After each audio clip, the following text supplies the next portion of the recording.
following all that right there. Yeah. So that's just a structure to it. It's just a structure. Is it starting already? Yep. Oh well, my question is it okay to get off topic?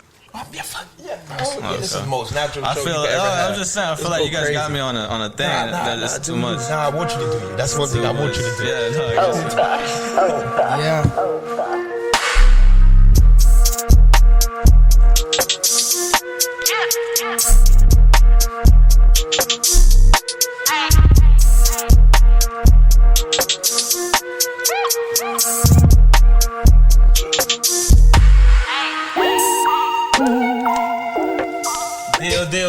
Deal, Patron Pap, I'm the most. Yep.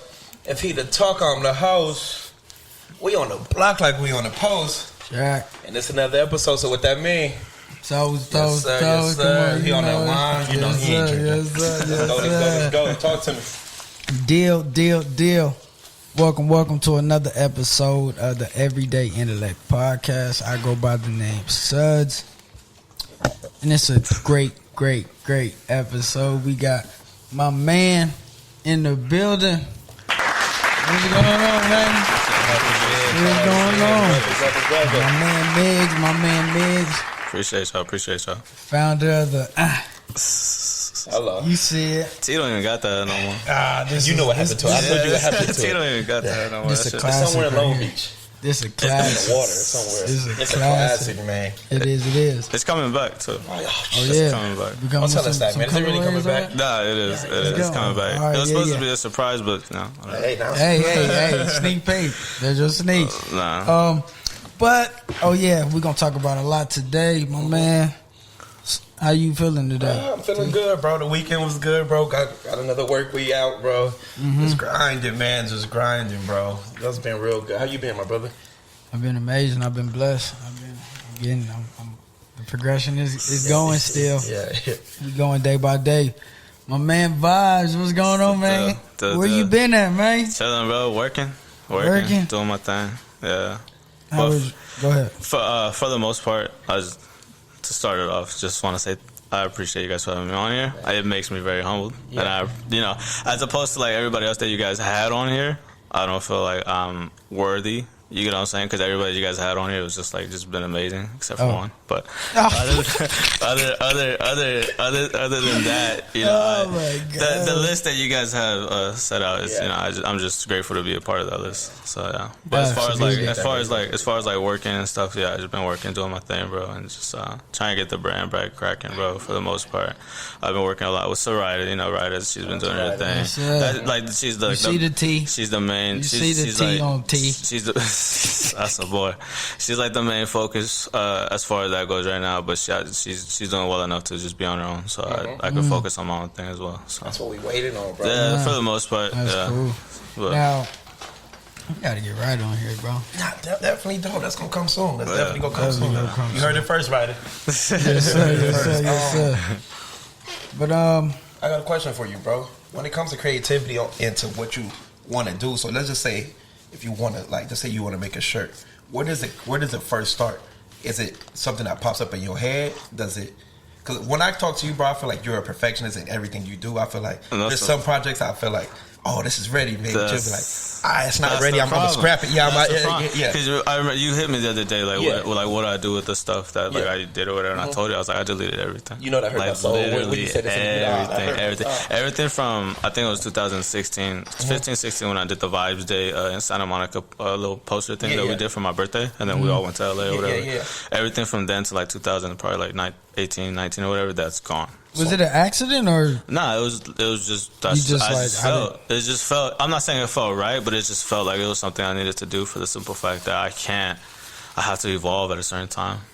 You get what I'm saying? Because that comes with your clothes too. You give away clothes more than Goodwill. Bro. You feel me?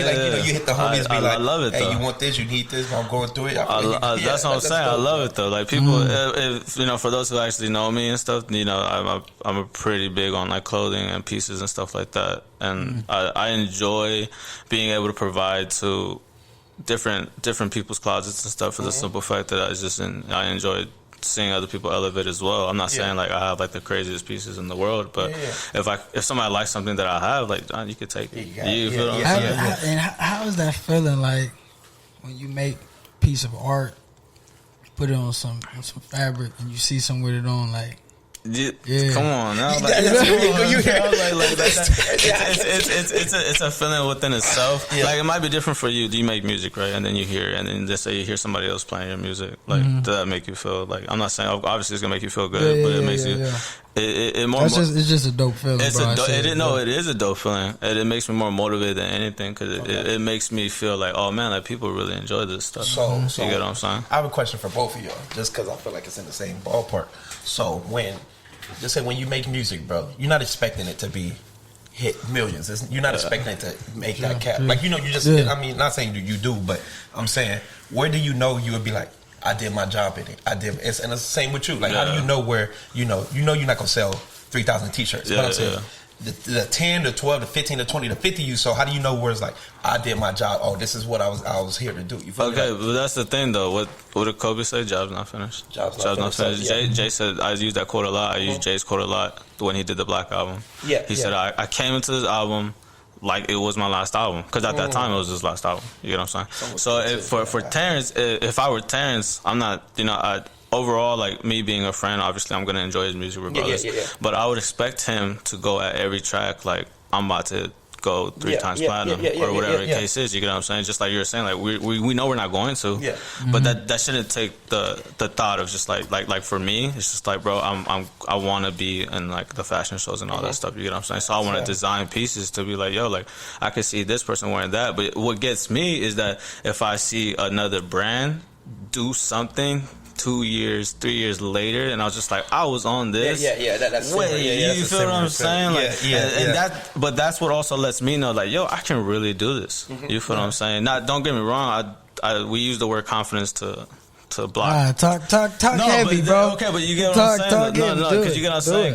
Because you know me, I'm really self-conscious. So I know there's a lot of people are going to watch this and just like, Miggy, shut the fuck up. You get what I'm saying? But then again, it's just like, but then again, it's one of those things where it's just like, we use the word confidence to block that cockiness, which is fine. It's how I am with b-ball. You can't tell me, you know what I'm saying? Okay, but look, it goes back to that respect, acceptance thing.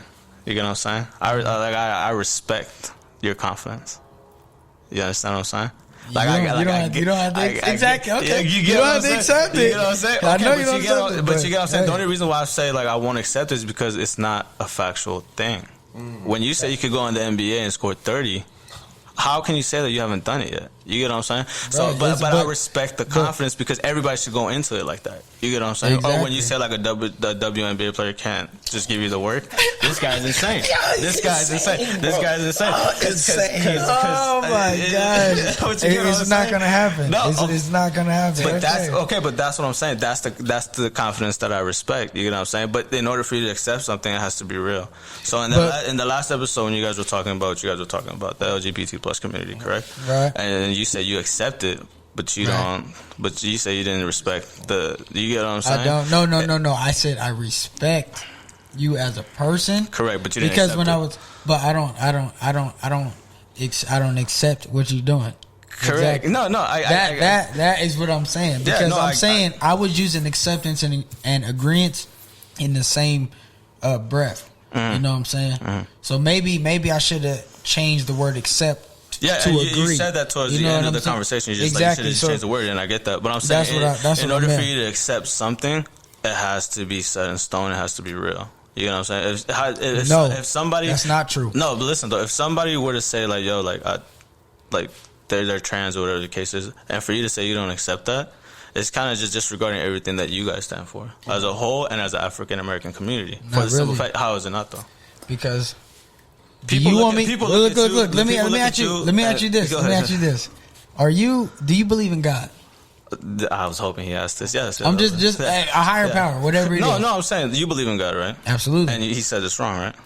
And I'm not even going there. I'm not going there. I'm asking you this. It says it's wrong, not he, but it says it's wrong. I'm just asking, does God make mistakes? Yes. No, God makes no mistakes. He doesn't make mistakes. Correct. So when you come into the world, male, female. Correct. And you sit there and say, oh, I'm a woman. Correct. Genetically, this is what you are. But you're saying mentally, you're something else. I feel like I'm something else. So correct. In order for me to agree with that, I will have to also say in the same breath. So you're talking about you're talking about biological senses is the fact that I'm taking it. So you're this, correct? Correct. That's all I'm taking it. Okay. That's what I'm saying. When I'm not saying when we're born, but when we're conceived or whatever the case is, we all start off as women. You know that, right? Correct. That's what I'm saying. So for you to say that somebody is wrong, not wrong, but for you to say that you don't accept somebody for feeling a certain way, I'm not saying it doesn't make sense because I understand you have the right to your own opinion or whatever the case is, but you want to bring God into the conversation, correct? So no. I'm simply saying from the aspect of if something is born with titties, it's a what? So, I'm just asking you. Or a vagina. Okay, there you go. I want it to be regular, but I guess you. So if it's born with a vagina, what is it? It's a woman, correct? If it's born with a penis, what is it? It's a male. So you're saying out of your mouth that if it has this, it's a man. Boom, boom, boom. So okay, God that's made what I'm saying. Right. No, so for you to say, I feel like, I'm not this, and I'm not judging a person. I'm not anything. I feel like that's a judge because when you say I don't accept that, those wordings align with judging. That's all. That's what I take from it. Bro. But remember, to not accept, that's your judging. But I don't want to rehash the same conversation. But remember, I said it with the thing with our mom. Our mom loves us unconditionally, right? Do they agree? And that's why I said, let me take the word accept out. Maybe the wording was incorrect. Yeah. And let me say agree. Okay. Correct. You know what I mean? Yeah. Our parents don't agree with what we do. Yes, correct. That doesn't mean they're judging you, correct? Yeah. And to go back to the beginning of this conversation where I didn't mean to just throw the race card out there like that, but it's just for the simple fact that in my strong, thoughtful opinion, the African American culture is what runs this entire world. Yeah. Correct? Right or wrong? You guys can agree. Don't just agree just because of that, but I'm just saying. Mm-hmm. The African American culture runs the world? It doesn't. No, is that what you're saying? Yeah, it does. Okay. Am I wrong? Nah, I agree. I just wanted to really think about, because we created it. You know what I'm saying? Okay, so anything that you guys do anything that you guys touch is gold. Turns to gold. Are you crazy? Yeah, of course. Yeah, that's what I'm saying. But I'm just saying, looking at the way the United States is made. Mm-hmm. Remember that movie a long time ago? It was a Day Without a Mexican, and you see what happened. The workforce just went to shit. I've never seen that movie. I've never seen that movie. It's called A Day Without a Mexican, and it was a very controversial movie. Yeah. And basically the whole the white people had to do stuff for themselves, and they just could not handle it. You know what I'm saying? And if you are Caucasian watching this, I apologize, but I mean it's a movie. It's a movie. It's a movie. Yeah. I'm not gonna say it's fact. I'm not saying that you guys that's whatever. But if there ever come to a time where it's just a day without an African American, I don't feel like work, the culture, or just anything in general would move in a positive direction, for the simple fact that everything that you guys do is bit, everything that you guys do is sought upon as great, but the fact that you guys do it is why people hate it. You get what I'm saying?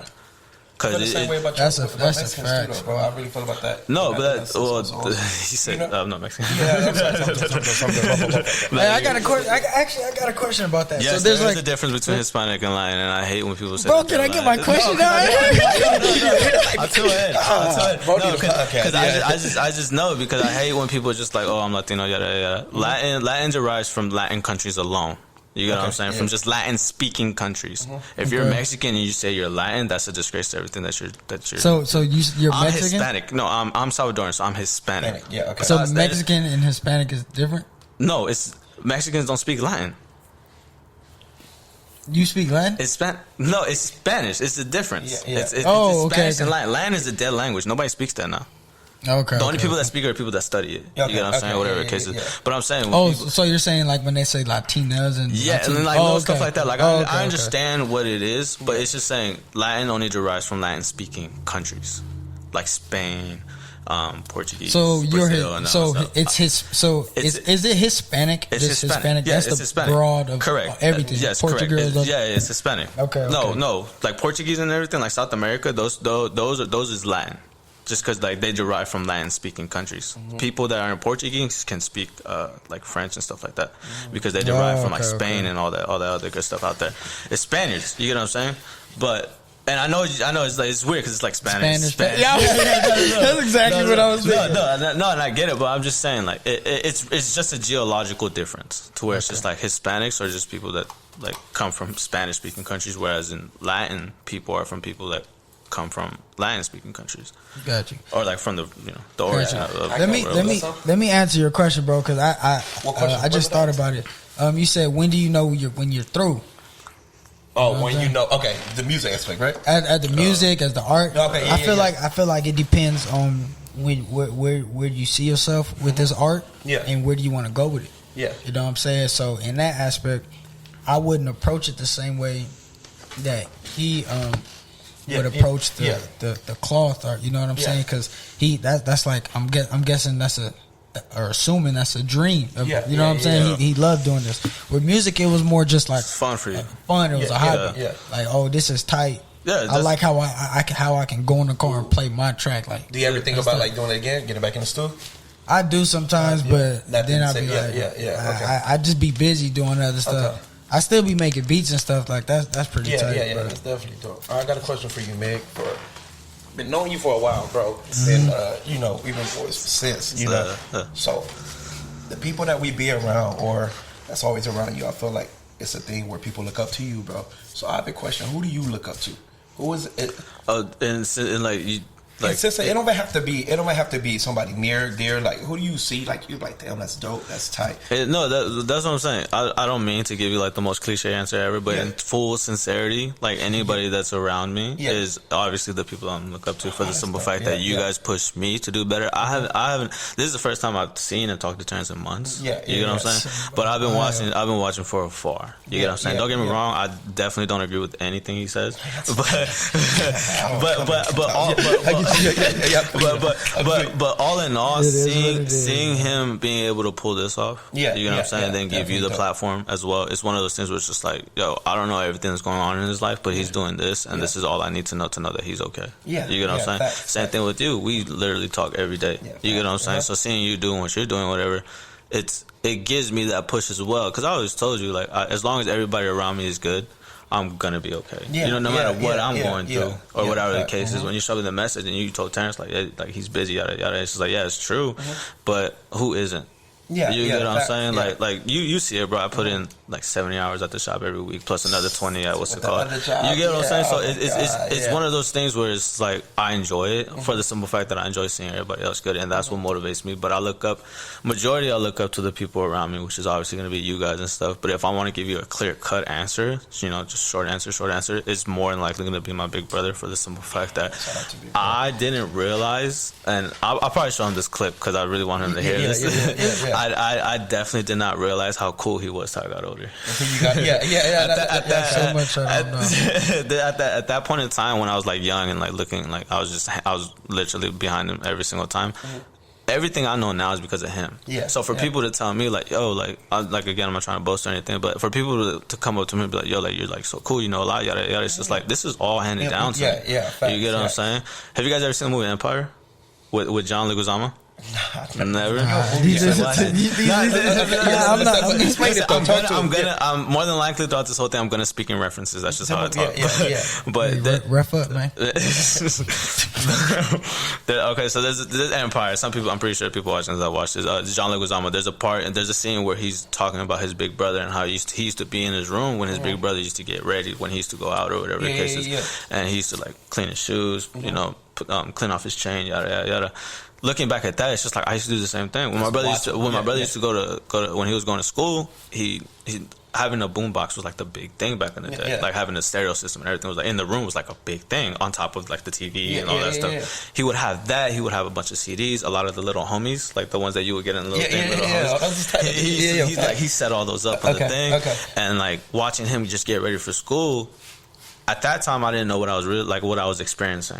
So I found myself doing the same thing. When I was getting ready for high school, I used to bump music in the morning. Start getting ready, put out my clothes, yada yada yada. It's just like this is everything I've learned for the simple fact that exactly. And it goes back to like the whole culture thing. whether it's video games, music, movies, everything I got from him. Yeah. He was so intact with pop culture that I didn't realize it till now, and it's just like, this is why I'm so intact with pop culture. You get what I'm saying? And it goes back to the whole thing that I was talking about earlier with the African American community, that this is the culture that has adopted me. I'm not saying willingly, but in a sense to where it's like you guys didn't even know it, but this is what I grew up around. Hip hop, like Boys in the Hood, like those type of movies. You get what I'm saying? This is what raised me, in the sense that my dad. Don't get me wrong, like my dad was there, but he wasn't fully aware of me, and then my mom. That's my mom's. You feel what I'm saying? But overall, like it's definitely something that I appreciate. Remember that those tweets I sent you when the whole the riots were happening and stuff. And I wanted to send that big old tweet, and I didn't because for the simple fact that I was scared, because I didn't know how people would react. Like I'm a non-African American talking like this. You know what, bro? But listen to me. With that. Like you're a human with an opinion. Correct. Just because I'm African American don't mean and at the same time you gotta look at it like this. No matter what you do in life, I'm not gonna like it, or he's not gonna like it. Someone ain't. You can't put. So that's why I move the way I move. No, like, that's perfect. Put the tweet out. Who cares if they don't like it? No, this is how. But this is my thing. This is another reason why I didn't put it out, for the simple fact that I don't want to hop on that bandwagon where everybody wants to support Black Lives Matter when that should be an everyday thing. You get what I'm saying? I didn't want to tweet it. It was on my birthday when I wanted to tweet it out, for the simple fact that I wanted to shed light on Black Lives Matter instead of celebrating my birthday, and that's corny. For the simple fact that I don't even do nothing for my birthday. But Black Lives Matter was going on, and I wanted to show support. But at the same time, I'm just tweeting. You get what I'm saying? But people don't see the stuff behind the scenes when I'm at the shop arguing with Trump supporters, closing up the shop to go march with people. People don't see that. You get what I'm saying? Yeah. And that's the stuff that makes me want to tweet the stuff that I can, because I could do it peacefully, knowing. Exactly. And all I'm saying is do it. Someone's gonna have an opinion. So if you want to say something, everything doesn't need an explanation. Correct. What's understood don't need to be explained. So you're not gonna tweet something and make him happy. Correct. Yeah, but you know, this is what. That's what I'm saying. But that falls in line with my self consciousness, for the fact that I'm very self aware of what's going on. I like to read the room a lot. You know, I guess that's the term that's being used right now. But overall, you know me. I listen to hip hop. You know, all that. I'm not saying hip hop is automatically derived into African American culture, but at the same time, this is what makes it pop. I do say the N word, and I've tried to stop saying it. You say hip hop is not African American culture? No, I'm saying it's automatically instilled in African American culture, to where it's just like when Tyler came out with Cherry Bomb, they labeled it a hip hop album. Is that a hip hop album? No, I didn't catch it as a hip hop. I didn't listen to it. I didn't. But really I'm just saying, even with what's the one that he got the? What was it? More rock? The Grammy. Pop?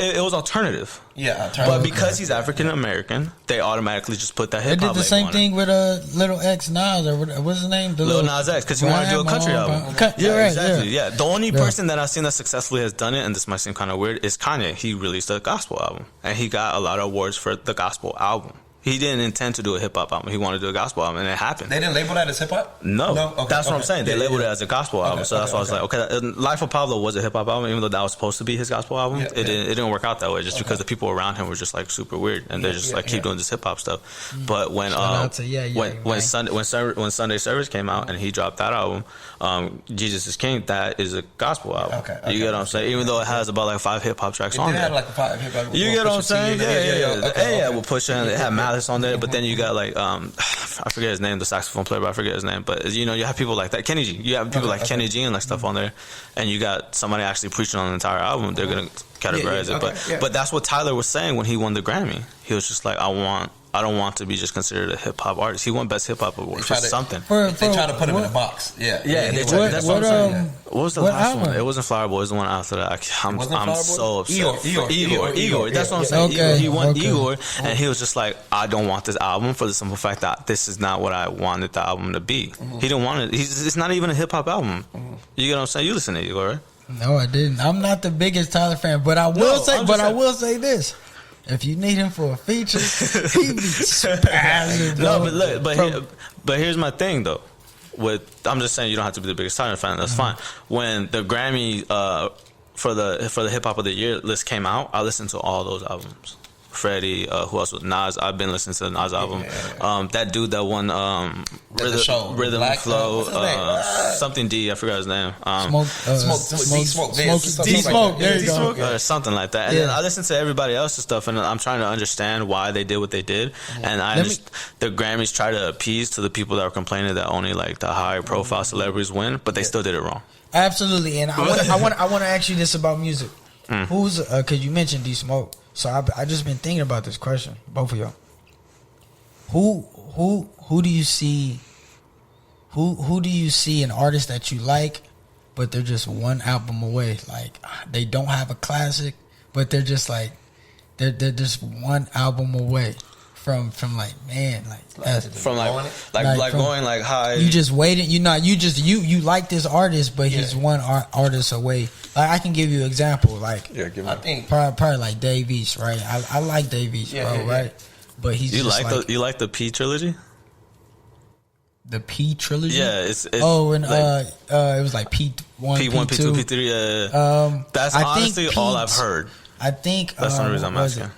He doesn't have in my eyes, he doesn't have like a classic.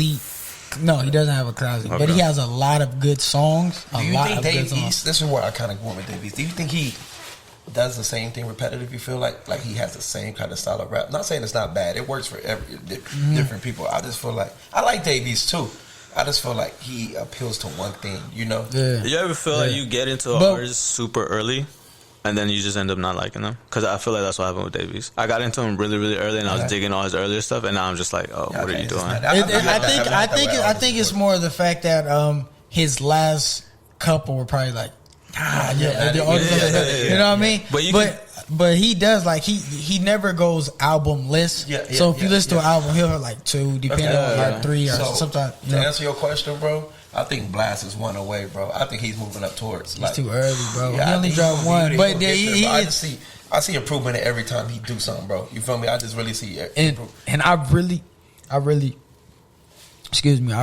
like Blast. Yeah, but I've never heard. I feel like he'll never make a classic, and there's no disrespect to him. It's just that like with his music, it's so perfect. It's like it's like a quick fix. It's like I don't listen to it all the time. Like a blueprint. I can't see me going back and listen to like a Blueprint 1. But when it comes out, it's like he doesn't. Hold on, let's go. Wait. You said you can't go back and listen to the first Blueprint? No.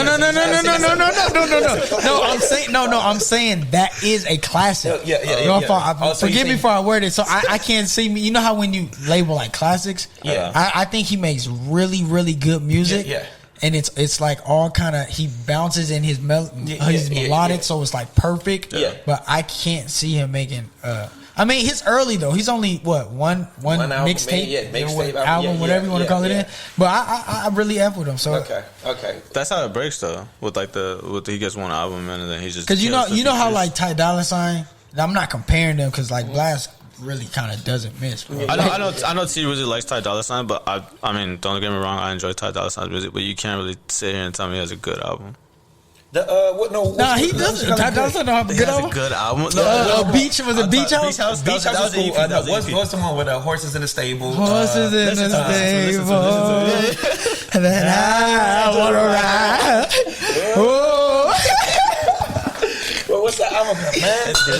It's called it has just something with jail because his is that T? That's what I'm saying. Okay, Free T3. P3, yeah. Is it free getting worse? Free It's getting better. People gotta hurt. Okay, come on, we about to sing through this. Got my people down.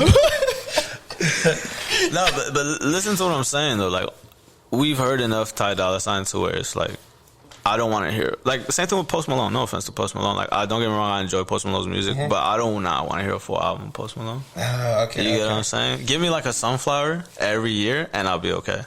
Okay, Sunflower was really good. You get what I'm saying? Sunflower is really good. Give me something like that. Blase. That was turning the club up. Like I get what you're saying, but I'm just talking. We're speaking in classic terms. So when you say you don't need a Post Malone album, is it because I really don't. Yeah, it's because it's certain songs that you attract to. You would like for him to do more. Because I feel like Sunflower was different than everything on his catalog. But don't get me wrong though, Sunflower. To be honest with you, Sunflower is definitely Sway Lee's song. Man, I don't know what y'all talking about. Is it Sunflower? Bro? I didn't Into the Spider-Verse. Yeah, it's the Spider-Verse. Is that a song? Yeah, it's a song. Yeah, I never heard it was like number one for like 2 months. Definitely chill, bro. You never really heard it? Him and Terrence, yeah. Okay, boom, perfect example. Sway Lee. I don't want a Sway Lee album, but I want dummy Sway Lee features. Okay, because you get what I'm saying? Because I did things that featured. Yeah, that's what I'm saying. Like Ty Dolla $ign, no offense to him. Same thing with that. Look at T-Pain. Okay, T-Pain had what, 2 good albums? But create your perfect track. Create your perfect. What do you mean? Create your perfect track. So let's say, all right, I want Jay-Z and J. Cole on the hook. All right. Create your perfect song. Freddie gets everything. Stop doing it. So what happened? Awesome, bro. So what happened? So what happened to Boz, J-Rock? You not ever with him or what? Let's break it down. Talk to me. Just create it. Instrumentals, give me Kanye. You get what I'm saying? Okay. And we're doing just one rapper and one feature, right? Or one person and one feature? Yeah, we'll do one person. Or you want to do... Or I'll put a total of 3 people. Right? Okay, so look, I'll put a total of 3 artists on it, and then the producer. Cool. Okay. So you can Kanye produced. Okay. Drake on the hook. That's all I want from Drake. Okay. It's just Drake on the hook. Yeah. And then I need 2 more, right? Mm-hmm. Yeah, because I got Drake on the hook, so I need 1 and 2. And we'll go now, or we'll go everyone prime. Which you want to do? No, go now. We doing that. Okay. We gonna do that. Oh, you want to do now? We can revert. We'll revert back. We'll definitely go back.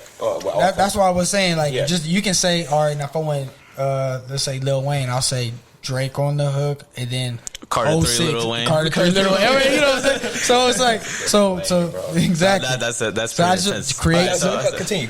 So you got Ye, Drake on the hook. I want a Views Drake on the hook. Okay. A Views Drake. So what Ye instrumental you want? What time is it? I definitely want a College Dropout. Yeah, Dropout. College Dropout. No. Matter of fact, no. Give me Dynasty. No, Jay-Z's Dynasty album when he did Ain't No Love. Okay. Yeah, when he did that one, I want that. That was soulful. Yeah. When he did Cameron's what is it? Down. He did Cameron's Down. Yeah. He did Cameron's Downbeat when they was doing that. So I want these little snippets at them. Snippets, crazy. That's what I'm saying. I want that. Okay. And I want, Views Drake on the thing. This is gonna be the crazy track. People are gonna look at me crazy. Yeah. I want a Dark as Hell. Oh no, it's Dark and Hell is Hot. DMX first verse. Holy shit. And then I want a Black Quran third verse 50 Cent. Okay. Yeah, definitely. Okay. You got something pretty? You want me to go? Go ahead, man. So. Instrumental, I want Alchemist on it. I hate you. You knew this was coming. That's fire. That's fire. Alchemist, bro. Give me Freddie Gibbs. If You Can Only Live Twice album. Like so the number one song. What is it called, bro? 20-piece carry. Yeah. I want that verse on there, bro. If you could throw it out there. Feature.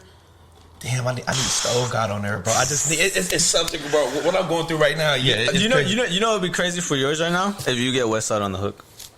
Gun? Yeah. Bro, are you crazy? Oh, that would be crazy, bro. Westside kills. It's great. Westside can talk on the hook and be okay. Yeah, he can just do hooks and just be good forever, bro. I might just throw that at him. Oh my god, let's get that working, bro. Because they in that same camp, like they talk to each other, bro. So if y'all ever get to this, man, let's go. That'd be nuts. That's what I'm saying. Freddie is like the 5th unofficial member of Brazil. I like Freddie. Yeah, I like definitely. Yeah, so Alchemist, Stove God, Freddie right now. That's what I want to listen to right now. If they was to put a song yeah, definitely. I'll run to it right now. Give me that. What you got? What we got? I'm gonna go Jay Dilla on the producer. Oh, okay. That's fire.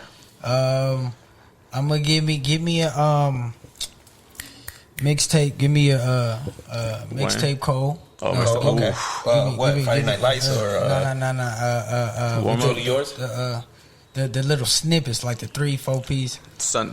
Any Given Sunday? Any Given Sunday. Okay. Is it down? Okay. 1, 2, or 3.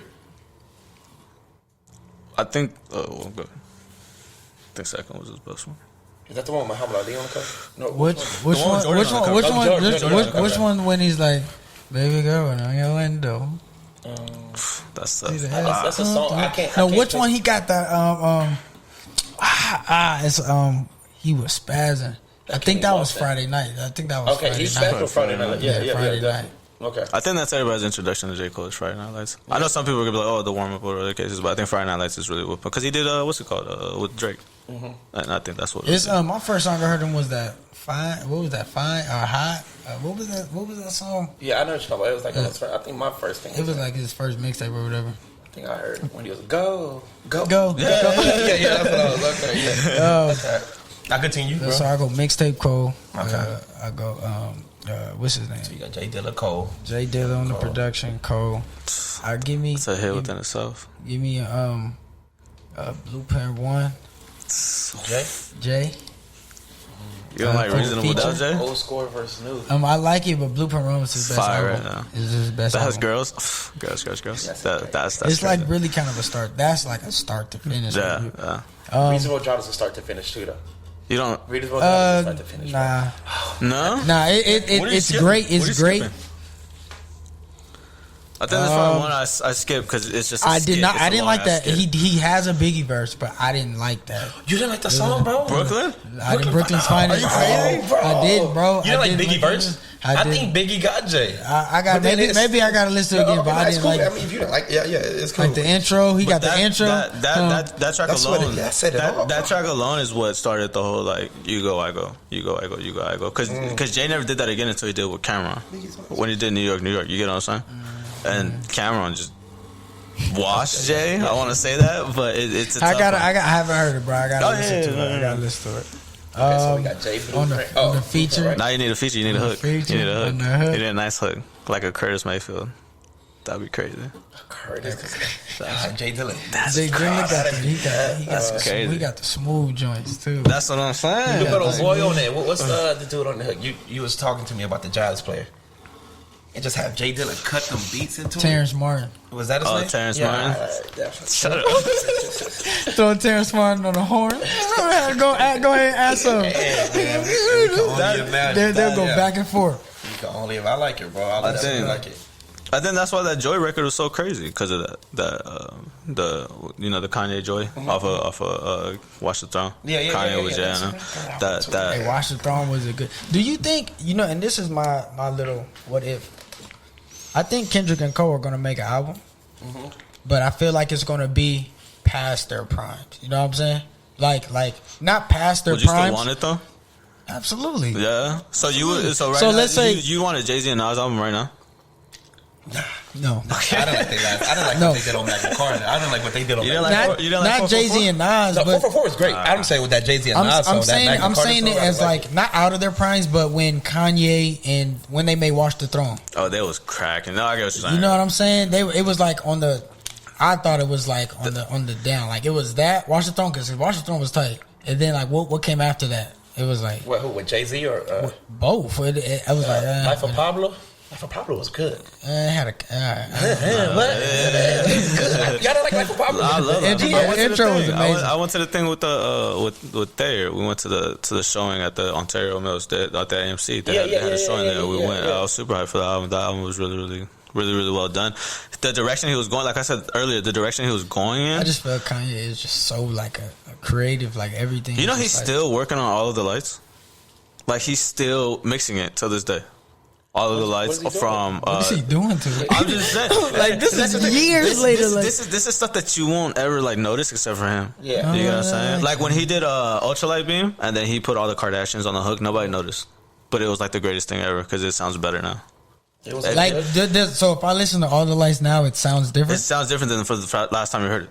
Wait, and it's on his project. So if I go to dang, that's crazy. You can mix it. That's what I'm saying. He's doing that. He's still doing that with Ye. When he was in Wyoming, he's still doing that with that for the simple fact that. And if you guys ever noticed that on Ye, it says featuring Party Next Door on a couple of tracks on there. I feel like that was a Drake sabotage because Party Next Door had nothing to do with those albums or with those tracks. That's crazy.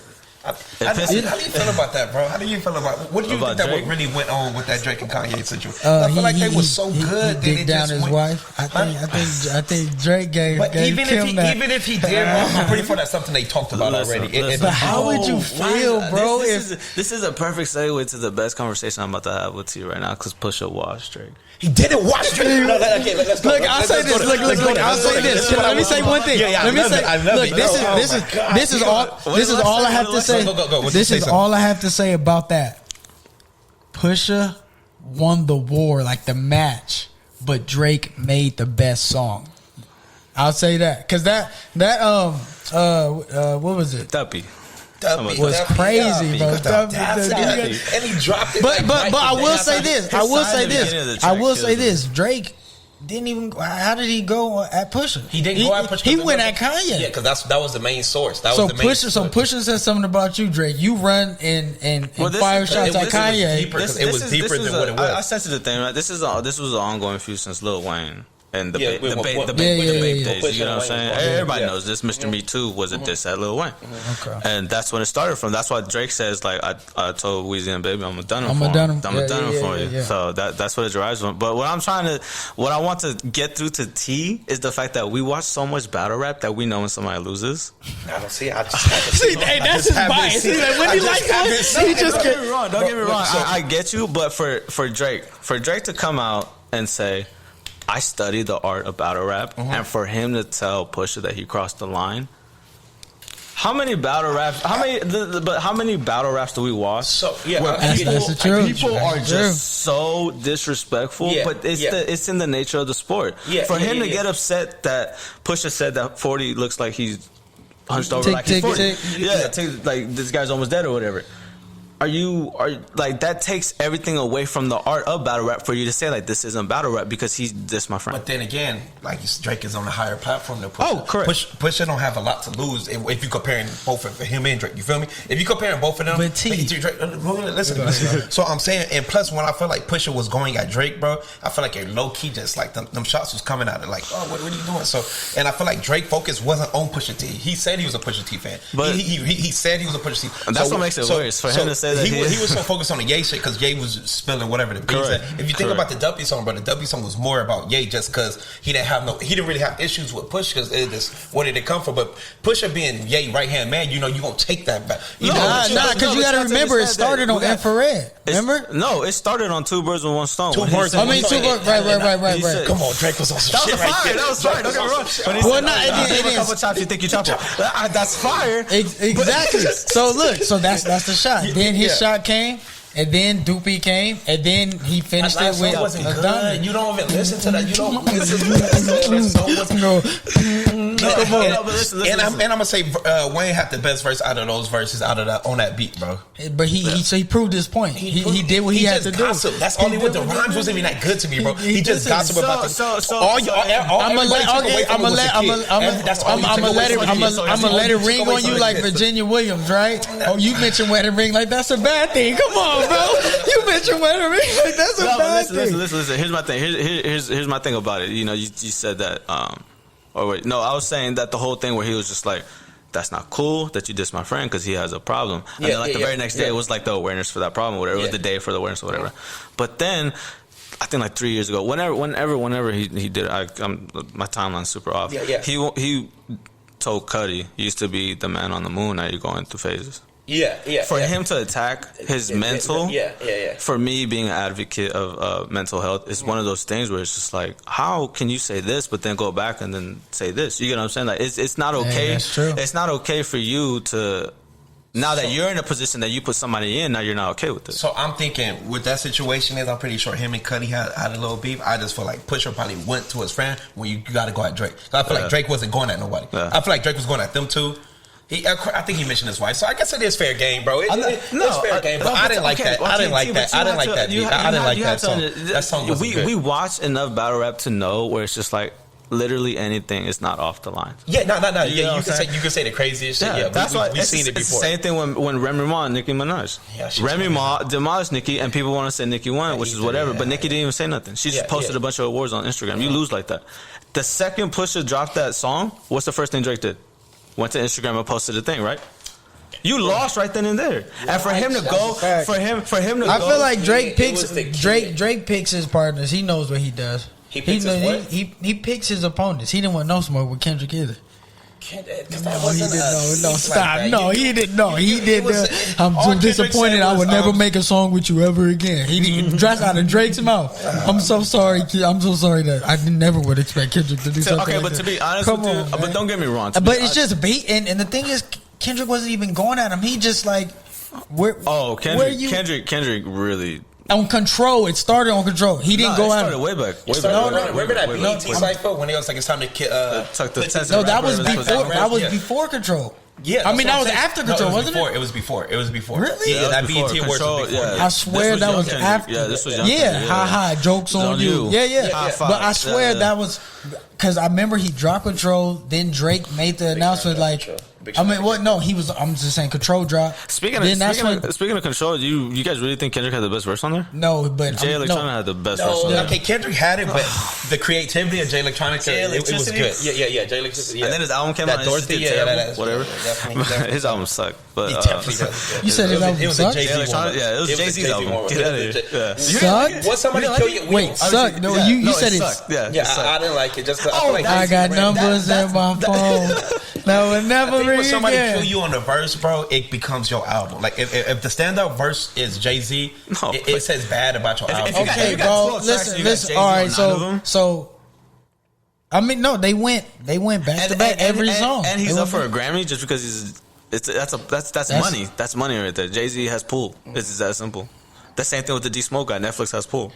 You know what I'm saying? Netflix went to the Grammys. Just like, I didn't listen to Netflix went to the Grammys. Just Smoke, like, yo, it was had a couple kids. Yeah, like Netflix went to the Grammys. Said, yo, do this, and then we'll do something for you guys, like on the Netflix platform. That really it's makes that sense. simple. Yeah. It's really that simple.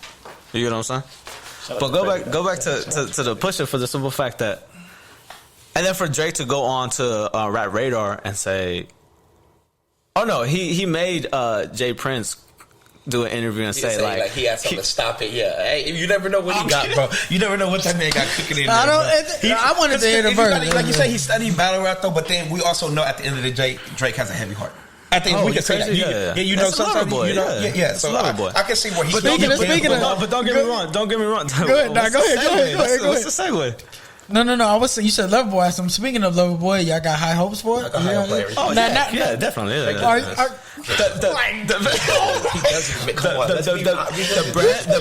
The brand that he did with Nike's corny. Don't get me wrong. But all in all, Drake is literally a walking legend. He's just a walking legend. But then going back to the whole battle rap thing, we haven't seen anybody take that shot. Not only that, but we haven't seen somebody come as like Drake did since the game, in my opinion. Yeah, you get what I'm saying. As far as like battle rap, like with music, the game, prime game, 300 bars. Get out of here!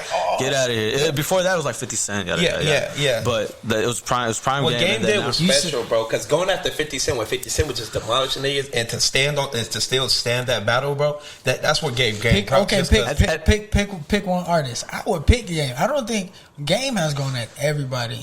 If you can rap, yeah. Game's up there. If I want a diss track, bro. Diss track. Who you got? Who? I got mine already. Just pick up. The game is up. If we doing diss track, it's a diss track. I gotta pick this person to diss your guy. Who you got? Who you got? Yeah, I got the game. I got the game. But even bro, his last diss was still crazy.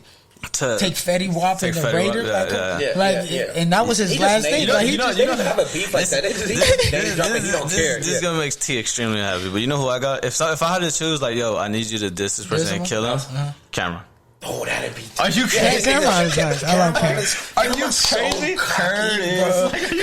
When he went at, like I'm saying, bro. 50 Cent was on God level, bro. It's like he was on a level where nobody could touch 50. And I feel like the game and Cameron put a chink in his armor. Even though it's like now Drake like Pusha. Okay, you say Pusha one, I could probably whatever. That's anyway, good. Drake admitted it though. Yeah. So he can admit that. I'm not going to admit. I got you, Drake.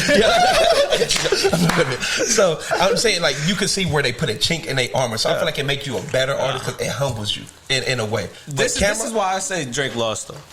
Because we wouldn't have gotten Scorpion. We wouldn't have gotten the Scorpion that we got now if it wasn't for that Pusha diss. Yeah. And he even said it. We wouldn't have gotten nonstop. We wouldn't have gotten March 31st. I like that Bob Ties. You get what I'm saying? Yeah. Bob Ties too. Sick of these niggas. He definitely said though. He definitely said he had to rush the album out too, just because he already brought the kid. He said he was gonna introduce the kid in the world, but Pusha had to mess it up. You don't know. You probably messed up. It wasn't that good. Good cover up, Drake. I was finna introduce you. But listen. Remember that point in time where that's our time. Remember the point in time. There's a point in time when Drake was wearing nothing but Adidas. You guys remember that? Yeah. He was going on an Adidas run. Yeah. And the name of the brand was Adonis. No, it was Adidon, and that's why the Pusha song is called "Story of Adidon." Yeah. Because after that, obviously Drake went back to Nike or whatever, but he was gonna base his Adidas run based off his son, and that's why when Pusha was just like, your son deserves more than a press release date, and that's real, and because now it's Donovan Mitchell's brand. Because they kept Don, but they needed something. So now that's why they gave it to Donovan Mitchell. But I see you out here, Don May. I see you out here, Don. I feel like it was a bunch of we took the kid. If it wasn't no kid part, I swear it would have been the battle. I think so. The hype was the kid. But why? Okay, this is me speaking as a fan. But why would Drake put out $100,000 for info on Pusha T after Story of Adidon came out? With that invoice, right? No, that was before. So what did he do? Drake. This is allegedly Drake in the industry put out $100,000 for anybody to give him info on Pusha T. Pusha T said that. You can't do that. Exactly. Hey, what's right? Hey, Drake out there looking for some info on me. Of course you gonna say that. Same thing with Drake. I have a song that would demolish this guy, but I'm not gonna release it because I'm not that guy. True. At the end of the day, he's still not. That's what I'm saying. But you going off of a person that he's battling, like, oh, Drake out here trying to look for stuff for Omi. Like, you can't do that. You got to take that with a grain of salt. No, but you're just doing it though with Drake when he's just like, I have a track, but I'm not gonna release it because I'm not that guy. You're not that guy. He was probably gonna destroy him. He's probably like, Drake. He can find info, bro. You know what I think it was if he did have a track though. I'm pretty sure it had to do with the Kardashian. The Kardashian. But see, that doesn't go at Pusha. You're demolishing Kanye. It's not what you see, but that's not what the world wants, bro. The world is so attracted to attention. Because like I said, the gossip, bro. That's why that track. Right. I would have loved that. I would have loved that track. But when we make the comparison at who won, Pusha or Drake, we'll say Pusha. Now, if you say Kanye and Drake, we say Drake. Yeah. Because it's like I punch you, he punch me. We're just doing this. We're both probably didn't want to put up the song, bro. Because as a man, you feel kind of down. You be like, hey, I fucked your wife. Can you tell a man that you fucked that girl? Have you ever fucked a girl and you like, I'm just saying, like, you like that's just what you laughing for? What are you smiling for? What are you laughing for? Like, it's just one of those, bro. So all I'm saying is, bro, Drake, you the greatest. We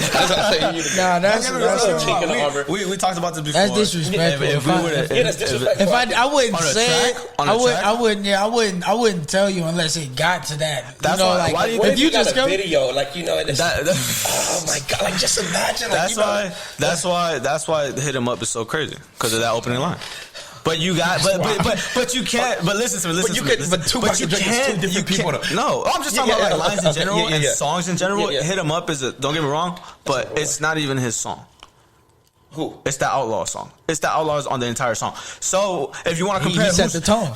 Exactly. But I'm just saying, we're going off as you say, like he did a better song. Yeah. Who Shot Ya isn't a better song than Hit 'Em Up? No, fuck no. No, I'm asking. I don't think so.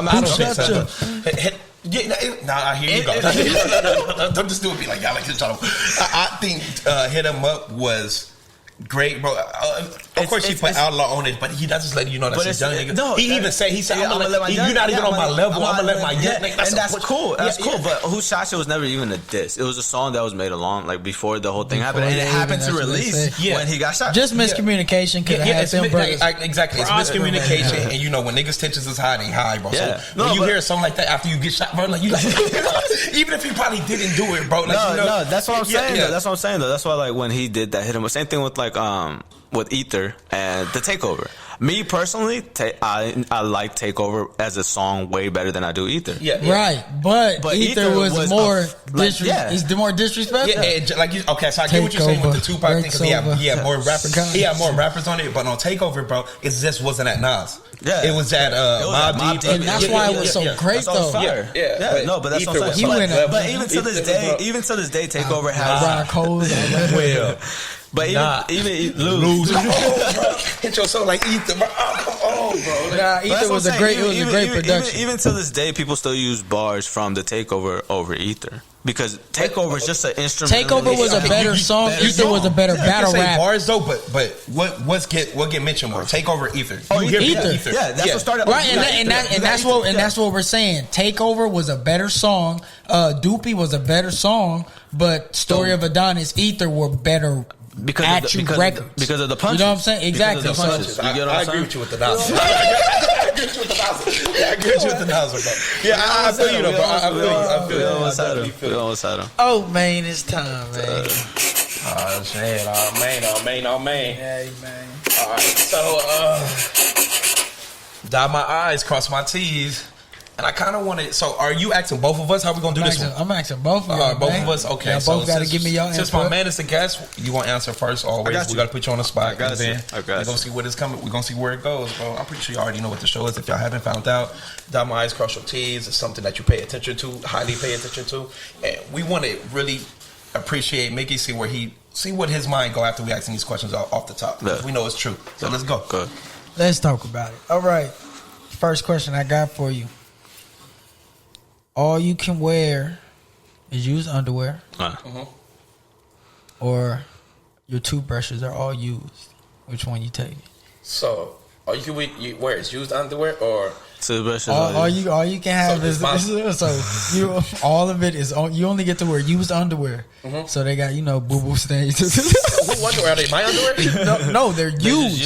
They're used. Or somebody else's toothbrush? Or somebody else's toothbrush. I'm doing used underwear. I'm not touching nobody's mouth, bro. Mouth to mouth, bro. Like, they probably got a yeast infection. Mouth, though. You don't know what they was doing. You just don't know what they was doing in their teeth, bro. Yeah, that's fair. I mean, I'll probably take the used underwear. I need a clean toothbrush. I need a clean toothbrush. Like your mouth, that's everything. That's everything. That's everything. You're talking genitals, like. But then again, take yours like Terrence. Imagine, that's nasty. Yeah, that's nothing. No, I feel you. But imagine, like, you got a young lady over. She like, you gotta take your jaws off. What's that smell? What's that smell? I'm spraying them. No, that ain't nothing. You throwing them. It's gonna rub off on the thing too. Like, man. That's nice. Okay. Would you, man, do 5 years in prison for your lady, or if you don't do that, she goes to jail for life? You said 5 years for your lady, and I'm gonna ask T this question first. Come on. Would I do 5 years for my girl, or let my do life, or let your girl? Yeah, okay. Girl. What was the case? No, the case. Like, is it your fault? Hey, if you some come across, I'm sorry.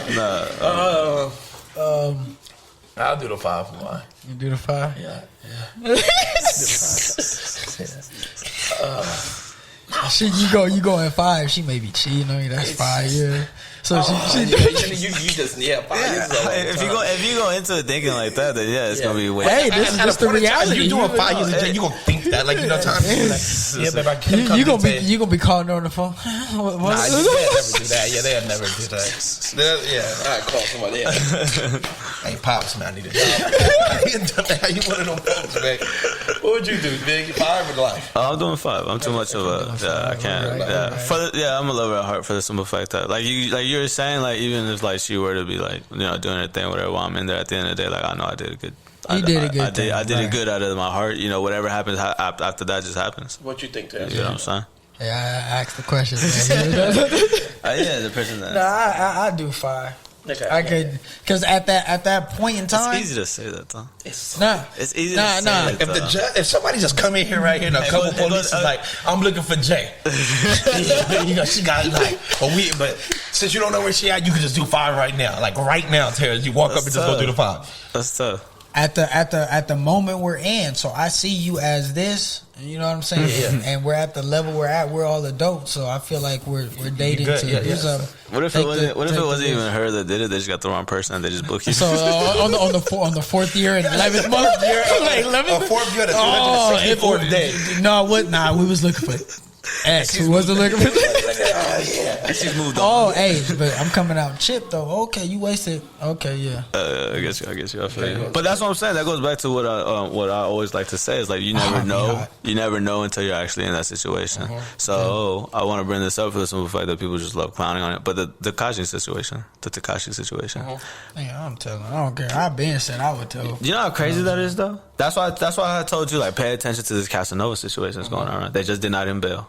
They're still gonna give him life. It's a $2 million bail and they denied him. Yeah, that's crazy. Meaning somebody put up at least $200,000 to get him out, and they just said no. No, yeah. So in the situation that's in, we never been in this situation. He's facing life? Fortunately, he's facing life for the same racketeering, all of that. You know what I'm saying? So that's why I always tell people, like, oh no, he's in it, bro. Like that gorilla. I forgot the name of the. Casanova, he wanted to. No, Casanova, but he's like gorilla something. I forgot the name of the whole thing. But it's still alleged, obviously it hasn't gone to court or nothing. But it just goes back to that thing where it's just like we can say like people are on Twitter. Nah, but depending who you are, people are on Twitter like, oh, I'm never snitching. Lying out there. Okay, but listen to it. Peep game though. People are just on there like, oh man, I'm never snitching. Yada yada yada. You get what I'm saying? It's just like.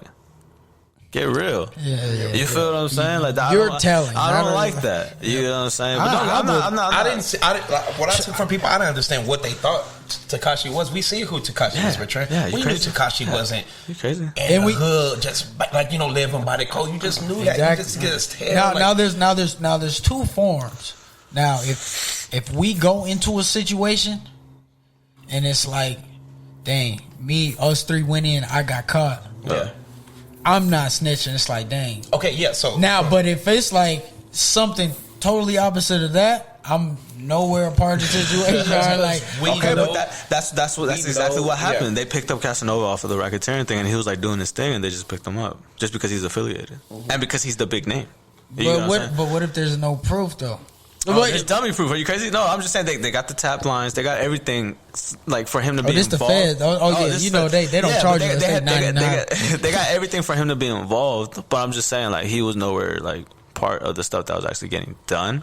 You get what I'm saying? He was probably funding it or something. Definitely. Or whatever the case is. I don't know. I can't really speak on it or whatever, but go on to the next one. Yeah. With the 6ix9ine, like I said, bro, I don't think like watch that document. I'm telling you, watch that document. I'm telling you, bro. I think we was going in though. He was going to tell. I didn't see that from. Yeah, I just like I just wish he wouldn't have came out on the goofy antics. I would have thought he would have. You know what I'm saying? That's what. But I guess whatever makes you big, bro. I think that's what he stays on. So that's where his life is. I kind of feel. Yeah. He loves the shock value of everything that he does. You get what I'm saying? Bro is really a disrespectful man. Bro is so crazy. Bro is so crazy. That's what I'm saying. It's funny seeing like people not around us, but people that obviously we know, to say the things that they say. Like, oh man, like this, like they would have never allowed this. Yada yada. Like, shut up, you not. Like it's just I don't know, dude. It's just one of those things where it's just like.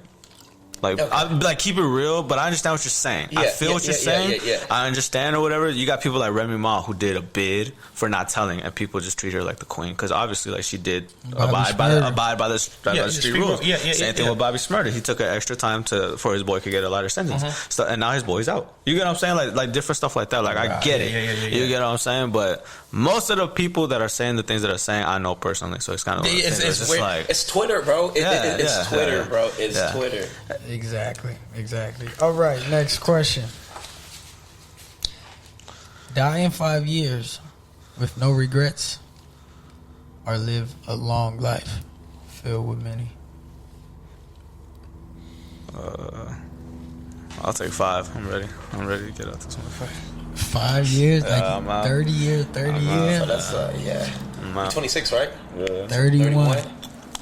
That's solid, bro. I always tell people I'm not, I ain't trying to say nothing crazy. Yeah, what's many regrets, bro? But you gotta think, you're living with them now, though, and you're doing okay, right? Yeah, that's what I'm saying. I live with me. That's what I'm saying. That's what I'm taking. Yeah, that's what I'm taking. Yeah, it's just like... Taking the 5? No, I'm taking the... You're taking the full? Yeah. Regrets, yeah. You have regrets in life. I feel like we all gonna make or have some regrets, but we only try to amend them and limit them as possible and integrate it. And then when you do have a regret, bro, I feel like you bounce from it too. Yeah, because we sometimes get put in them same situations, and it now it's not a regret anymore. You know what I mean? So It's all okay. I do a long life. So you're still dying 5? Yeah, I'm out of 5. I'm out of 5. If you have no regrets in 5 years, just think about it. Like, I don't think people understand the space that you have to be in to be okay with just living with so many regrets. Yeah, that's like so many to where it's just like you're just sad every day. You want to be sad every day for I don't think like you said, we have some regrets now, right? Correct. Yeah. Are we sad? I mean, are you sad? Oh, I'm not saying I'm sad, but I'm definitely like not in this. Them days. Yeah, everybody has. Yeah, those days. like that. Like, dang. No, everybody has go back those to that days. moment. But I mean, overall, like I said, for those who do know me, like T and like Terrence, you know me pretty well as well. But at the end of the day, you know, mental health is a big thing. If you for one of those things where you want to go lifelong, having a mental of just like, oh man, like I fucked up, you know, yada, yada, just being sad, having your days or whatever, you wouldn't want just 5 years of just straight happiness. That's it. You know, every day just so happy, feel so loved, and just be energetic and just so joyful. When you 30, when you are sad, because look, I'm thinking like you're gonna compensate. So in 5 years, you can have 5 years worth of moments. Let's say you live a long from, let's say 80. But you said so many from regrets. You said right. Yeah. You say, man, I do say many regrets. Yeah. But you have 5 years of happiness. In that, from 26 to 80, 30, that's 50 plus years. You're going to get 5 years of moments plus. You know what I'm saying? Yeah, you know what I'm saying? So that's I feel like when you do have regrets or when you do it in the mental space, bro, I feel like whatever you do be sad about, just say you have a happy day, them demons are still right there. Like, you know, them demons are still on your, like, you know, you have that gland is there, but the next day can just go wrong. And that's what I'm saying. Like, people, like, not, I keep saying people because that's what we are, but as a whole, we don't like to speak on, like, mental health and stuff like that just because it's looked upon as weak or whatever the case is. But at the end of the day, like, everybody needs an outlet. I will be a recipient. I felt like that. Yeah, but at the end of the day, you don't know. The mind is crazy powerful. No, that's what I'm saying. Because I like people who wanted to you know, like do harm to themselves and stuff like that, and I just could never understand. Like, that's what I'm saying. That's why I applaud the people that are able to overcome. Like, you guys had Trey Day on here, and he spoke on it, and he, you know, looking at what he is now, it's like it's nothing but just joy. You know, and shout out to Trey Day for being able to do that. You know, we don't speak or nothing, but I keep a hindsight on what's going on. But overall, like, keeping that mental health strong is one of those things that I feel like people should be able to speak about. I should be able to come to you and be like, yo, bro, like, I'm going through something. Let me holler at you without, you know. I feel like we had a relationship. No, we do. No, I was just saying, but everybody doesn't have that. So for me to be like, yo, bro, like, it'll be okay. Who am I to tell this person it's gonna be okay? You feel what I'm saying? Like, that's crazy. Like you really don't know. You know what I'm saying? Some of the happiest people have taken their life. Like, you know, whether it's celebrity or whatever. But that's a different stature that we're not used to. We don't know what it's like to have all that money, to be surrounded by all those people. You know, we don't know what that's like. We just know what we know now, and we still have our days. Somebody said, bro, not to cut you off. I'm sorry. Somebody said mental. They said mental, like, the thing that they was going on in their head, it felt like they was in a sauna and they couldn't escape in their head. I'm like, Jesus Christ. Like, just think about that's it. what I'm saying. Like, you know how you've been in the sauna so hot, bro, you couldn't wait to get up. Remember those days? You say you should be in there. Oh my God. But just think about it, bro. A non-stop sauna, bro, you can't escape your head, bro. Well, that's what I'm saying. You can't escape your head. Like, you know, that's just like, that's what I'm saying. Not to get like super mushy on everybody, whatever. I'm not using this as a platform to exploit anything. But, you know, back. I'm sorry, real quick. This is an open platform to speak your mind. Okay, now continue. We going somewhere good. Yeah. Okay, good. No, I understand that, but just like I tell him all the time, like, I understand this podcast right now, and don't get me wrong, I see you guys getting syndicated by the millions, but right now it's just for the homies. You know what I'm saying? The homies just gonna be the only ones watching this, and they might like crack jokes or whatever. But I'm trying to be like as real as I can be.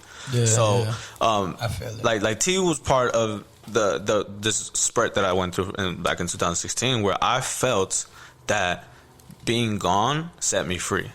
When you get to a point like that, there's no talking that person down. You get what I'm saying? Being gone solved all my problems. It made people love me more. And it made people care about me more. And for me to want that here, while I'm here, was unattainable unless I was gone. You get what I'm saying? If I were to leave right now, do you know how much love I would get? You get what I'm saying? Right. And that's when people are just like, give people their flowers. You get what I'm saying?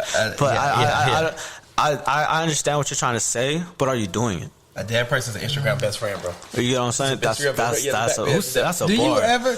you ever realize why people go and follow the Instagram page of the person who passed away? Yeah, do you get what I'm saying? You're not receiving any more notifications from that account. So it's like, why do you do that? No, but that's my whole gist about it. And I was just talking to one of my friends about it not too long ago, and I was explaining to them about, because of the simple fact that I feel like I work intensely now to keep me busy, to keep my mind busy, because that's just what it does. You know what I'm saying? But at that time that I was in, back in it was August of 2016. I remember it was very promotional time, and to want to feel loved and cared about, and to think the only way I'd be able to get that is if I was to just disappear or whatever the case is, however you want to view it. That's when you're in a state of where there's nothing that you can tell me, or there's nothing that I can do to get me out of there. But now now I'm here. You know what I'm saying? I'm thankful for that, don't get me wrong. But I want people to be more aware of their own mental health and other people's mental health, to talk about it and to realize that it's not, for one, it's not weak. It's not quote unquote gay. It's not, it's not showing anything like that. At the end of the day, what makes us humans is that we're intact with our feelings. That's what separates us from other mammals. You get what I'm saying? Is that we're intact with our feelings, and we're able to express our feelings. When we cry, we know why we're crying. When we're sad, we know why we're sad. Et cetera, et cetera. So we're given that talent to talk and express our feelings, and nobody does it, especially here in the IE. You get what I'm saying? Because everybody wants to be tough. Everybody wants to be from the hood. Everybody wants to, this, that, and the third. And don't get me wrong, I get it. I forgot who I was talking to. I think I was talking to RJ, and he explained to me that some people just don't have an outing.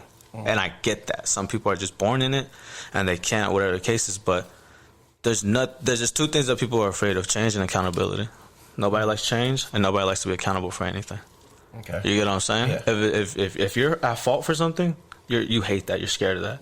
If there's a change, you're scared of that. Same thing for you. Same thing for everybody. You get what I'm saying? But at the end of the day, you have to take it within yourself to be like, yo, you got to get comfortable in it. Yeah, you got to get comfortable being uncomfortable. You get what I'm saying?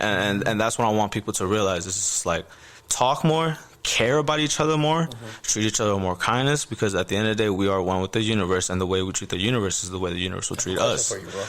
I got a question. So, everything that you was talking about 2016, you told me that you feel like there was no way to talk to you. There was no way. But at this day, you're here now. So definitely. What has helped you for you to get to this day? For the people that is listening, because there's somebody that's probably going through this that can't even speak to nobody. So for you to reach out to them, what was some of the things that happened that changed your life for the better? Because I feel like you're more whole now. Everybody has problems, but I'm honestly seeing you, you're more whole than what I seen you in 2016. That's what I'm saying. To be honest with you, is helping people. Helping people and seeing that there's a point in your life where you think that you're just like, man, I need to figure out my purpose in this life. In this life form, whether you believe in another life or afterlife, whatever. You need to find your purpose in this life. And I truly feel like my purpose in this life is to help people and to make other people better and to make people happy. And I'm okay with that. You know what I'm saying? I'm okay with me being sad or whatever the case is. As long as you're good, as long as everybody else is good, I'm okay. Somebody got to check on a person that's checking for somebody. Exactly. And that's what I was telling, I was talking to my friend Liz the other day, and I was telling her, like, sometimes I do get down on myself because it's just who am I going to talk to? Like, who can I talk to? You know what I'm saying? Okay, bro, but I feel like when you say these things, you just gotta take that leap. You know what I'm saying? So we all have people we can talk to. Correct. You know, whether maybe some has 100, maybe but do you guys know, like, my friends? I'm looking at them. These are the two goofiest guys I know. Bro, listen to me. From watching you guys and being with you guys, you know what I'm saying? I could talk to T, you know what I'm saying? But if I were to be like, yo, look, see? Look at I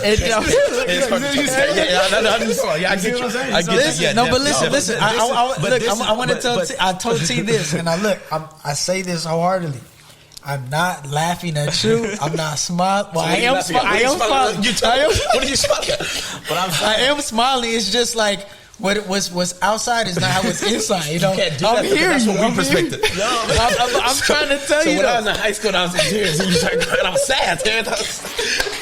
mean, like it's just hard. But do you get what I'm saying though? If I were to be like, yo, Terrence, like, can I pull up and just holler at you? Of course you're gonna be like, yeah, bro, yada yada yada. But don't get me wrong, and no offense to you, I love you as a brother, but I would never do that for the simple fact that it's not. I'm not saying I don't trust you, but it's just one of those things where it's just like I know you. You get what I'm saying? And honestly, the giggles will come. Oh yeah. But when the combos really get to breaking down and really get into that level, the smiles are going to come. But the conversation is going to flow. That's what I'm saying. Because that's what I'm saying. Like, I know you well enough. Yeah. I've known you for a good like 9 to 10 years. I've known you well enough to know that like when it's time. First off, you're a father. You know what I'm saying? You're a great father, and I applaud you for that. And then second of all, you're a brother and a son first before anything. You get what I'm saying? Mm-hmm. So that's why, of course, you're human, obviously. So I know there's a pact in you to where I can be like, yo, Terrence, I need to talk to you, and you'll listen to me. Mm-hmm. And I get that. But at the end of the day, like, people just go off of experience. All the experience I got with you is getting kicked out the club and just having like fun. You know what it is. He was getting beat up. Oh man! You know what it is, and I've spoken with T about this. I've spoken with a numerous amount of homies about this, and it's you have to understand growth. Yes, but it's hard to understand it if you haven't experienced it. Correct. So just like the last time we've been kicked out to forever, if we ever go out, here we go. That's all you're gonna say. But if we really go back and think, it's like I haven't had one of those incidents in a long time. Yeah, because we're shut down. No. Even before, you're right. Like 2017, 18, we're probably, you know what I'm saying? I see where you're getting at, Terrence, but we just going off of what we remember. If you do it more than 5 times out of an ordinary thing, bro, we're thinking like you're the guy that get kicked out the club. That's what I'm saying. When did we go to San Diego? That was for RJ's birthday. That was for your birthday. Okay, yeah, when you got kicked out. But okay, see, even prior to that moment, so what was that? 3 years ago, prior to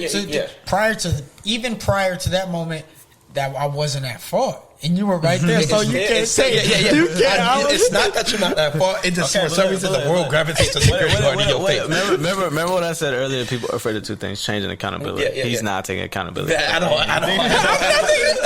Come on, bro. You know what you do? I know you, Terrence. You know how to push people. You knew that security guard was on you. You knew he was, but you was like, you would just like do something little, just small. So when he do, like, hey man, come on, something. What did I do? I didn't do nothing. Not in SD, bro. Yeah. Yeah, I know you was probably talking about other occasions and gotta understand. That's what we remember you, and like, if you do something 5 times that's out of ordinary, bro, then we just be like, you're the guy that likes to get kicked out the club. So if you do talk to security guard, I don't like to get you can say you grown, you feel me? But that's just what we hold you on. That's what we hold you on. That's what we do it all the time. I'll never put that against you for the simple fact that at the end of the day, you're still my friend, and I consider you a brother. So I understand that, but it's just one of those things where people, overall, people go off of what they know. So people may not have a certain friend that they want to go to or talk to about certain things just because they just know how they are, even though like their friend is willing to listen, like you're willing to listen. You get what I'm saying? Yeah. But at the end of the day, like I feel like it's the vulnerability of opening up to someone. Oh yeah, definitely. I think that's like 90% of what it is. Because like when we go through something, we like, dang, I'm good. I want to tell, but then it's like, no, we like, oh, who can I tell? And he's like, oh, I really could. Can you tell? But it's like. Honestly, I'm gonna keep it a buck. I don't tell anybody when I go through stuff. But because but you don't see that as a problem at all.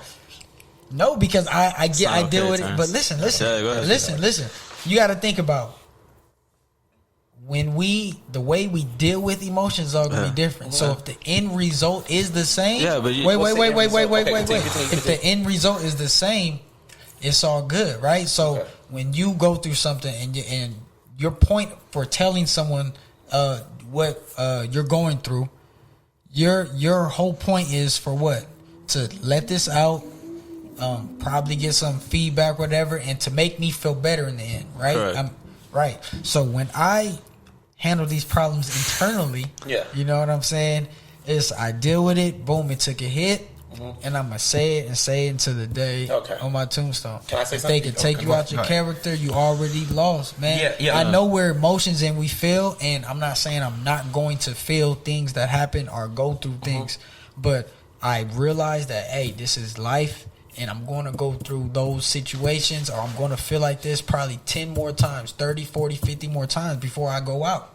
So it's like, all right, see it for as what it is, and then now let's move on. All right, so what I got against that, bro, is where's your different perspectives in the world when you trying to look for? So when you open up to somebody, so just say I open up to me. Me and Mick has a different thought process. We just have, but it's okay. When I hear his perspective, bro, that's what I truly go in, just because it's like, oh, I wasn't thinking like that before. I wasn't thinking like that. If you correct all your self-doubts of whatever it is, where's your different perspectives in life of like what can somebody else tell you? Because if you figuring out something that you're doing by yourself, bro, where are you? Nobody can tell you nothing. Yeah. You wouldn't be able to learn nothing. So I'm pretty sure you get the phrase. Not to knock you, my brother. Not you. I'm pretty sure you get the phrase. You have a selfish act. Like, you know, people think you're selfish. You heard that before. Oh yeah. So I'm saying so. Even if you open up more and get different people's perspectives, bro, and it probably loosen up the way you are, just because you feel like you can handle everything yourself. Because you saying at the end game, I figured it out. If it makes me feel better, I'm good. Yeah, if you can open up to people, bro, it's not you're doing something for yourself and you're doing something for others, though. Bingo, yeah, that's what I'm saying. At the end of the day, like for those who are watching and are struggling with any type of mental health or whatever the case is, you're not, by you opening up, you're not just helping yourself, you're helping others. You get what I'm saying? If somebody's sad all the time, like let's say we're in school and somebody's sad all the time, no one's going to want to talk to them. You feel what I'm saying? They're just mopey. They bring the mood down. Yeah. You get what I'm saying? So not only are you like hurting yourself, but you're hurting a lot of stuff around you, and that's why you feel like you can't reach out, but it's your fault at the end of the day. You feel what I'm saying? So if you were to open up and talk to people, then you have more outlets, and like he was saying, you have more perspectives to do things. You have a set in stone thought process in how you view things, and that's perfectly okay. But all I'm saying is, I'm not telling you to open up, but like I was saying, people don't like change. Obviously, you don't like change. Obviously, you don't like change. Yes, and it's a lot of stuff that you've conversed with Tia about on here, where it's just like we can't get you out of that thought process, which is fine. But you have to realize the world we're in. You know what I'm saying? You have to realize how open this world is, how diverse this world is. It can't just be like your way or no way. No, it's never my way or no way. But I feel like when it comes to things that I'm dealing with.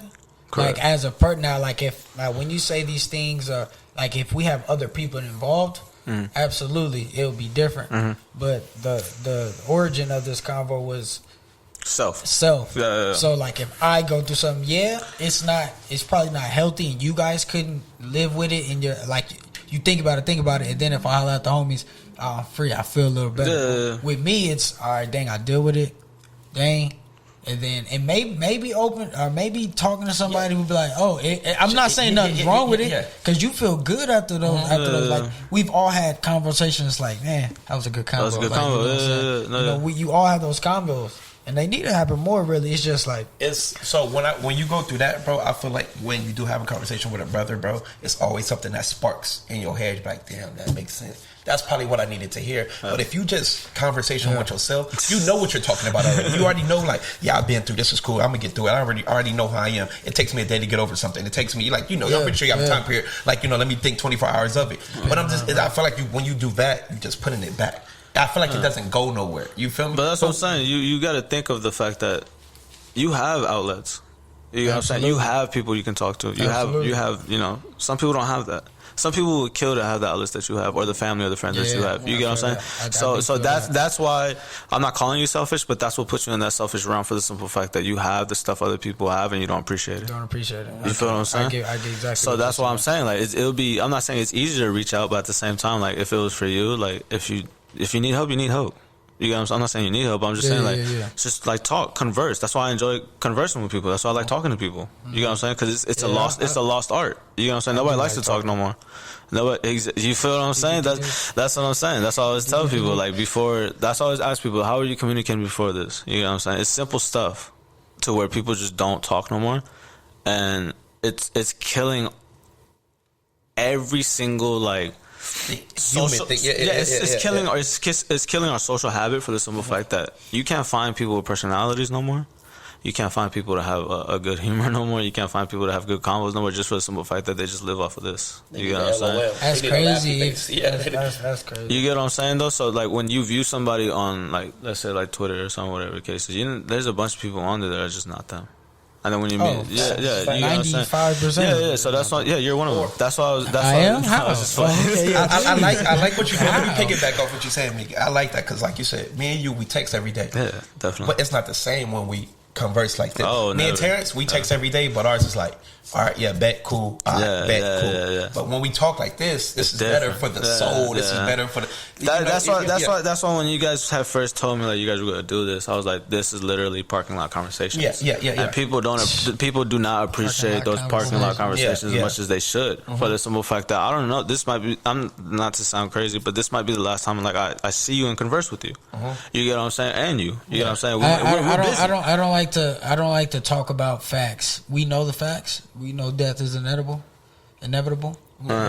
So let's just not talk about it, because then we get in that damper. No, we're not talking about death. No, just I was talking about in general. like in life. You took a deep I thought he was like, see, something's wrong with this boy. nah, it's just how I perceived it. Every conversation, you like talking. No, conversation. No, but I'm just saying like life in general. Nah, because he said after this combo we may not see each other. Like, what he did the well, okay, where are we going? Let's go take a ride. I'm just saying, like, in general, they're like, I haven't seen you in forever till now. And look at the combo that transpired out of that. You get what I'm saying? So that's what I'm saying. Like, this might be a while till I see you guys again, but at the end of the day, like, these conversations are needed, and people need to hear these conversations. Don't get me wrong, it's cool. The jokes are always funnier than the facts. That's a fact. You get what I'm saying? But all in all, being able to converse with people is what's going to keep us going as humanity, as a mankind, for the simple fact that we have to care for one another, and we have to take care of one another. So let's. I mean, we do this a lot. We always, and every one of our homies is guilty. Correct. When we get in the same atmosphere, and we start throwing things around, and it sounds lovely. And then Monday come.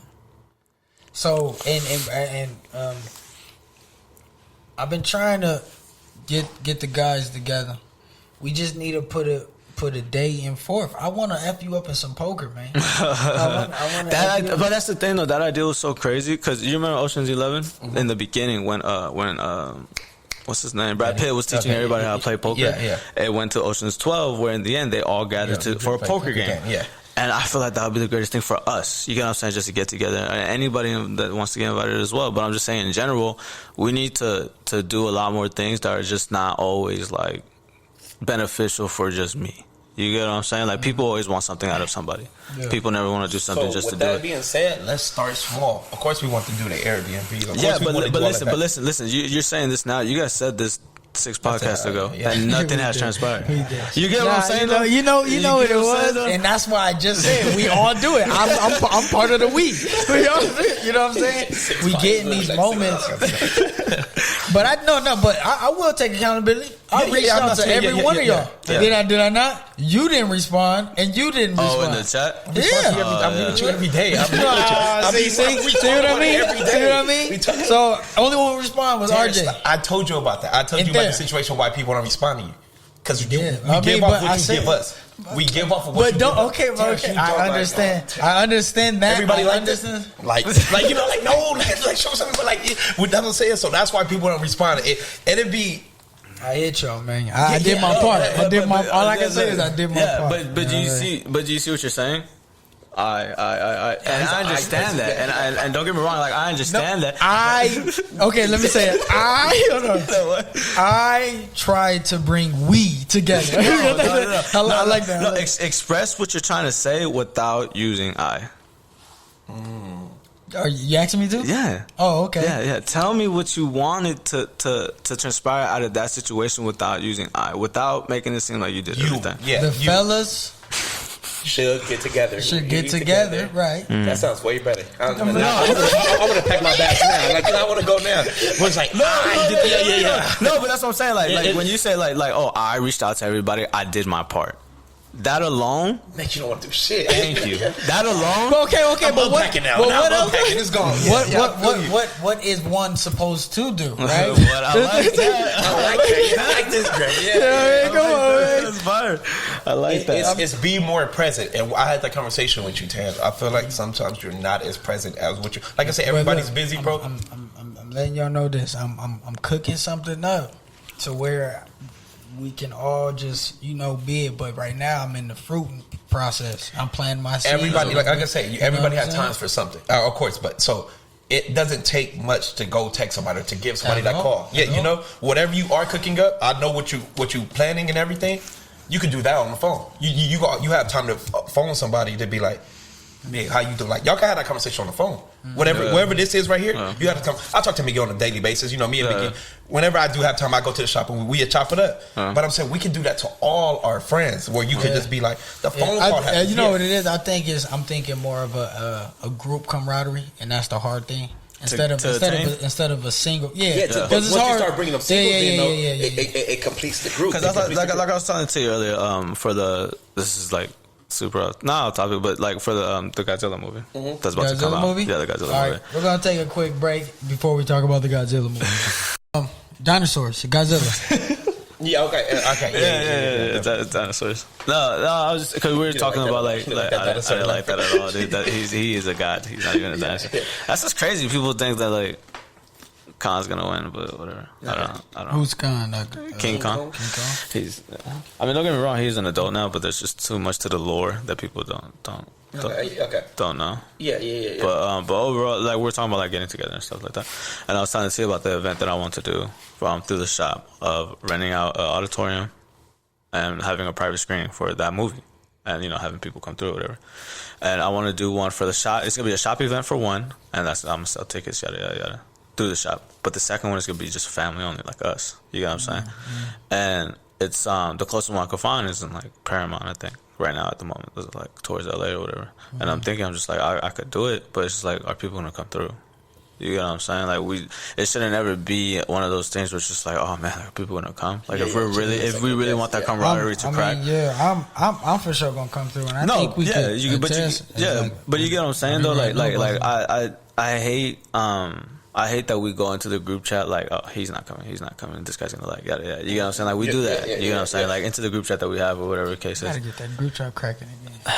It's a lot of complications in that one. Oh, are you kidding? Yeah, dude, there's a lot of funny moments. There's a lot of great times in that, and that's what I'm saying. Like I put it in my head that you guys and everybody, this is a group that I'm gonna grow up with. We always talk about like think like a man, like stuff like that. You know what I'm saying? Like they play like basketball every Sunday or something like that, or just like little stuff like that, or like their kids grow. We get in the league, bro. Yeah. Oh yeah, he was telling me about it. I'm down. Just make sure. I'll be down, bro. When was the last time you hooped?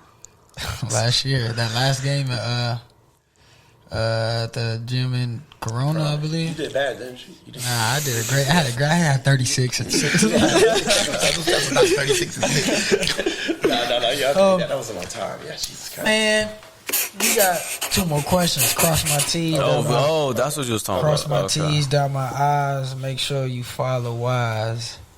Yeah, okay, go ahead.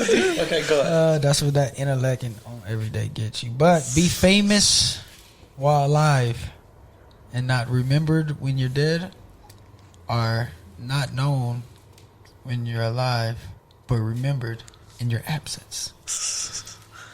You want to take that one, Vic? Take that one. It's not. It puts me back into that situation where I was telling people like I'd rather.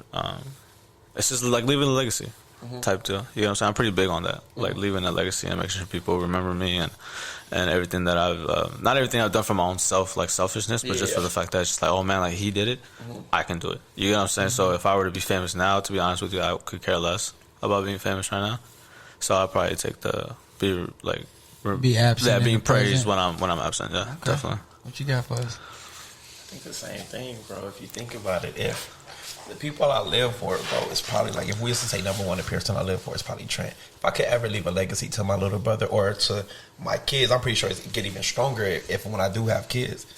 If I could leave a legacy for them, bro, that'd make your life feel complete. Yeah. If you could leave something to Lil T, bro, just say trucking business boom, if you could leave it to him, just for him, the fact that he could pick options, you feel me? it's everything, bro. It's everything. It makes it all worth it. Because I'm not saying you're like right now you want to do the trucking thing. Like you're doing it for you, or what are you doing it for? Generational wealth, man. Exactly. That's everything I'm doing at this moment. Scoot over. Everything I'm doing at this moment is for generational wealth. Yeah, definitely. That's what I'm saying. It's not even for the fact that I want money. Mm-hmm. It's more that the fact I want to see the reaction on people's face when I do something for them. Yes. You know what I'm saying? So it's like. But is that for you to feel good or to make other people feel good? Both. Okay. It works in both. I mean, obviously, if you do something for now, I don't go into it selfishly. Correct. But it's just like that's what I like. I like bringing joy to elevating you know what I'm saying? Yeah, definitely. So, absolutely with that. Last one, man. Have a criminal justice system that works in a sphere, or an administration free of corruption.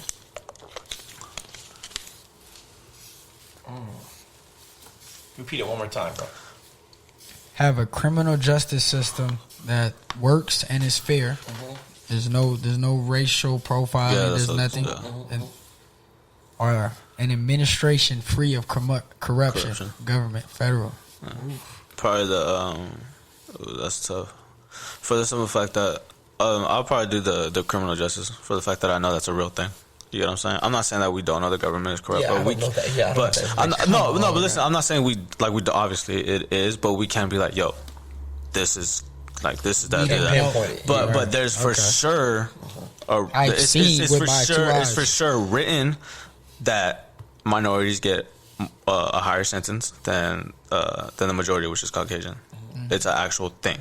You get what I'm saying? Like we can look that up, and it's a real thing. Because you got to think, you fix it in the criminal system, that goes all the way to the prison, to the that's what I'm saying. So that's where ultimately we do hold the power. Because at the end of the day, government is going to be government, whether we want to accept it or not. You know what I'm saying? But the same thing. Right, but that's why I say the administration. Yeah. But that's what I'm saying. What can they change though? What can they change? Administration. Like what would it benefit us? Like what to say? That's what I'm saying. Like it would rather be for us as opposed to getting treated like a business. Mm-hmm. You get what I'm saying? Like the free of corruption. Like it would be a true democracy. Free of corruption. Okay. A true democracy. Yeah. Taxes wouldn't even probably be here because you got to think the rich persuaded the poor that taxes were a good thing. Oh.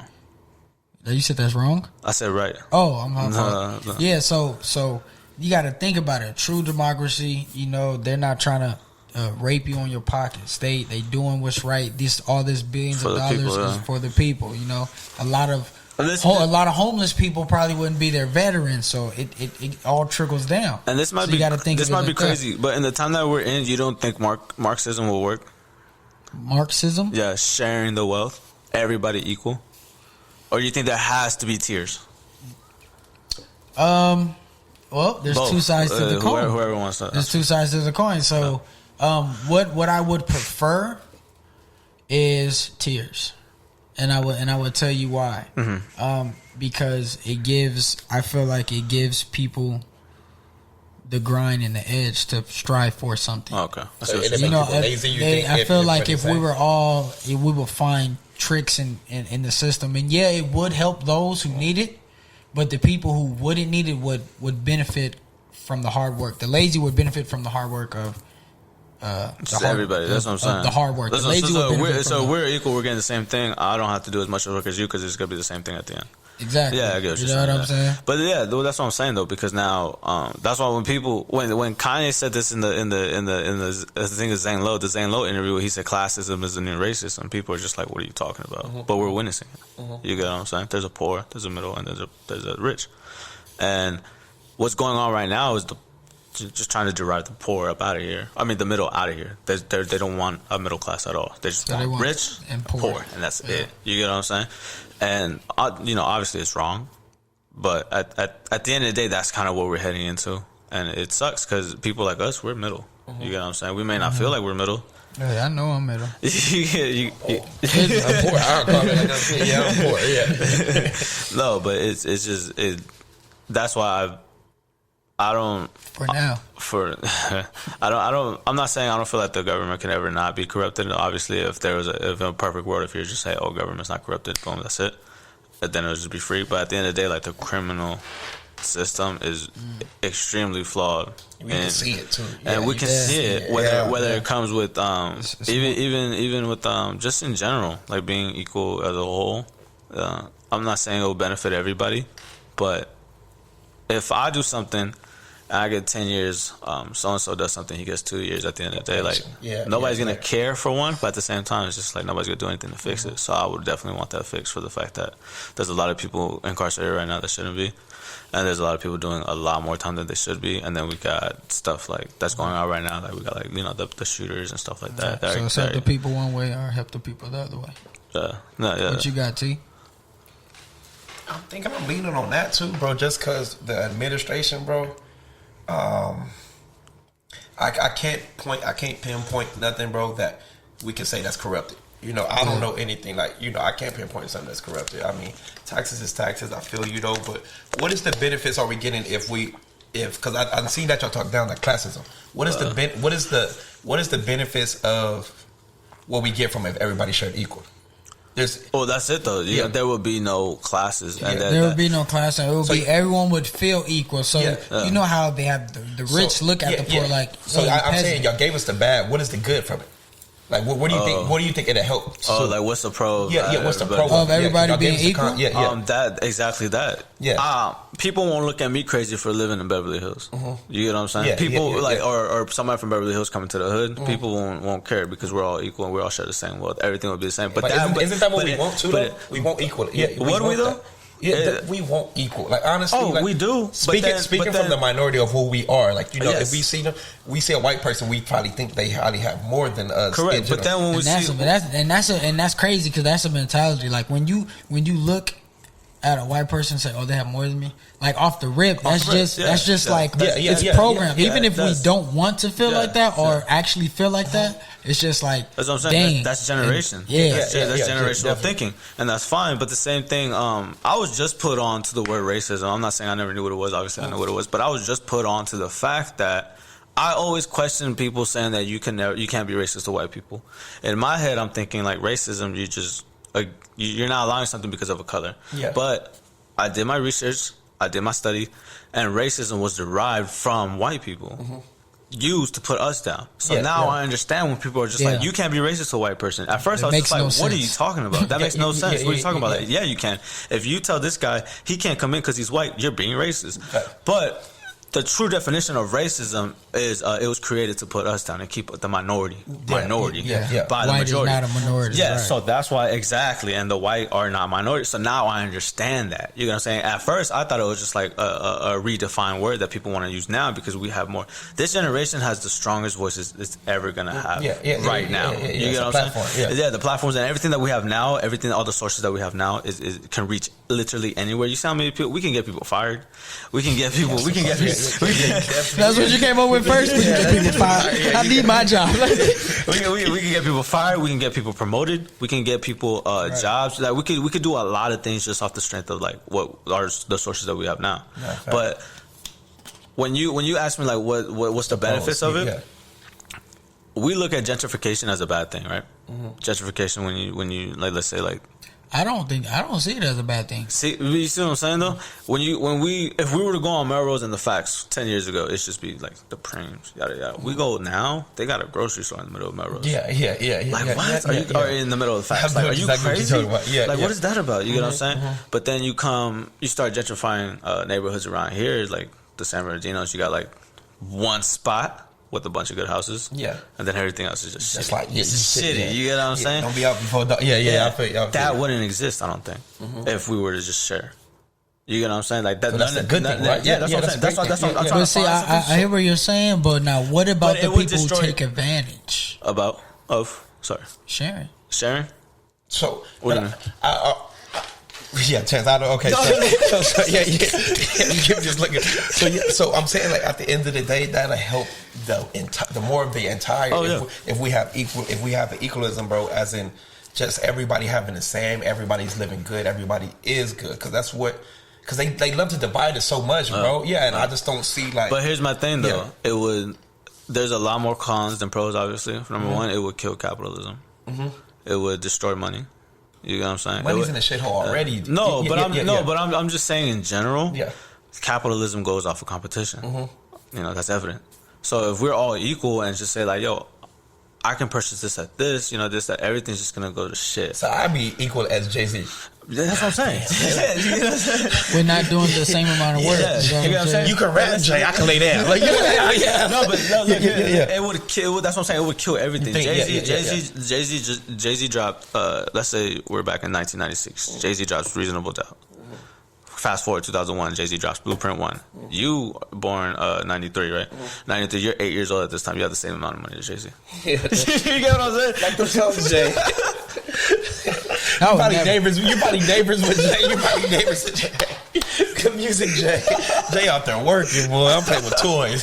We got the same credit limit, But then it's just like, I understand. Don't get me wrong. I do want everybody to be equal. And on the last part, you did talk about being like allowing trans people to do sports or whatever, and you said you think that wouldn't be fair. Absolutely not, bro. Okay, that's fair. I'm just saying, but that goes into the aspect of being equal. Yeah. You get what I'm saying? Like, everybody should have the same opportunity. But at the end of the day, we technically do have the same opportunity. That's why, even right now, when you see like homeless people on the street or whatever, let's say this is the most common thing. Everybody's gonna understand this. On the left side, you have a Caucasian person holding up a sign. On the right side, you have a Hispanic or African American selling something. You get what I'm saying? We all have the same opportunity, but it's just what we're doing with it. We are hungry because we know that this system is not built for us. Even if you don't feel like the system is not built for you, then I don't know what to tell you, but it's really not. The Constitution is written without us in it. When it says we, like as men, that's not us. You get what I'm saying? That's not who they're referring to at that time. You get what I'm saying? The people that wrote the Constitution own slaves as well. So when they're referring to them, like when they say we as men or we the people, they're talking about themselves, the Whigs, the government, the parliament, like all of that. They're not. They didn't expect this. They didn't expect this diversity. You get what I'm saying? And that goes into what we were raised on. You know how many years we celebrated Thanksgiving not knowing it was a massacre? Yeah, it was a massacre. That's you crazy, get what I'm saying? You know how many? When you say they don't expect that, bro. That's crazy. When you know how many days off we have for Christopher Columbus not knowing? Oh, that was a crazy one. Yeah, bro. You get what I'm saying? He was celebrated as a hero. Yeah. You get what I'm saying though? And that's what this system is built on. They want to blank everything, and they want to start us off with a clean slate, and they want us to know what they want us to know. They erasing slavery out of history books. Oh, you kidding? Yeah, definitely. Yeah, that's what I'm saying. That's why. Like, don't get me wrong. It's definitely not something I want to read about, just for the simple fact that it was inhumane. Yeah. But at the end of the day, when you talk American history, that's American history. That's probably the biggest part. That's what I'm saying. And that's why when people get upset, they're just like, why isn't there why isn't there enough like African history and like history class and stuff? We gonna get it right. This is American history. This is just this. You get what I'm saying? They don't accept the fact, and it's really I can't stress it enough how mentally ill you ought to racism. Be. Yeah. It really just makes zero sense. Yeah. Oh no, it definitely does. Oh, I don't like you because of a pigmentation. Yeah. No, definitely. It just and that's definitely. I'm not gonna sit up here and just make it seem like us Hispanics are like, oh yeah, we're with you guys. Like, no, there's a lot of Hispanics that are racist, super racist, because of the outlooks that they have on people. Yeah. But obviously, I do want to break that. And I can't do it by myself. But I'm just saying, in general, as all Hispanics, like at the end of the day, we're minorities as well. We can't think of ourselves as above anybody. You know what I'm saying? Especially with the African American culture that, like I said earlier, is what's pushing this world. And people just don't want to accept it because it's coming from you guys. You know what I'm saying? Music, everything. Yeah, so that it's literally everything. Are you crazy? Culture, everything. Every single thing is derived from what's going on in the African American community. And it goes back to what I was saying earlier. It's just like, this is what I was adopted in, and this is what I'm seeing. So this is why I feel like I can speak on it. Like I said earlier, not us, but like the African American community as a whole. When somebody that's not African American says the N-word, they get upset, right? Not me. No, but listen, I'm just talking about like as a general consensus. Okay. As a general consensus, not just like you. You know what I'm saying? Me, I grew up saying it, right? And I'm trying to stop saying it. You know what I'm saying? But I've asked you guys before, and I've asked other peers as well. Like, hey, like if it bothers you for me to say this, let me know. You never asked me. And then it was in the chat. Nah, you never asked me. Definitely. I don't think I was in that chat. Yeah, I don't think I was. I don't think I left. I left willingly. I know what you're talking about. And then I asked, and you guys were like, no, because we know who you are. That's not okay. Yeah. Because we go out and we hear somebody else say it, you guys are going to get upset. That makes you guys hypocrites, and I don't want you guys to be hypocrites on the account of me. You get what I'm saying? So anytime you guys hear me say it, be like, Miggy, that's not okay, yada, yada, yada, if you guys want to, whatever. I don't know. Yeah. I just feel like it'll help me to be a better person and to understand that I totally, fully don't understand what you guys go through as people. You know what I'm saying? I may be Hispanic, but I don't see or feel all of the stuff that African Americans go through. And for me to sit here and be saying the N-word and acting the way I do just because I was raised that way, I don't want to make it feel like it's a slap in the face to you guys or the culture, for the simple fact that this culture that's a whole is not only beautiful, but it's generational, and it's the most impactful thing that will ever happen in this universe, I feel like. It's been hard, man. It's been hard. You see, that's why I never hit you to talk. Goofy. I don't want to break something down that long and this nigga just gonna say, it's been hard. That's all you got for that? It's been hard. But I do this. But that's what I'm saying. But that's what I'm saying, though. That's why, like, it's cool to break stuff down. You know, just for the simple fact that I love dialogue, man. I love, you love monologue. You love hearing yourself talk. Not really. I've been listening this whole hour 54. I've been listening this whole hour 54. You know? I feel like, I mean, the greats always take a bad rap. You know what I'm saying? So we gotta ride from the ashes from time to time. You know? I hate you. But like for real, like generally and concisely speaking, it's definitely something that I don't want to partake in. That I don't want to partake in for the fact that I don't want to take advantage of the culture that's brought.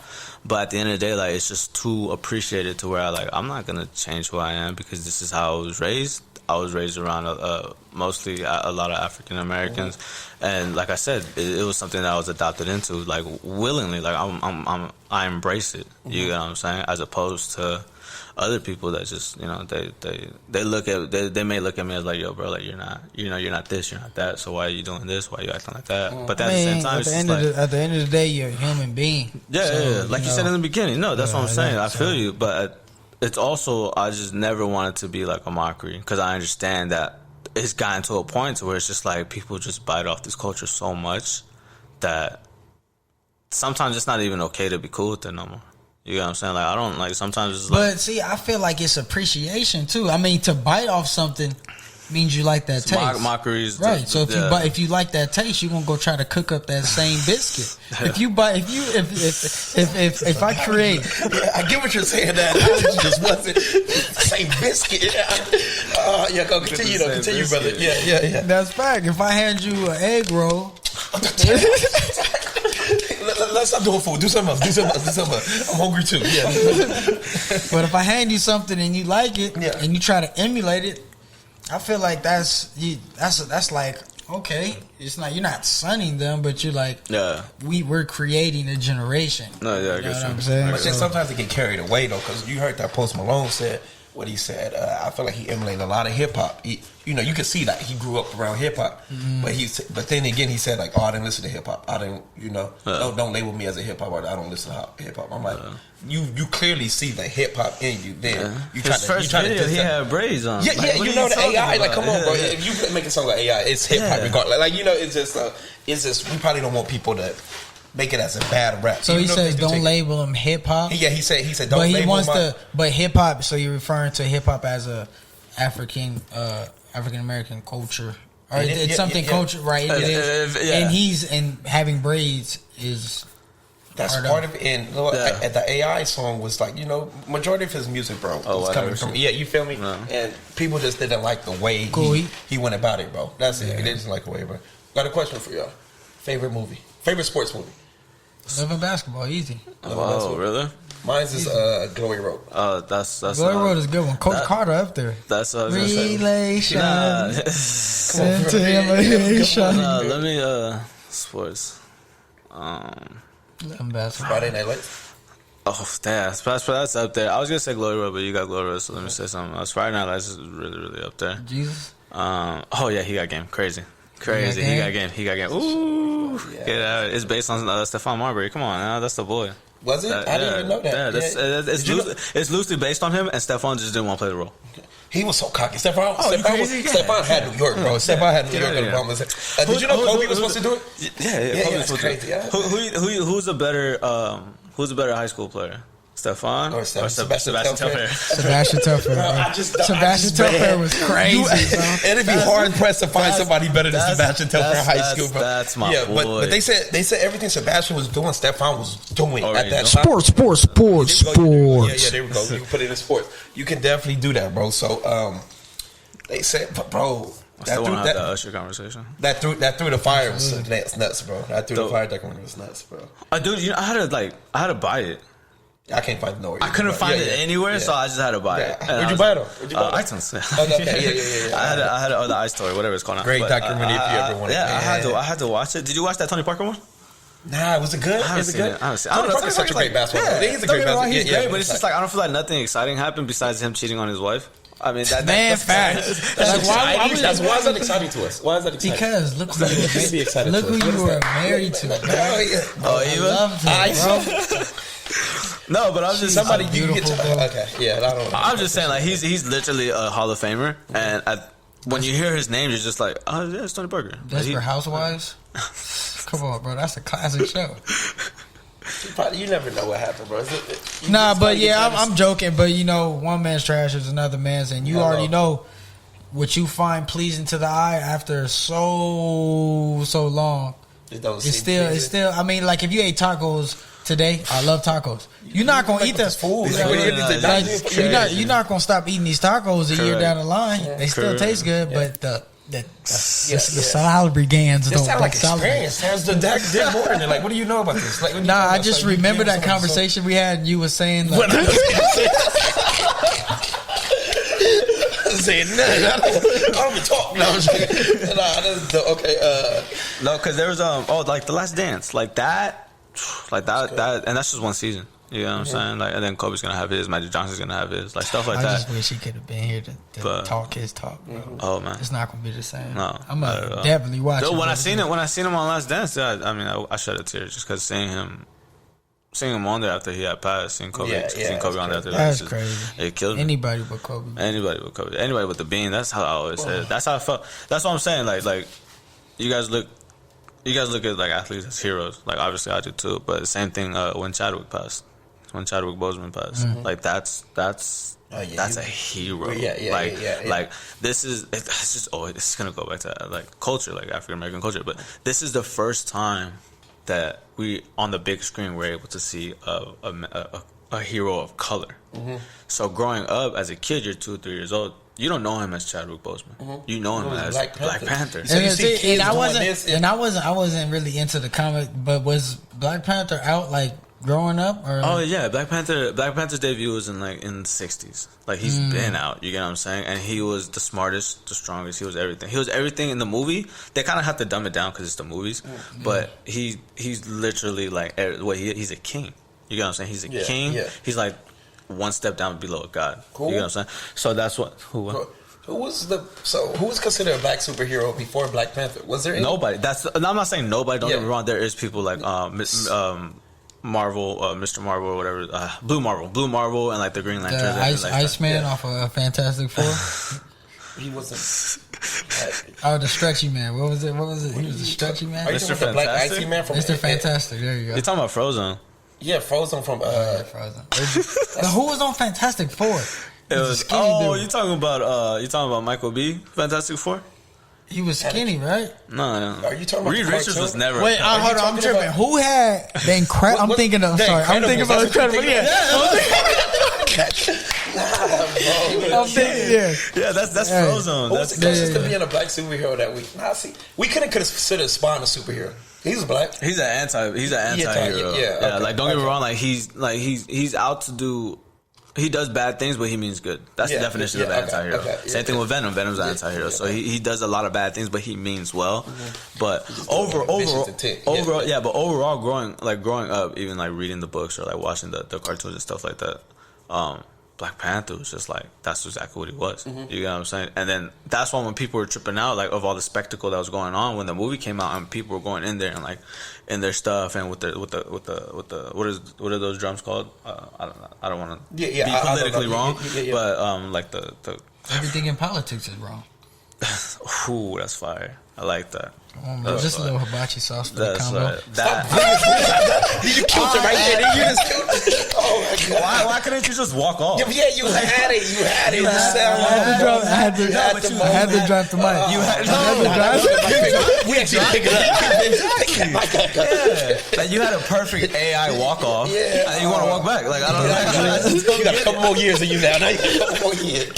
Go to a new team and average 17 years. But no, and like I said, like for the kids now growing up, that's all they know is the movie. You know what I'm saying? They're not old enough to read these books that we were reading back in the that came out in the 60s, 70s, and so on. This is what they know. The movie they see Chadwick Boseman being portrayed as Black Panther. That's their Black Panther. And that's when people were talking down on people like, oh my God, they're doing so much, so they're so extra for going to the movie. Like, no, let them have this.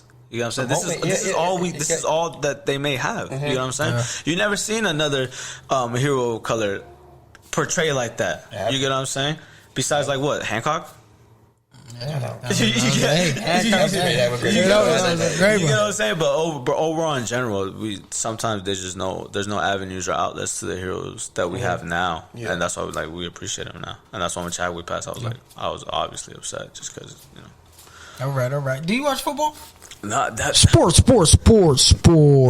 That's what kills me. Like I'm hearing you guys talk about football. Like I used to watch football back like when Eagles were my team. Like when they had like Donovan McNabb, T.O., Donovan McNabb, Jeremiah Trotter, Willie McGinnis, like all those guys. Not McGinnis. That was McGinnis, boy. And, they had Daryl Dawkins. That was my boy. Daryl Dawkins was my boy. DD was. Yeah. But like that's cool. Like that was mine. Like that was mine. About 6 years. It's been a minute. So that's why when I hear you guys talk about football, I'm just like, man, like I miss waking up in the morning and turning on. Pardon the interruption. I miss waking up in the morning. Pardon the interruption was good. Yeah. I miss waking up and like turning on whatever was on, like top 10 plays. Yada. I miss doing all that, but I'm super out of touch with as far as not sports in general. I'm good with, but like the way you guys break it down. Basketball.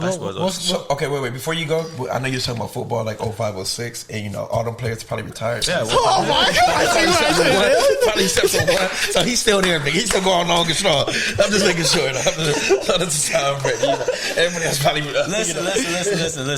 This is Tom Brady is a god.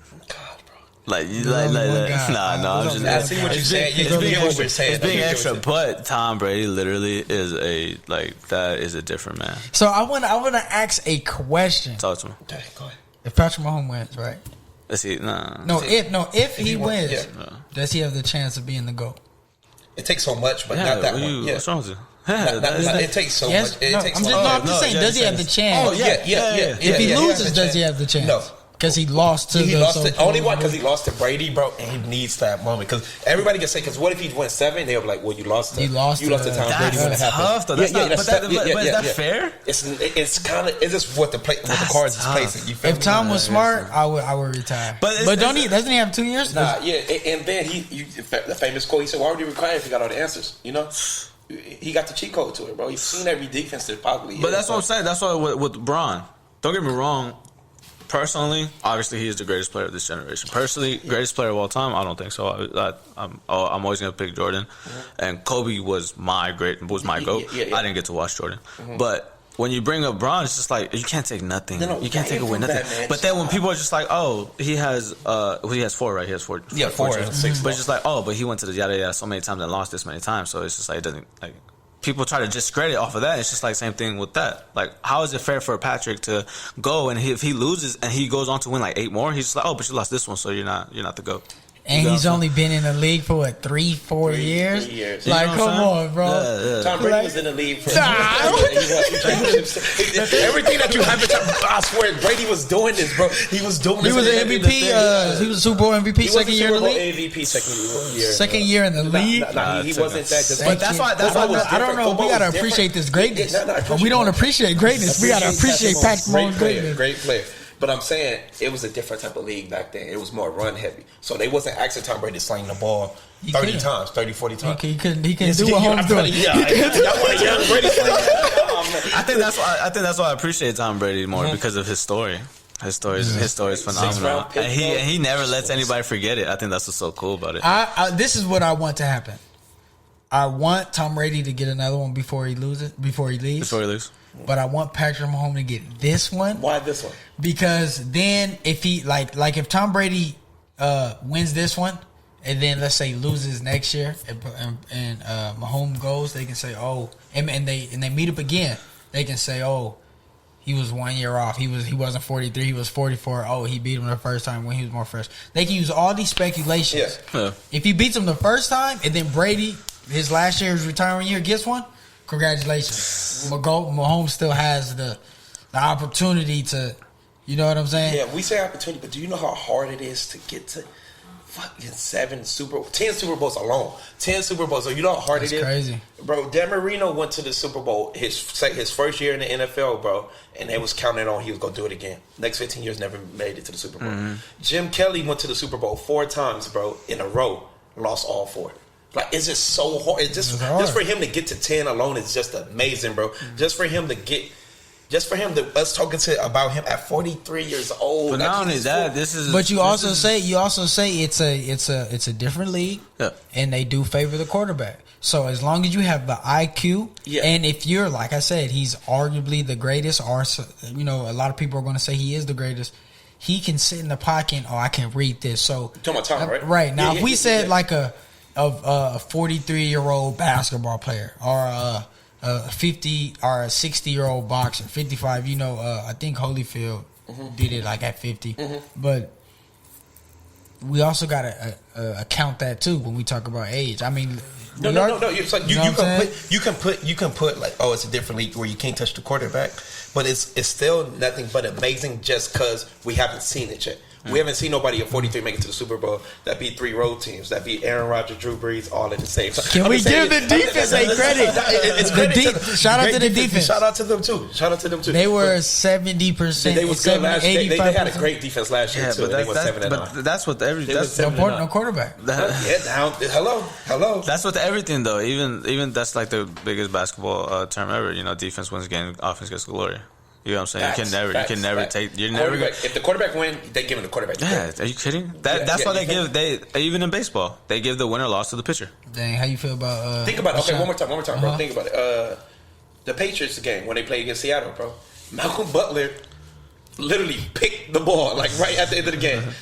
He got like a little couple minutes, bro, but the glory was Tom Brady just because it's just a quarterback, bro. It's just really the quarterback. That's how you finish it. He threw 170 yards in the last quarter, bro. It's down 10. Like, this is crazy. Okay. That's crazy. Shout out to Brady. Now, what was you about to ask me, bro? I was going to say Deshaun Jackson. Not Deshaun Jackson, Watson. What? Did he go? Did he leave? He demanded. Now he's not out yet. He demanded a trade. Where do you think he would go? A good fit for him. Patriots would be good because they got it. But Cam Newton's got a 1 or 2 year deal. That was just a 1. That'll be a good place for him to go. It all depends what he wants. The Jets could be a very good. So with league and football, bro, it's a copycat league. It's a what's trending. So how much what they just gave from Matthew Stafford, bro? Because he got traded to the Rams. They gave like a couple picks. I I knew Matthew Stafford was a good quarterback. He's a good quarterback. They put him way over Jared Goff. He's way better than Jared Goff. He's just Detroit. You get buried in Detroit. You feel me? Real good quarterback. But what they gave 3 first-round picks and Jared Goff. Would you imagine what you got to give up for Deshaun Watson right now? Plus that age, bro. He's young. They calling him one of the he's a good quarterback. So niggas gonna have to come with it. I'm thinking that he might go to the Dolphins, bro. I feel like they have the more of the picks. They still have that first round pick. I like. You like Tua? I like him. Yes, I mean, they'll probably say, "Oh, I'll get as a manager, though, bro, it's a win over. now league. You would take Deshaun over Tua, right? Yeah, that's like Tua. I mean, they're not bad. They're not bad. Yeah, they have a good year. But you know, if I could get a Watson, I'll take him bigger and can do the same thing, just not as you guys watch soccer? No, but let's talk about soccer. I don't. No. You see that Ronaldo play, bro? You see how high he got? When you sent me that, I was like, that was from like 4 years ago. I'm gonna start getting into it. I could have thought that was today. That was from a minute ago. That's young he up with soccer. That's when he went to Juvie and he started doing his thing. That's why. How athletic is soccer players, bro? I feel like they don't get the credit of what they get, bro. Just think about it, don't get me wrong, it may not sound like a lot, but it's just 90 minutes of just pure running. I couldn't do that. Are you crazy? Not crazy. Yeah. I mean, you got a couple breaks. You know, if you defense, you wait. You know, you. That's what I'm saying. But I'm just saying, for somebody like a Cristiano, that's a forward. You know what I'm saying? He's on the go, 90 minutes straight. You know what I'm saying? They're moving full of speed. Like it's. We used to play at PE. We always have to change the game. We have to pick up the ball. They going having the time of their life. They would do every flag out there, bro. I was too physical. The time of their life.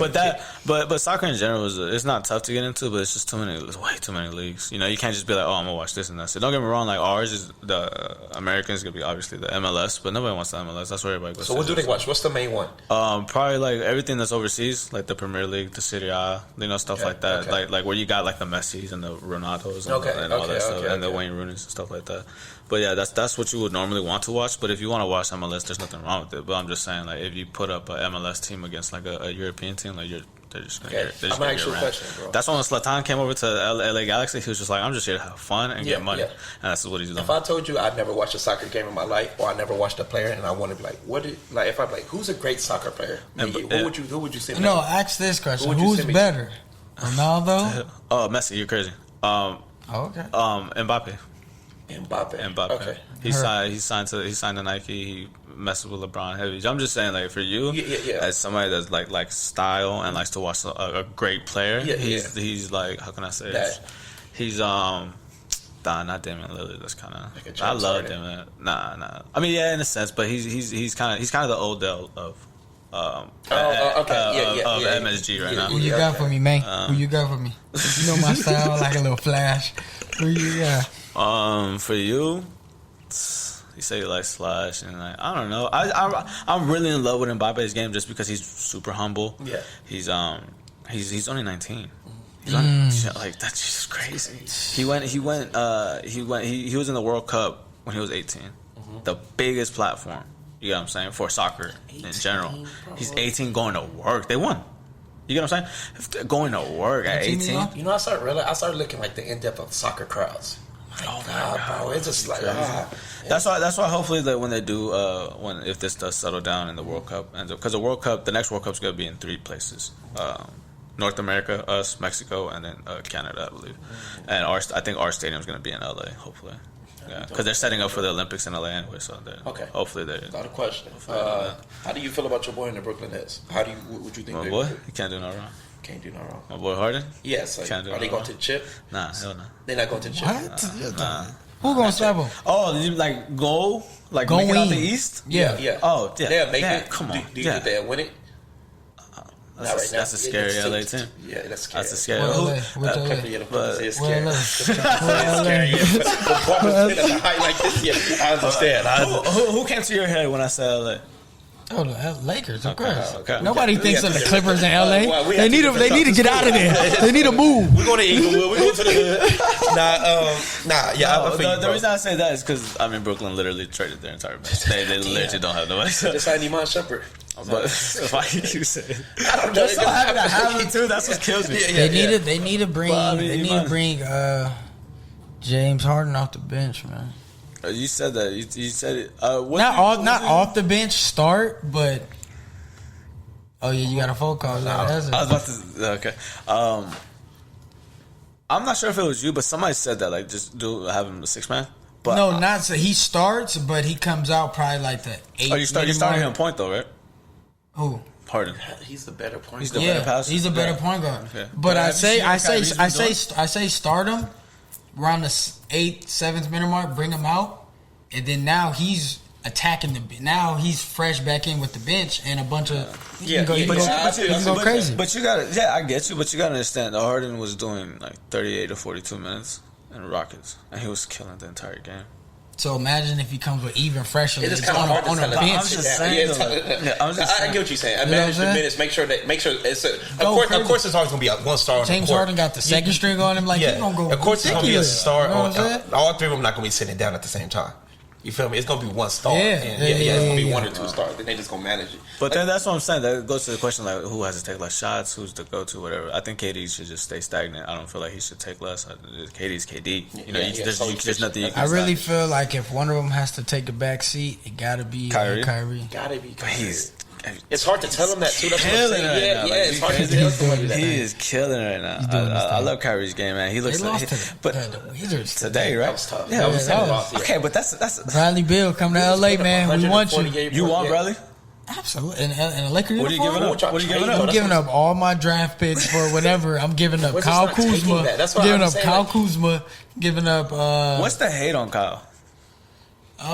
He He's having a good year this year. No, he's leading in rebounds. Leading who? Y'all team in rebounds. He's leading your team in rebounds. I don't want that from you. What do you want? What do you want? Nah, I mean, he's not. He's just irritated. He has too many bad moments, more than good. You know.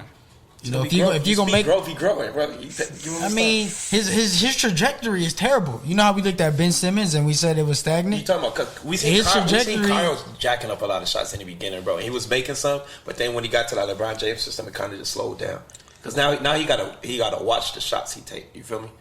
I mean, he has to, but he doesn't. That's not the player. I feel like he flourished when Bron. Have you ever seen them games when I don't like the Lakers, whatever? Cool. Have you ever seen the games when LeBron has set out? For some reason, Kyle Kuzma or Anthony Davis set out. For some reason, Kyle Kuzma ended up having a great game because he gets more shots. I feel like he need more shots for him to be. That's why I'm saying that's why he needs to do that. To shoot more. Yeah. He got to shoot more. Mm-hmm. Like you had all this promise. I think his promise is declining. You know what I'm saying? And his defense isn't that great either. Nah, it's not good. What makes me? I mean, Kyle's a great player, obviously, but what makes me? That's that shoe deal. I don't know why that bothers me so much. He had a shoe deal with GOAT. That's the smartest deal I've ever seen, and he gave it up to go to. I think he's in Puma. Is it Puma? I don't know. Okay. But I was just saying. How do you get your deal with GOAT? GOAT told him, "Yo, we'll give you any exclusive sneaker to hoop and you want." It's just GOAT. It's GOAT. You can wear any shoe you want. Unlimited supply. You have an unlimited supply to our sneaker catalog, and you can wear whatever you want. You can have whatever you want, and that's the contract. You know, it's just like the only thing is you can't get a GOAT shoe, a signature shoe. That's it. Yeah. But everybody wants a signature shoe. You know what I'm saying? But that's my thing though. Terrence, if they ask you have your signature shoe, or are you just like, I just want to rock Jordans all my life? No, he didn't say Jordan. He said any exclusive but something that's had your name on it. That's Dwayne Wade. Why don't like Dwayne Wade's though? But to Dwayne Wade, a signature shoe is big. Why do we love Nick Young and Tucker so much? Because they kick game is crazy. Like, but you couldn't tell LeBron James shit with his sneaker collection with his name on it. You couldn't. PJ Tucker couldn't look at LeBron with his sneaker with his collection. You feel me? Why not? With your name on it, bro. You have man. All LeBron has. No, I understand one is better, but it's like all LeBron has to. You gave up your freedom in a sense. LeBron did. He's working on his own. Kyle shoe. Kuzma. Oh, but if he gonna get his own signature, only if he get his own signature. I don't know if he is getting his own signature, but I'm gonna go with my own signature more than I go with any shoe that I want. Especially with the type of money I have, like you know. That's what I'm saying. Right, you can get on those shoes, right? Yeah, that makes sense. I don't need it. Right, exactly. Yeah. No, PJ Tucker be doing it. Yeah, go ahead. PJ Tucker is crazy. Yeah, I'm just saying, all LeBron has to tell PJ Tucker is like, you own my shoes. You have a pair of my shoes, you know? You have a pair of my shoes. That's crazy. I don't have a pair of shoes. You know what I'm saying? But I can't play against nobody. What's I think I know yours is the Paranormal Poems. What's your biggest shoe grill? Like an ASIC, a Jordan, like a holy grail, like a holy grail, like a shoe that you just have a value for. Like I value this shoe. This is the definition. The definition is that you will pay any amount of money to get. No shoe in this world, but I understand what you want. I understand what you want. Dang, I don't even know. I never. Is yours still the Paranormals? Yeah, that's what I figured. That's just like 3Gs right now. W5. Yeah, I don't even know, bro. I mean, it's tough just because, I mean, who wants to spend so much on shoes? But I mean, there was a point in time where we were just like doing whatever for shoes. But it's just I want the Freddy Kruegers. I've been trying the dunks. Yeah, those are the ones. Too. That's what I'm saying. It's either those or the Paris dunks. Those are just impossible to get, or whatever the case is, or the Eminem Force, the undefeated Force. Undefeated Force. Yeah, undefeated. I can't. Yeah. Shut up. Oh wait. I do kind of. No, not those though. I'm talking about the Eminem. There's only like 1,000 pairs. Undefeated? Yeah, for the Eminem. Eminem. You talking about the olive? You talking about the olive? No, they're black. Oh, okay. I thought you were talking about the olive with the October. No, you're good. October string. No. You know what I'm talking about? The October string. The October string.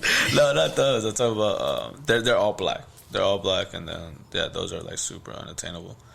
But no, the only reason I ask is because I see what the quote unquote shoe game is like now. Everybody's like really trying to up their shoe game in general. Yeah. And sometimes I just feel like obviously it's gonna be all hype, but I just wish a lot of people would just do their research on the stuff that they're buying. I don't think they have to. I mean, if you like, you don't think so? If you like Pumas, then No, but I was saying in general. Where would you like? I'm just saying in general because the Mocha ones wouldn't have cracked had Travis not made his shoe. Made his. You get what I'm saying? Yeah. And people are just biting off of that just because the closest thing that looks like it. You get what I'm saying? When Kanye wore the Ultra Boosts are crazy right now because Kanye wore the all white 1.0s, and people are just like, Kanye's wearing 1.0 Ultra Boosts. Now everybody's gonna wear them. Hey, that marketing crazy. Man. No, that's what I'm saying. But I'm just saying in general, like I just as far as the sneaker culture goes, I mean we've been in this for years. You get what I'm saying? And I just would want people to do like more research on a lot more stuff that they're purchasing, and not just doing it based off just like what other people have, or I got this and you don't, yada yada yada. You get what I'm saying? I see what you're coming from. Yeah. You know what I'm saying? Like T still got the premium foam posits. You know what I'm saying? People don't know what he had to go through to get those. It's the greatest story ever, bro. You get what I'm saying? Yeah. Or people don't. But that make you hold it dearly. It make you hold it dearly. People don't understand what he had to go through to get the first ever Pirate Black Yeezys. Oh my God. You feel what I'm saying? People don't know that. Yeah, and that's why to see it now, everybody has Yeezys now. You know what I'm saying? It takes away from that. That's why I feel like the sneaker culture is just shit now. You know what I'm saying? That's why like I don't, like me as a person, I'm not saying I don't care about it, but I give away shoes left and right just because of the fact that it's just like I love shoes. There's that's what I'm saying. And I seen that you got your thing going on, so I'm just like, that's cool. You get what I'm saying? Like, don't get me wrong. But as a whole, like for people that want to get into like shoes or even like streetwear, like just do your research. Like that's all. You know what I'm saying? Just do your research. But I'm not hard to please. I'm pretty chill. That's what I'm saying. I'm just talking. I really love them. I'm just talking about in general, like the resurgence for the streetwear that's going on right now. Honestly, it's not needed for the fact that street culture is always going to be its own entity. It's never, you can never add on or take away from anything. You know what I'm saying? That's why when people are just like, like they consider Vibes a streetwear brand. It's not.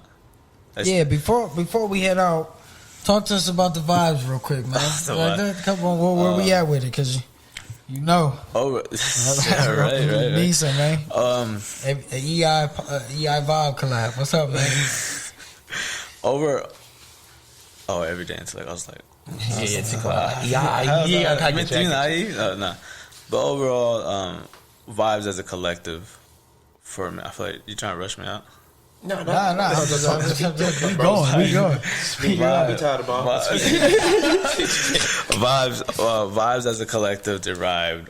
For those who know or don't know, obviously we know Vibes derived off of it still is Lux right now. Lux, a luxury life company, and it was just something that I was inspired by that. You know what I'm saying? By Nathan and what he's doing, what he did with it, what he continues to do with it. It's nothing short of inspiring. Like, this guy was ahead of everything. Yeah. Everything that people are doing now, he was doing this way back. You know what I'm saying? When the shit had cracked off. And so that's what got me to it. It's just like, man, like, I want that. Like I want to, like, that's just something that I always aspired to be. Not to be like him, but I just want something to own. He put that in me. That like that's his. Nobody can take that away from him. And that's why I push people now. Like, if they want to do their own things, like with you guys, nobody look at this. Nobody can take that away from you guys. Yeah. You feel what I'm saying? Try. Same thing. Same thing with Sarai. That's why I push her so hard. Nobody can take that away from her. Same thing with like everybody else. Like with even with Leah and stuff like that. Like whatever you guys want to do, put a brand to it and put your mind to it, and then nobody's gonna be able to take that away from you. That's why with Vibes, at first it started off as just a name, Vibes with the apostrophe and the dollar sign. Yeah. But now, as I grow older, I understand what it is now. It's just Vibes is, and it's everything that makes me who I am, and it's everything that makes you who you are, and you who you are. Everything pop culture incarcerated into one. You get what I'm saying? Mm-hmm. That's why most of my drops are something that reminds you of something when you're little, or reminds you of something when you're younger. You get what I'm saying? Even with the WrestleMania collection that I have going on, we weren't allowed to see WrestleMania 1, but we know the impact it had on everything sports. You get what I'm saying? Color. Or even the shirt you're wearing right now. Mm-hmm. That might not have been the greatest movie ever, but that's are you crazy? That's the match everybody wanted to see. We never seen another movie like that. Like never seen that. You get what I'm saying? You're absolutely right. I still got mine. Man, we're always that's what I'm saying. Like growing up, I got all of them, man. Shout out for letting me wear this. That's what I'm saying. Growing up, we're just like, oh man, like Michael versus Jason, like who would win? Freddy versus Jason, who would win? Scream versus who would win? But it's just like they actually did it. It was corny, don't get me wrong. I look back at it now, I'm just like, this is the worst movie ever. Mm-hmm. But at that time, oh my God, you know what I'm saying? Or with the other one, the House of a Thousand Corpses. Mm-hmm. That was it was Rob Zombie's a genius to me. And so when he did something like that, it was so different from everything that was going on at that time. So that's why I was just like, it's a movie that impacted me for the fact that it's just like, you just got to dare to be different. He talked about it on Joe Rogan podcast. He said he didn't want it. He said they was trying to make it more so it could fit other scary movies. He was like, no, this is perfect. This is what it is. Are you crazy? Yeah, like, this is what it is. This is raw. This is raw. This is gory, and this is just in your face. And I enjoy that for the simple fact that I enjoy authenticity. I know it's a movie or whatever, but I just enjoy authenticity. So every time I come out with something, it may be a bite from a lot of things, but people have to understand that this is what I grew up on. You get what I'm saying? The WrestleManias or all the video games that I'm gonna do or whatever. Anything. Yeah, that's what I'm saying. Like baseball. It's funny that you said that. That hat came from Moneyball. I'm rocking an MB Classic original. MB Classic original, yeah. No, but I'm just saying. You've seen that movie. You've seen that movie, right? Moneyball with Brad Pitt and Halle Berry and Jonah Hill. Okay, I know you're talking about. No, Moneyball. With seen Hardball though. No, but I got it from Moneyball. It's a movie based off the Oakland A's, or I'm pretty sure it was Oakland A's, but it's just the A's in general. And then I was watching it around the time Views came out. Yeah. And then what's the song? Yeah, it's a 9 now. And so I was just like, oh man, like that would be crazy. And then who shot it to me? I think it was like Ed around that time. And we're like, I'm not saying we're not cool now, but we're like cool. And then he put it in my head to do it, and then he shot me the thing, and I was like, oh man, like this is crazy. I'm gonna just use this up. You know what I'm saying? So shout out to Ed, obviously. But overall, everything is so spontaneous. Like for me, you know what I'm saying? Like the whole everything that like, let's say every time I send you something, I literally do it right then and there. Yeah. Everything I send you, either when I'm driving or while I'm at work, I take like 5 minutes, do something real quick, and I'm done with it. You get what I'm saying? It may be super simple or whatever. It may not be like super, super creative or whatever the case is, but to me, simplicity goes a long way. Because at the end of the day, you don't have to do much. You know what I'm saying? To be impressed. Especially for me, I'm not... you don't have to do much to impress me. But you see what I'm saying? But like classes like that though. You know what I'm saying? Like Fight Club, and I wanna touch. This is gonna sound weird. I wanna touch people in a sense of like speaking for the forgotten stuff that we just forget about. The stuff that we don't appreciate. You know what I'm saying? Like growing up watching wrestling, man, I wanna go back to that. You get what I'm saying? I told myself before I wanted to be an NBA player, I wanted to be a professional wrestler. Who did it? Who did Wrestling was really I wanted to go to the turnbuckle. I wanted to do all that. Oh my God! Who doesn't want to have their own fight club? You get what I'm saying? Like who doesn't? That's what I'm saying. Like it's Vibes as a whole. I'm pretty sure I have it on the bio. Vibes as a whole is us. It's everything pop culture closed into one to make us who we are now. You get what I'm saying? So everything that we grew up on is what we are now. That's why I talk in references. That's why I talk like, oh, you remember this? Did you see that? Or whatever, because that's just who I am. And that's what raised me to be who I am now. Whether it's people in my life, but majority is going to be movies, music, video games, comics, like all that stuff into one. And you know, people consider it nerd culture, which is fine, but we got shows like Big Bang Theory. You get what I'm saying? I love Big Bang Theory, don't get me wrong, but that gave the stigma of nerds being whack. How was BBT? You get what I'm saying? How many seasons did it last? 9. 9 seasons? Yeah, 9. Great It was 9 seasons. But I'm just saying, shows like that, don't get me wrong, I love them, and they're very entertaining and enjoyable, but shows like that is what makes people like us different and make it seem like we are socially awkward. All we do is just hang out with our friends and read comic books. We can't talk to women. You know, little stuff like that. Did you feel like it brought more light into it too? Because it's like we can. No, still it was more of a mockery than anything. Yeah, okay. And don't get me wrong, like I said, I enjoy the show. It's funny, but it was definitely a mockery to everything that I'm part of. You know what I'm saying? As far as pop culture goes, I think it was probably just a stereotype, bro, that we all live with. No, that's what I'm saying. Yeah, that's what I'm saying. That's why, and I take a lot of pride. You know, they always use that like, oh, you used to sit at the nerd table at lunch, or you used to sit at the sports table. I take pride in being able to, if let's say we go back to high school, if there's a lunch, I take pride in being able to sit at every table.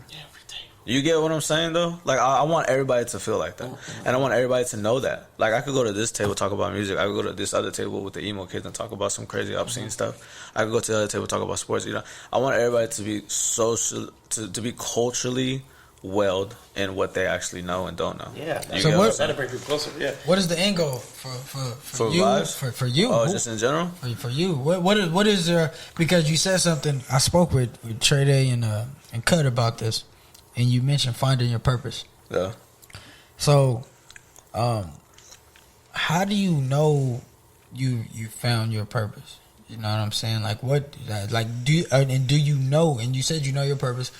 Do you know your purpose, like in life? And I don't even feel like I know my purpose, yet, bro. I feel like it's something that just hits you. Definitely. While you're doing it, like, this is what I'm supposed to. And that's what I'm saying, and that's why I'm in the position that I'm in now, to where I didn't want to announce this on here, but why not, right?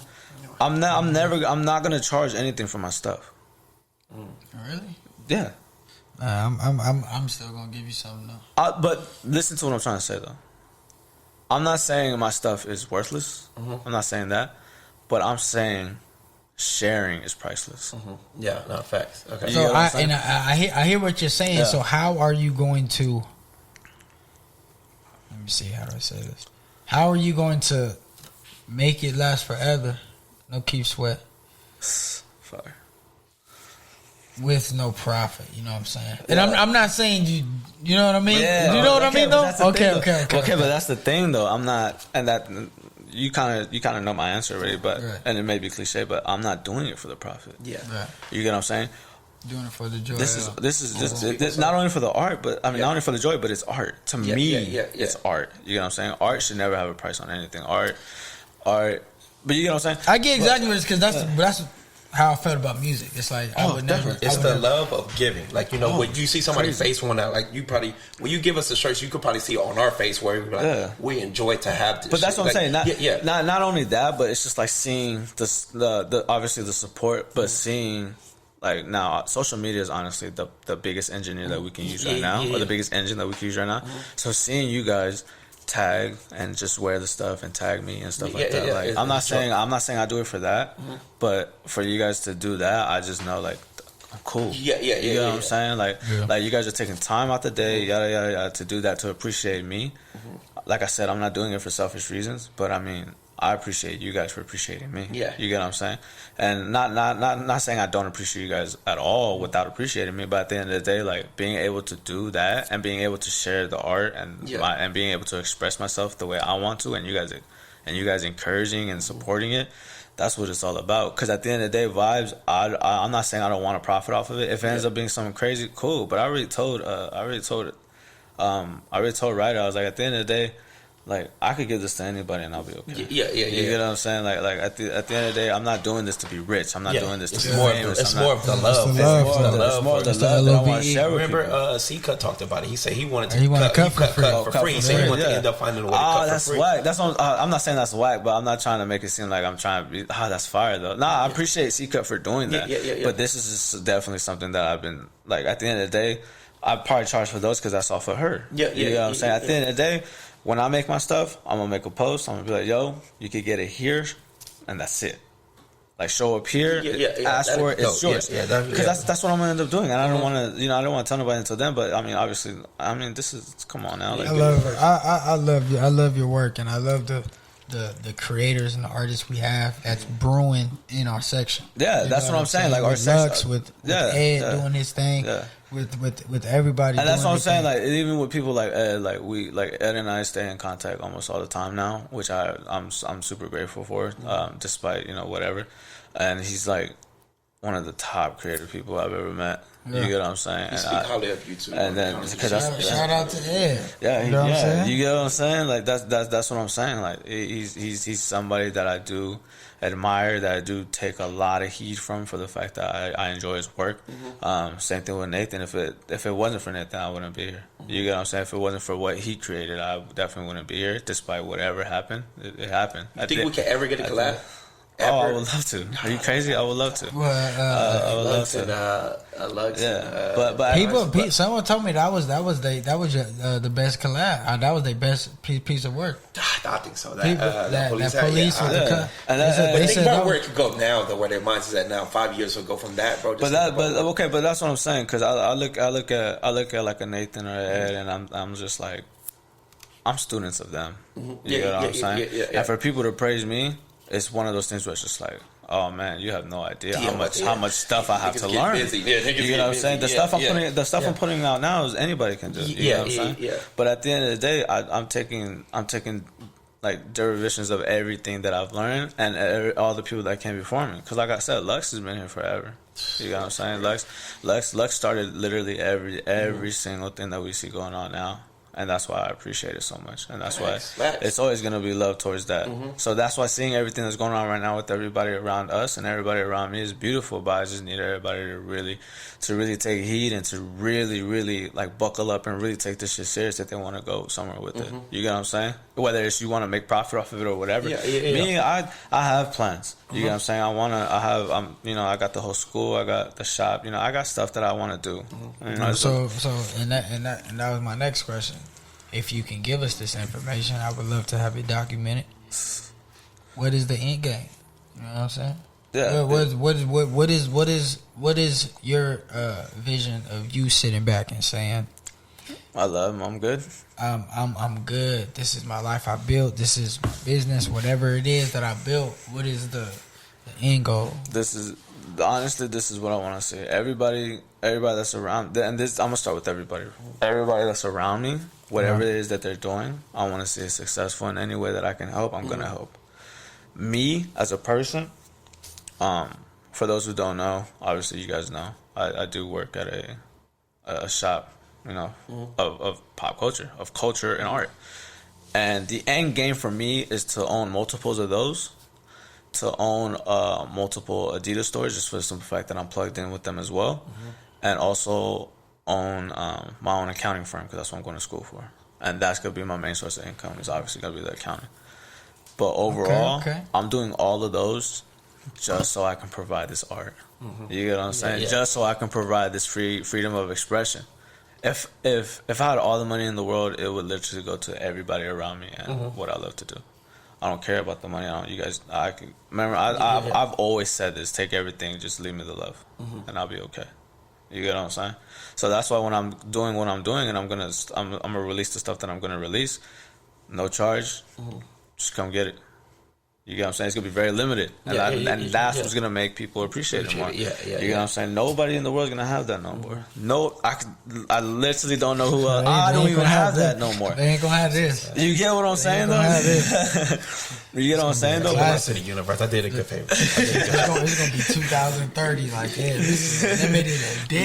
No, but that's the point though, and that's like when I shared that video with you with Westside showing his art. Just beautiful. Like stuff like that is what I want to accomplish for the simple fact that that's me. That's what makes me me. And if there's any way I could explain myself, it's gonna be in my work. You get what I'm saying? Whether it's making a profit or not, I could care less about that stuff. But Vibes as a whole is to help everybody, not only for myself, but to help everybody and to spread love as much as it can possibly get. Because that's all we need. I always tell people at the end of the day, if everything were to go away, there are going to be two things remaining. That's water and love, for the simple fact that that's all you need to survive. You get what I'm saying? And I just want to keep pushing that. Yeah. As a whole, as a humanity, and as us as friends and as part of this culture, that we need each other to survive, but we also just need to be kind to each other and spread love towards one another and take care of. Yeah, definitely take care. Be more kind, and just don't be afraid to be vulnerable. Yeah. To acceptance and change and everything that's going on in the universe. But overall, that's if it doesn't stand for anything, that's what Vibe stands for. You know what I'm saying? Universal love and unconditional love for sure. Oh, by the way, your shirt. Very good look. I got a story for your shirt. The 1,000 Corpse one. So the day I was already mad because I was so late to buying it, bro. But I appreciate you for holding a couple for me. But me being so excited, me and my girl had a dinner date. Yeah. So I'm like, I'm throwing this shit on right now. Like, I'm so happy. So I had the shirt on, bro. I got one of the throwback caps that you used to have, bro. So I'm happy. Watching to mind you, out of nowhere, Tom Brady was playing his first playoff game against the Redskins. They won. I'm happy. Glorious, like, yeah. So I was like, the next game, I'm gonna just throw the shirt on again. Saints, they won. The third time, it's just like, it's Green Bay. We probably not gonna win. Everybody think we not gonna win. Like, I'm just throwing it on again. Like, I didn't go over this one. I'm just in the house and screaming up a storm. They win. So guess what I'm gonna do for Super Bowl Sunday? No, you gonna wear that shirt. You're gonna wear that shirt, man. Where you gonna watch it at, bro? I'm watching it home. I think you watched everyone at home. I'm watching the only first playoff game I didn't watch is the Redskins. I knew we was gonna win. Yeah. But they needed me them other games to be at home. They needed me to be there, So I had to I'll be at home. But it's funny because people be like, "Hey, I'm throwing a Super Bowl party. T come." I'm not coming. Y'all going there for fun. I'm not. This is not fun for me. This is really a sport, bro. So it's like I just can't wait, bro. I'm nervous. So we got 7 days away, 6 now. No, yeah, I appreciate that, man. I can't wait. What you can't wait for? I'm hopping on the pit. Okay, there you go. I'm hopping on the pit. I got some have a good things. time. That's what it's for, bro. Exactly. Yeah, it's just gonna be me and my people. It ain't have nobody. a good time. And I'm gonna watch hopefully a good game and may the best man win. Yes, sir. The day the Chargers is in it, we'll go crazy. But you will, bro. I guarantee you. Until then, I want to see good football. You know what I'm saying? That's all it is. What we got? How we feeling? We good? I'm good, bro. We good? I can go forever. Y'all know that. I can go forever. You trying to have that? That's a discussion of it. Oh yeah, let's do one thing before we get out of here, man. Usher versus JT. Yeah. No, say JT. People don't know who JT is. Go say his name. Justin Timberlake. Okay. Yeah. So it was a tweet. So we going. So let's put it in there. So versus, we're going 20 for 20. We're going 20 for 20. Okay, not legacy. Not legacy. I'm not longevity. I'm just saying. This is my thing. This is my version of a hit, or this is my definition of a hit. Obviously, longevity, numbers, and cultural impact. Right. Mm-hmm. There's a point in time where I'm just like I was telling you earlier, take his biggest hit, take both of their biggest hits and put them to it. Like versus, you know what I'm saying? Mm-hmm. Usher's biggest hit, whether people want to accept it or not. We don't even know what it is. He has so many. Thank you. Yeah is Usher's biggest hit. Yeah, that's his numbers, culture. We're not talking not culture. Are you crazy? Culture? Are you crazy? That's Usher's biggest song. What's his biggest song? So are we talking biggest song? We're talking numbers, right? His biggest song. He just gave us 3 reasons. That's nobody's favorite Usher song. Not one person on this earth. If somebody on this earth is favorite in the club, bro, we're not. That brings me back to my next thing, though. Yeah, but you're not listening to what I'm saying. Versus 20 for 20, we going 20 hits. Yeah, I guess you. Why are we talking about? Okay, cool. We got Bedtime, Confessions. 5801 album, Superstar. No. Like, I mean, it still don't conquer. A701. That still don't conquer. No, but was big. Listen, was big. Confessions is. I think. Actually, look it up. Look it up right now. Look it up. I think we have proof. I think Burn is over Confessions, but absolutely. But listen, this is. But they're both over. They're both over. Yeah, though. Until you return. No, you're not. Confessions was his classic. Yeah, was on his down rack. Come on, man. Why would you go to Yeah? Listen. This is what I'm trying to say. Exactly, man. No. I get what you're saying. Confessions Part 2 is 162 million views. Yeah, it was 502 million views. No. You're not understanding. You're not understanding the impact. YouTube. That's the main source of kind of music where it's been for a while. Say which one generated more revenue? They both went platinum. The one that went 502, it was on many movies, bro. It was on like, he's still getting paid for He's still getting paid for Burn and Confessions. No, I don't think he has the rights to this first stuff. He still gets paid for it though. Not royalties. It depends if you're not the right. Yeah, if you don't own your music, you're not gonna. You know that. Come on, bro. You do get royalties, bro. If you don't own your royalties, no, Terrence. No. So what? Okay, so when someone signs a deal, listen. When someone signs a deal, correct, and they give them upfront money, correct. No, so they give them. Listen. They sign the dotted line. They give them $1 million. Okay, boom. Now they're in debt. 1.5. Mm-hmm. They make money off of their hits. They don't get a high percentage, but they still make money off. Of it. They don't get $0. No, I know that, but I'm just saying, like, I could be wrong if anybody wants to check it, but I'm almost certain that his record company sold his records, like the rights to his. Sold his masters, but you his masters, whatever. Right, but you still get paid. Just because you don't own them, you don't have. Oh, I want to put in this movie. I don't have. Are you sure that's how that works? You still get paid. That's they don't live off their upfront their advance. No, not at all. So they still get paid. No, I'm just saying because like even with Lil Wayne, he sold all the Drakes and Nicki's for $100 million. Drake and Nicki only get paid for anything that he sold. You get what I'm saying? Yeah, he does, bro. Are you sure? They don't own it, but they still get paid from it. Okay. Just like if we put this podcast on a third party, they're going to get their cut for owning that video, but we still get paper, bro. You know what I'm saying? No. They don't. Yeah, but I'm just saying. I want the whole thing. Yeah, exactly. You're gonna want but no. I know. Yeah, I get you. But I'm just saying, as in generally speaking. Yeah, it's his biggest hit. Yeah, it was topped the Hot 100 for 12 weeks in a row before it getting thrown by Usher following single Burn. Exactly. Great song. Following single Burn. No, but I'm just saying. Oh, it was on Confessions, huh? Yeah. Mm-hmm. Yeah. That's arguably his biggest album. There's no arguable about it. That is. What can you Confessions? Argue? That was his best project. There's no even argument. What can you argue? I'm just saying, but putting my ear to a lot of things. Here I Stand is a really, really well sonically put together album. I hope you're really not sitting here comparing Here I Stand to. I'm not. 8701 was good. Bro. Yeah, 8701 was good. But I'm just saying the material that he delivered in Here I Stand. You got it, Pat. Like, come on, we can keep going, bro. No, and I get you, but this is just what I'm trying to say. You're going off the strength of what you like, correct? That's what music is. And I feel you. That's not what I'm going off of. I'm going off of. You're going off of numbers. Because if we're going off of numbers, JT will win. I'm not going just solely strength off of numbers. I'm just going strength off of impact, cultural impact. If we want to do numbers, we could do numbers. I mean, he tapped into a bigger realm though. That pop rap, like. That comes with it. Thank you, but that's what I'm saying though. That's what makes the hit bigger. That's why Drake is where he is at now, because he tapped into that pop. He tapped it. Now he's dethronable. You get what I'm saying? We're not trying to dethrone him. No, but I'm just saying. He's not dethronable. Is what I meant. But if he entertains some of these. Nah, you right, Drake.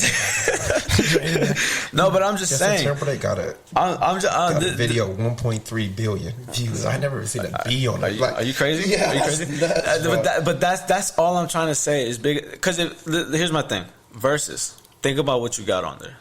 Hits. That's it. But I'm saying like versus. Like who's watching that? Is what I'm trying to say. The people. I'm just saying like. Culturally based people, correct? Mm-hmm. Like people that know, people that know those artists or whatever the case is. If we were to do a Usher and JT, do you know how many people would tune in for JT's side as opposed to Usher's side? 1.35 billion. I'm not saying he's not a. No, I'm not saying that neither. I'm just saying as a hit, we're talking about hits. Usher got him, bro. Oh, that's crazy. Okay, let's put. I was thinking about this on the way here. Actually, let's put ourselves out. Let's put ourselves in the club. Not an IE club. No offense to IE club. I'm just saying. Let's put ourselves in like a Vegas club, right? Okay. Vegas club. Like all right. So what's the first song we going? No, listen. That's one. What we got? I'm just saying. Let's say we're at a Vegas club. We're having a good time. It's New Year's, whatever. Yeah, comes on. You know, it's cracking, right? We're having a good time. You have a shorty. You go crazy for you. You have a shorty. You have a shorty. I'm chilling, whatever, drinking water. Yeah, ends, whatever. We're in Vegas, which is we're in Vegas. This is a wide, diverse audience. Yeah. Sexy Back comes on. How Sexy Back go? I'm bringing sexy back. Are you crazy? Why yeah didn't get this much emphasis on love? No, but I'm just saying. Yeah, it's gonna go crazy, but Sexy Back in that atmosphere. Yeah. I think gonna go crazy with Sexy Back. No, that's I think gonna go crazy. Well, yeah, that's fine. I'm just saying, like, you could. Okay, so you know, Sexy Back goes on, they go crazy, and then Usher come on. For the night. Dance, baby. What? Listen. Okay, but here's another thing that I want to point out. JT has a hit right now. We're not talking longevity, bro. Why can't we? We're talking 20 hits. We only have 20 in the verses. We're not going, the first one to tap out. No, it's not about that. I'm just saying, why do you think Gucci Mane got so mad when he said Young Jeezy? He's like, stop playing these recent hits, play your old hits. Because Jeezy got that. Ooh. Jeezy got these recent hits. You get what I'm saying? JT has these recent hits. Hey, a 20 for 20 is about 20 classics. Now, people are trying to change the narrative. No, it's not. It's not classics. It's not classics. It's hits. Not classics. Yeah. But I'm just saying, it's hits. 20 amazing songs. Correct. It's about 20 amazing songs. It's not about whose career is better. That's not what a verse is for. Correct. It's about hits, right? It's about impact too. Thank you. Because Gucci played a song I didn't even know about, bro. That just turned the verses up. And he lost that round because he didn't know it. Yeah. You get what I'm saying? Hey, man. I'm just saying, bro. It made me do the research, and I was like, "Oh, this is crazy, bro." Go dig it's hard. Yeah, it's an opinion based thing. Yeah. No, it's super opinion based, but I'm just saying, if we don't act like you don't like numbers, neither. You bring up numbers all the time. I win. I'm just saying, like for sports and everything. Well, sports is a game based off numbers. So if you it's a profession. Wait. It's a profession. You do good in music. It's a profession. No, it's not. Yes, it is. Music is not. You got to understand. You guys are changing the conversation. When I say music is based off numbers, not when I say who's better, Drake or Jay-Z. I mean Drake or Jay-Z. That has nothing to do with numbers. Now, when we look over longevity and we have to say Grammys and top 100s and now we're talking numbers, but there's no way. Right? There's no way to talk an opinion-based topic without two people saying "dum dum dum." Because as much as you love J-Rock, I'm gonna say no. Mick Jenkins is better. So that's why. Okay, so whatever you say, that's you disrespectful. Now we gotta stop. What project does J-Rock have that is topping Waters? Bro, what? This last three, bro. And let's go for that. No, I like what you said. Name something that's name Mick Jenkins' second best album.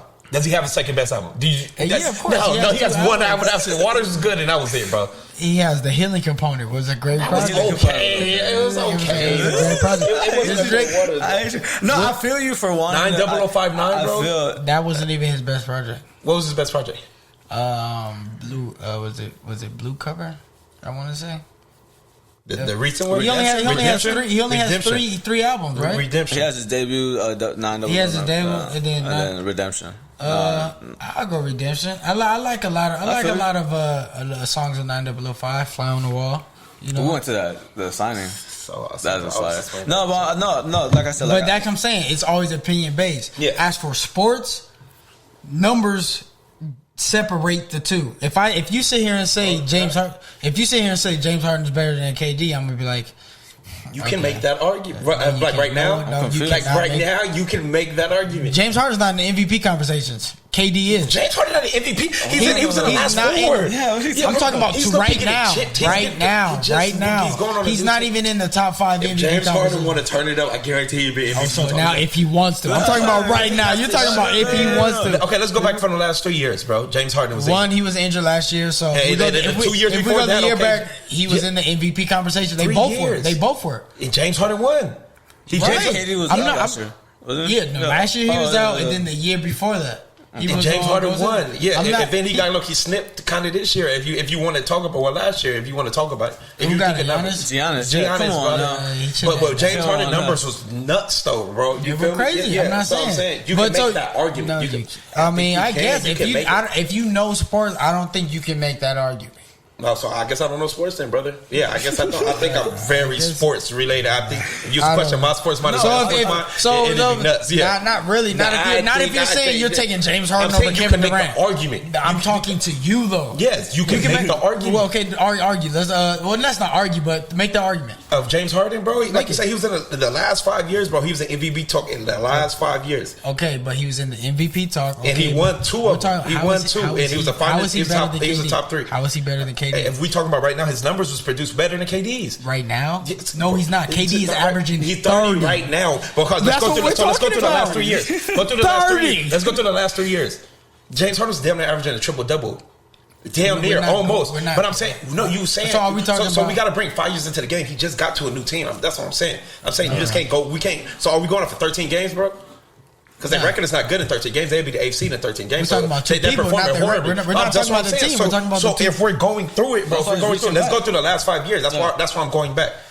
And I'm not going. I could say last year, but KD didn't play last year. Well, I can say 2 years ago, James Harden won that. The eye test. James Harden is one of the most beautiful basketball players I've ever seen. Absolutely. Who shoots better and more efficiently?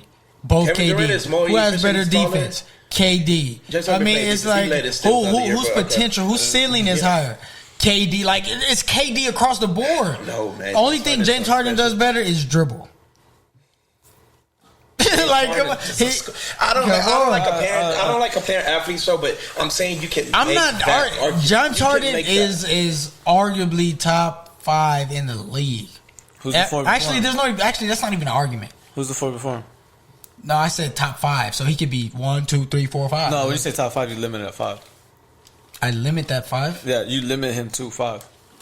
Right. So who's in the 5? Yes, that's what I'm saying. Like who's the other 4? James, KD, LeBron. You're not throwing Steph in there? Can I get there? Like, no, you gotta say Steph. Can I get there? Okay. Absolutely, I'm going to throw Steph. Look what he's doing. Look what he's doing. Giannis. Giannis is great, man. Giannis is good. Yeah, I'll be giving a bad rap for Giannis for the playoff. I get it though, but he's boringly great. I hate watching him play, but he's just awesome. Giannis, who am I missing though? Anthony Davis, if you want to throw him, I'm not throwing. No. I put Joe Embiid. I put Joe Embiid over Anthony. Not Anthony Davis. Giannis. I'll put him at the Joe. Now this year, yeah, but not recently. Like I mean, he's been dealing with injuries. You can't say, you know what I'm saying? So, everybody doing injuries. You said Luka? Giannis, what injury? I love Luka. Yeah, I love Luka. I like his game too. I don't like him because what he was doing to the Clippers. He was killing the Clippers. My God, but he's a good player. He's a very good player. He's Luka? good. Right now? He's the best point guard? No, not right now. He is the best point guard. He's the most complete point guard at the best rate. And it's funny because he doesn't even seem complete. He's so slow, but he just gets shit done. It just works, bro. Oh, it just works, bro. I love Damian Lillard, though. That's why. Yeah, he's that's my top pick. Damian Lillard is my guy. That was cold, bro. 2 3s back. Yes, that's crazy. He's just a great leader, and I love his willingness to stay. His loyalty, his loyalty. I love his willingness to stay. Man. I love it. Try to get it done. So, do you think he'll ever get it done? No. That's crazy. I don't think so. I don't think so. I mean, honestly, let's look at. He probably has what 3-4 more prime years. Mm-hmm. Think so? Well, how old is he? Like 20? I don't know. I'm just saying 4 years. 27, right? So can we give him what 5 years? Okay, so give him a 5 year span, bro, and just think about it. I think this LeBron, is what I think. All right, so you got LeBron. Okay. He'll probably be on the exit in 3 years. Okay. You know what I'm saying? Mm-hmm. So Anthony Davis just signed a long term, so I can't see that Portland team unless some crazy college athlete or they put the pieces together. Yeah, I don't. And then you have. On the East, I mean, I don't know what the Brooklyn Nets are going to be like. The Celtics are ascending, and I know y'all been seeing Jaylen Brown. He be killing the shit. Yeah, way more than JT. Yeah. Way more. I mean, that was a conversation last time. Was he not doing? He's been producing. No, how? No, not to that. You mentioned the teams. You're missing some. You're really missing some teams. Yeah, no, that's it. I'm not saying. I can see, but the thing is, I can see Damian Lillard beating the Clippers. I can't see Damian Lillard beating LeBron.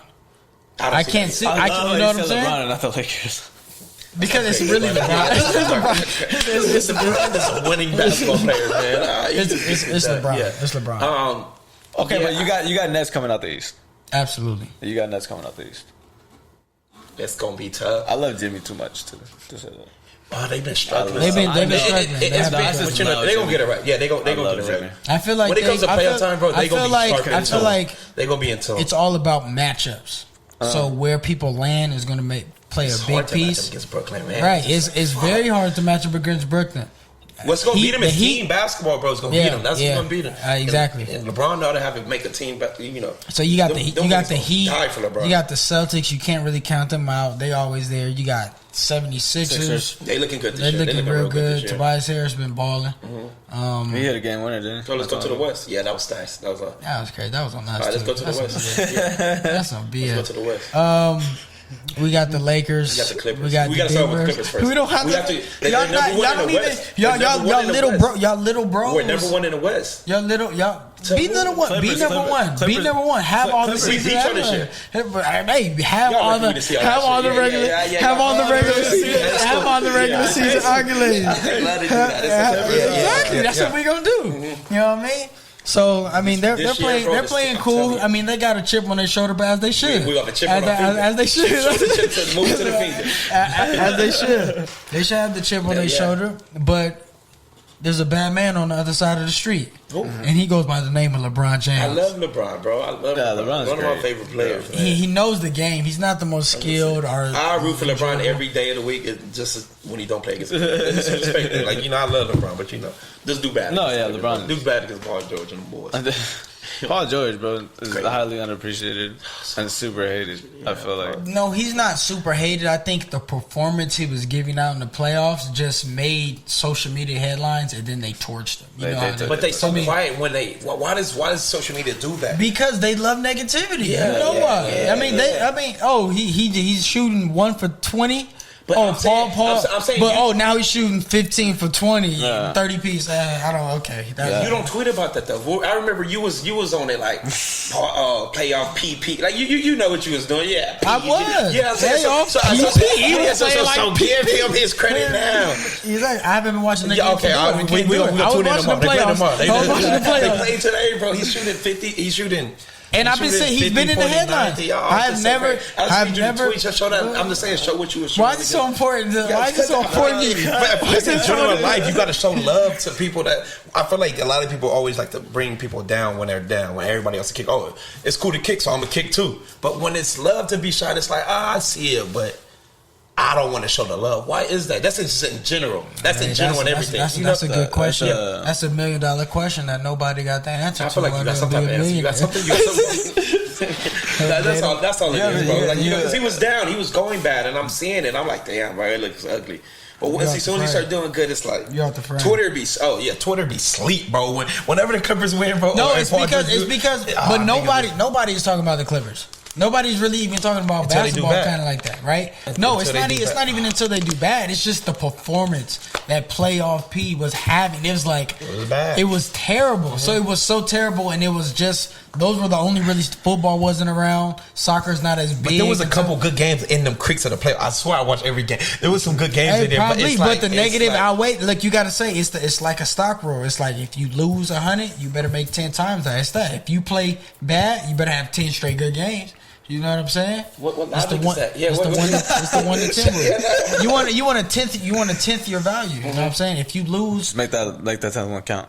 Yeah, you can make it 10-1. What is your return on anything you do? Is it 5-1? Is it 3-1? Is it 3 to? I see what you're saying. All I'm saying is, bro, just give if a player do good, do the exact same shit that you do. You know what it remind me of? What? You seen Uncut Gems, right? Yeah. That's exactly what it reminds me. Yeah, okay, I feel you, bro. It's nothing, but you never seen Uncut Gems? Yeah, I seen it. Okay. He's he may seem crazy, but The intentions. he knows. Yes, like he knows what he's after. Yeah. But it's just so like chaotic. But he understands it. I You know what I'm hated saying? how the movie ended though. It didn't have to end like that. Why not? That's perfect. Nah, I don't like That's how perfect. it ended. It was just like it was like this. The movie's going, and then it's like, you see him, and then you see him here, and then right at the peak, you just kill. But you got to think that's life. You get what I'm saying? Like at any given moment, it can all be taken away from you. You get what I'm saying? No matter how much good deed you've done, you still got to pay for what you. Just how they did Joe on Last of Us. Bro, you think about it so crazy, bro. That's how they did Joe. Okay, I get you though. No, but it's just that's why when people are just like, oh, they hate the other movie. I thought it was perfect because it's super relatable. You get what I'm saying? Yeah. You can look at it like that. Yeah, it was a great movie. It's though. extremely relatable. You could do a million bad things, and that one time you do one good thing, you feel like you deserve the world. Adam Sandler. Greatest actor of all time? No. No, of course not. My favorite is Mark Wahlberg. But Your favorite actor? What's your favorite movie from him? Mark Wahlberg. There's so many. You got the one when he played Invincible. You can't say you got the one he. Okay, yeah. Okay. No, and the thing I like about that was it was a Disney movie. It was so good. I love that movie. Was it really? Invincible? Yeah, it's a Disney movie. Oh yeah. Well, I mean, he's just such a great actor. You think so? Brothers. Four Brothers. Yeah. I mean, did you like him? You like them in Transformers? I didn't even know. I didn't really watch Transformers. You know, I've seen it. Okay, so we saw it. I love Shia LaBeouf in it, but Mark Wahlberg, he was a good replay. Like you can feel for him, but you needed first one. You needed Shia LaBeouf though. Was he like the general? He was in the fourth one. Oh, see, I watched like the first one and probably the second, and then I just like stopped. That's what I'm saying. You need like Shia is amazing. Yeah. You know what I'm saying? You need that Disturbia. Yeah. You know, you can't go. Disturbia is such a good movie. Is that your favorite actor? Shia? Nah, I would. My favorite actor. I like Shia. I love Shia too. He just I don't feel like his catalog is enough for me to be like, oh man, that's my favorite. Yeah. My favorite is probably Jim Carrey. Just cause I was gonna ask you that Jim Carrey or Adam Sandler. No, that's tough. I enjoy more of Adam Sandler's movies, but I feel like Jim Carrey is way more talented.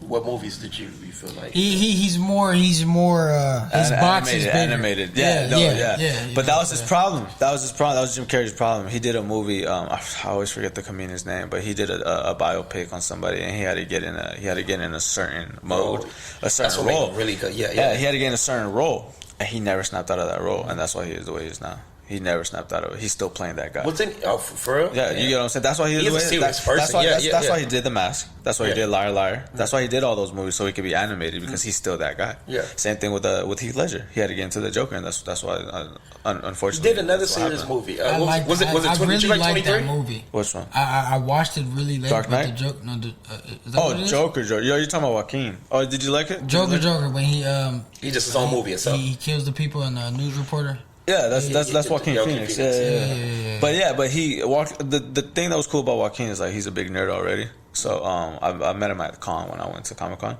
and he's this big nerd, and he had to get into like a really dark place to play him, but he's really like the happiest guy you ever meet. But overall, it's good. The only thing about Joker was like going into it knowing comic books. It was kind of just like, But if you go into it looking at it as a regular movie, you're gonna enjoy it so much more. So, like Charlemagne talks about it a lot, like the comic realm. Like they talk about there's Marvel, and then are you a fan? Are you a fan of Marvel? Yeah, right. So are you a fan of DC? That's what I grew up on. Yeah, DC. That's my boy. So you like all? I'm everywhere. Everywhere. No, legit. But the thing about it is like, so who's your favorite? My favorite Marvel characters are Iron Man. My favorite DC is Marvel, Batman. Batman. Those are my boys. My favorite monsters guys live. Obviously, that's my boy. It's crazy. Like I've always thought about like I'm pretty sure you know like the creation of these characters. Oh, definitely. Like Superman and stuff. I've always wanted to know like their origins. Superman was originally created to like the stars and moon or something like that. No, as a character alone, he was originally created to beat up Nazis. That's why they created him. For real? That was real? I didn't know that. Yeah, okay. That's why. To beat up Nazis and then he to be that America's hope. You get what I'm saying? But then he just turned into something super crazy. But yeah, the origins from a lot of these are just based off of stuff. Batman was just a rich guy with. Yeah. he was just a rich guy. Are you crazy? That's why in Dark Knight, Batman Begins, the first one, when he goes into Falcone's bar and he's trying to tell him like, "Yo, like I want in on whatever it is that you're doing. Like you're a mobster. I want in. I want in on the fact that my parents just passed away. I'm sad. I'm mad. I want revenge." Falcone is just like, "Are you crazy? You're rich. You're Bruce Wayne. Yeah. You'd have to walk 100 miles away for somebody to not know you. You know what I'm saying? You don't know what this is like. You don't know what it's like to be down here. You don't know what it's like to be, to have nothing. You get what I'm saying? To do whatever it takes to make ends meet. You got it all. Get out of here. You get what I'm saying? And that's why he becomes Batman, because to get revenge. That's his whole point, just because his parents died. You get what I'm saying? But off topic question. Mac Miller, Eminem. Oh, Eminem. I'm sorry. I love Mac Miller. Don't get me wrong, but Eminem. I grew up on Eminem. You crazy. You can't take Eminem from me. Like, I'm sorry. Like, as bad. I'm not saying as bad as his music has been. It's Eminem, but you just cannot take that away from me. I'm sorry. Eminem's my boy. I think it's easy. No disrespect. No disrespect to Mac. Mac is a great. I get it though, bro. T, bro, come on. T knows, bro. I love Mac to death, but. This You're probably one of his biggest fans, honestly, of his work. Yeah, this is Eminem. Yeah, come on. Yeah. Like, do you not like? We talking about culture and impact. Are you crazy? We're talking about two different things. Who would you rather listen to? Who would you rather listen to? Like, hey, go throw on that. Give me throwing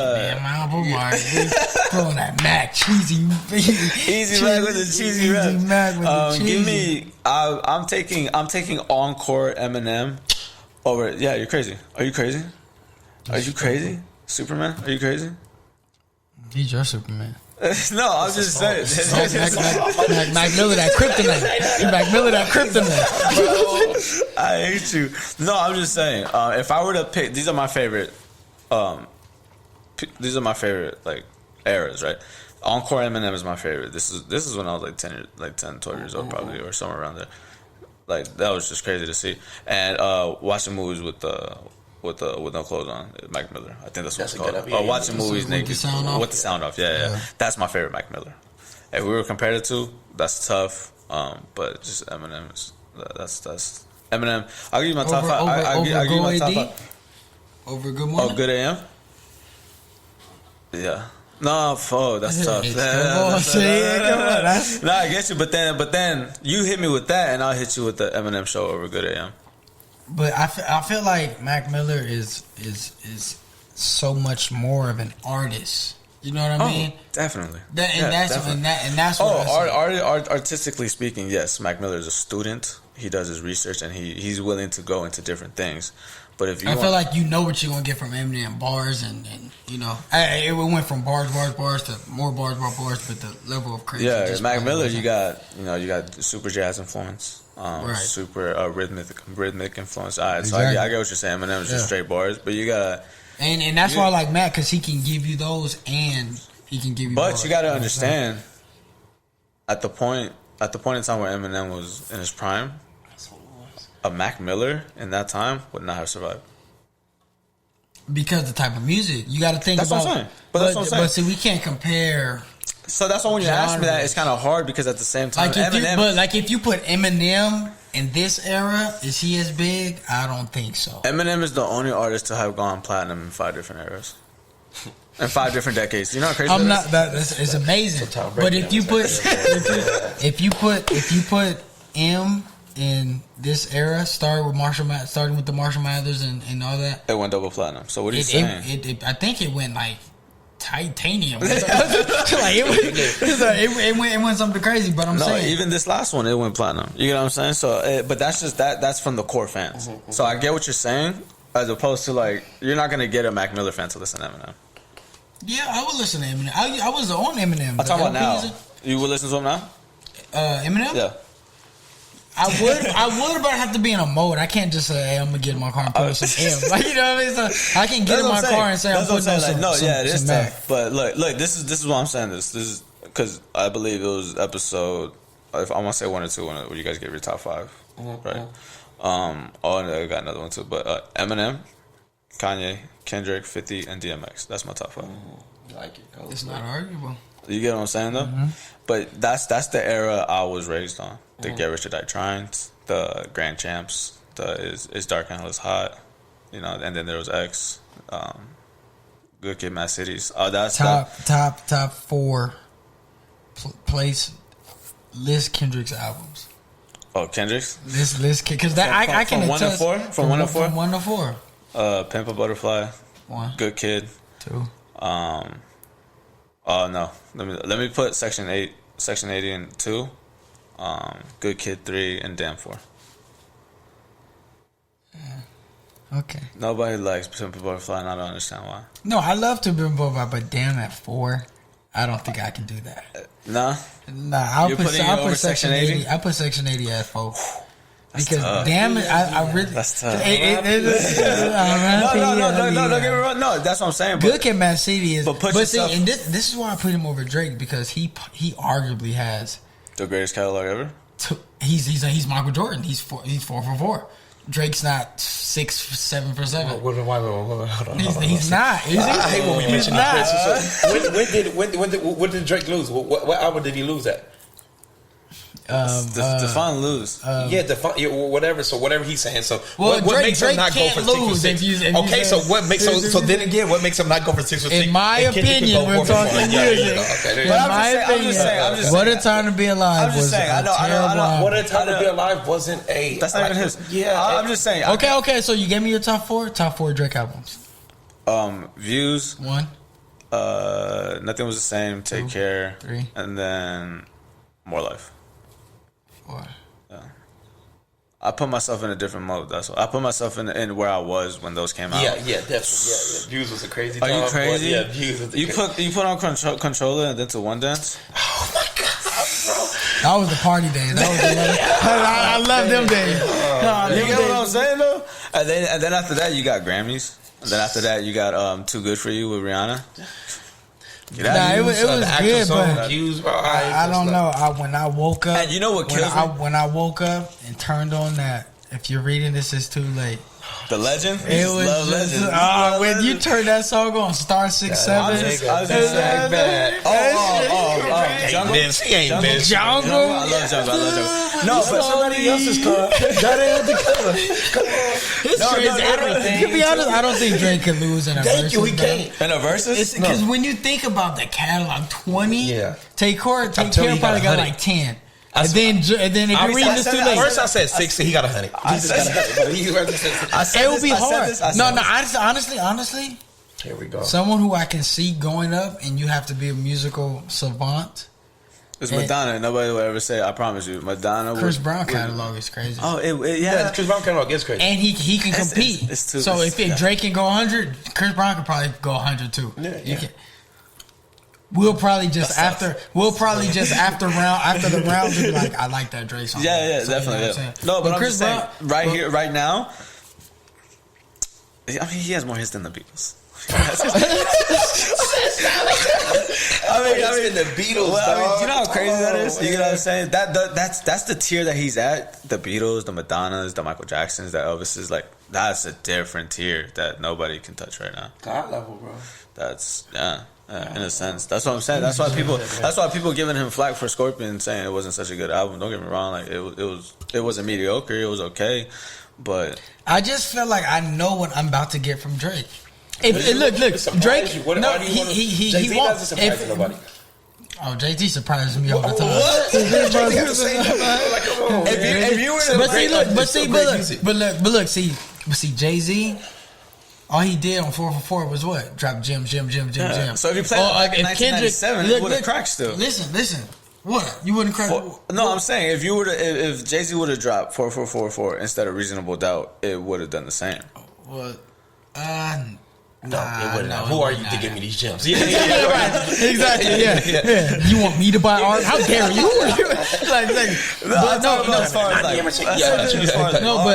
What I'm saying is you know what to get from these people. With Kendrick, it's something it's different all the time, and it's and it elevates. Like with Drake, it was like it's amazing, but I know what I'm about to get. You're gonna be talking about some girl on Peach Street, and you're gonna. I want Drake because we love the last 6 Peach Streets. You know what I'm saying? But if Drake could just do me this, I want one album of this. Just all we need is one. You gave us What a Time to Be Alive. You gave us all these. You gave us a A and B. Give me a AM to PM. Just give me 7 songs. That would be crazy. That would be crazy, Drake, bro. He has to relate to everybody. I feel like if Drake gave us that album, there's nothing else you can say. You can't say that. You can't say that. Nah, we can say something now. We can say something. We can talk now. Like if Drake gave us an AM to a PM of him spitting, what is Drake's biggest thing? He doesn't write, and we want him to rap. He doesn't. You know what I'm saying? We know you're gonna sing. Woo, we know you're gonna do that. Drake don't rap though. He raps. He raps. With the best of them? Not rapping. Not rapping. No. Yes. Drake's in top 5 rappers. Yes. Rapper. Right now? Rapper. Okay, Freddie Gibbs. We're talking about rappers. Okay, Freddie, you got Freddie Gibbs. Let's throw some more.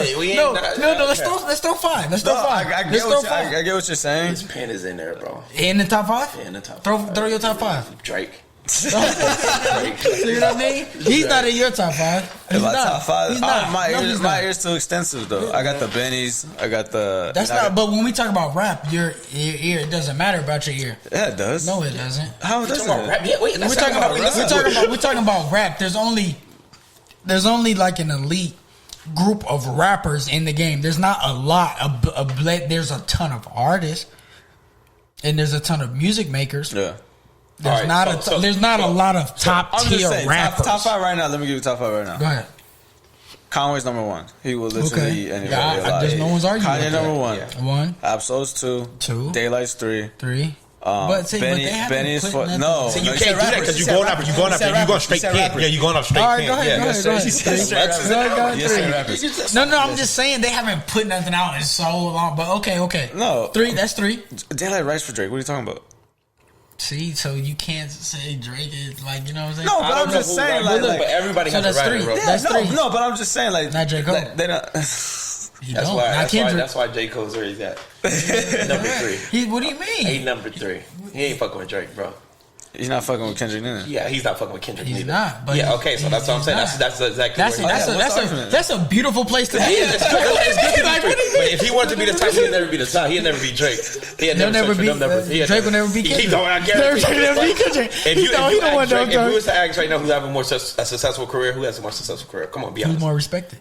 Who's one? It depends. No, Drake is not respected. I guarantee you will get way more people respected. I didn't say he's not respected. Okay, all I'm saying, I feel like we can get more people to say Drake is more respected than Kendrick because we're living in a coattail. We're living in a coattail. I want to. So you think Drake is more? You think Drake is better than Kendrick? What are we talking about? Yeah, what do you say? When you say I'm asking you. I think Drake is better than Kendrick. That's in what way? No, we're not asking making music. Making music. A complete song, yes, I'm giving it to Drake. Once the complete song is done, I'm giving it to Drake because I feel like he has more. And I'm not taking nothing from Kendrick. I love Kendrick. Drake is rhythmically sound. You know what I'm saying? Yeah. Like, I feel like Kendrick has mastered every flow you can do. And that's his problem, though. How is that? How is there a problem to master? I say he mastered it. Now he tried out. He has mastered every. Yeah, and then he leaves it. You know what I'm saying? But Drake stays in a pocket that he knows is working and does not leave. He doesn't. He's comfortable. He's got content. See, Kendrick, he goes out of his comfort zone and he hits every time. Yeah, and that's what makes him. That's better. what makes him better. Yeah, I get what you're saying. But I'm just saying, like Drake as a whole. What people don't like? What'd you say? Change. You know what I mean? That's fire. Right? Come on, man. He like that. Drake started singing. And people hated him. They started hating Drake singing at a point in time. Then you start thinking, somebody said Drake is the best R&B singer right now. If you drop an R&B album right now, it'd be the best R&B. Side B is better than Side A on Scorpion. That's all singing. I gotta go back. Y'all be disrespecting Scorpion. Scorpion got crazy songs on it. I mean, what's your top 4, right? What's your top 4? Scorpion? No, your top 4 Drake albums. They all of them number 1. All of them number 1. Come on, bro. Listen. The only reason why I give Drake his pen is off of one song, and this might be the dumbest thing ever, but off of one song alone, I give Drake top 5 pen game, and that is what's that shit, dude? We play. It's on More Life. The last. Do Not Disturb. Oh my God, bro! He snapped that, bro. Come on, everybody. No, he did. Do everything I'm doing. No, do everything I'm doing. He killed that shit. For somebody to have a Do Not Disturb and Tuscan Leather, and for people to disrespect the pen game, you don't listen to music. I'm not saying you. I'm just saying, like, in general, like, for people to say, like, oh, he's a ghostwriter, doesn't count. Yeah. You tend to forget that this man can spit.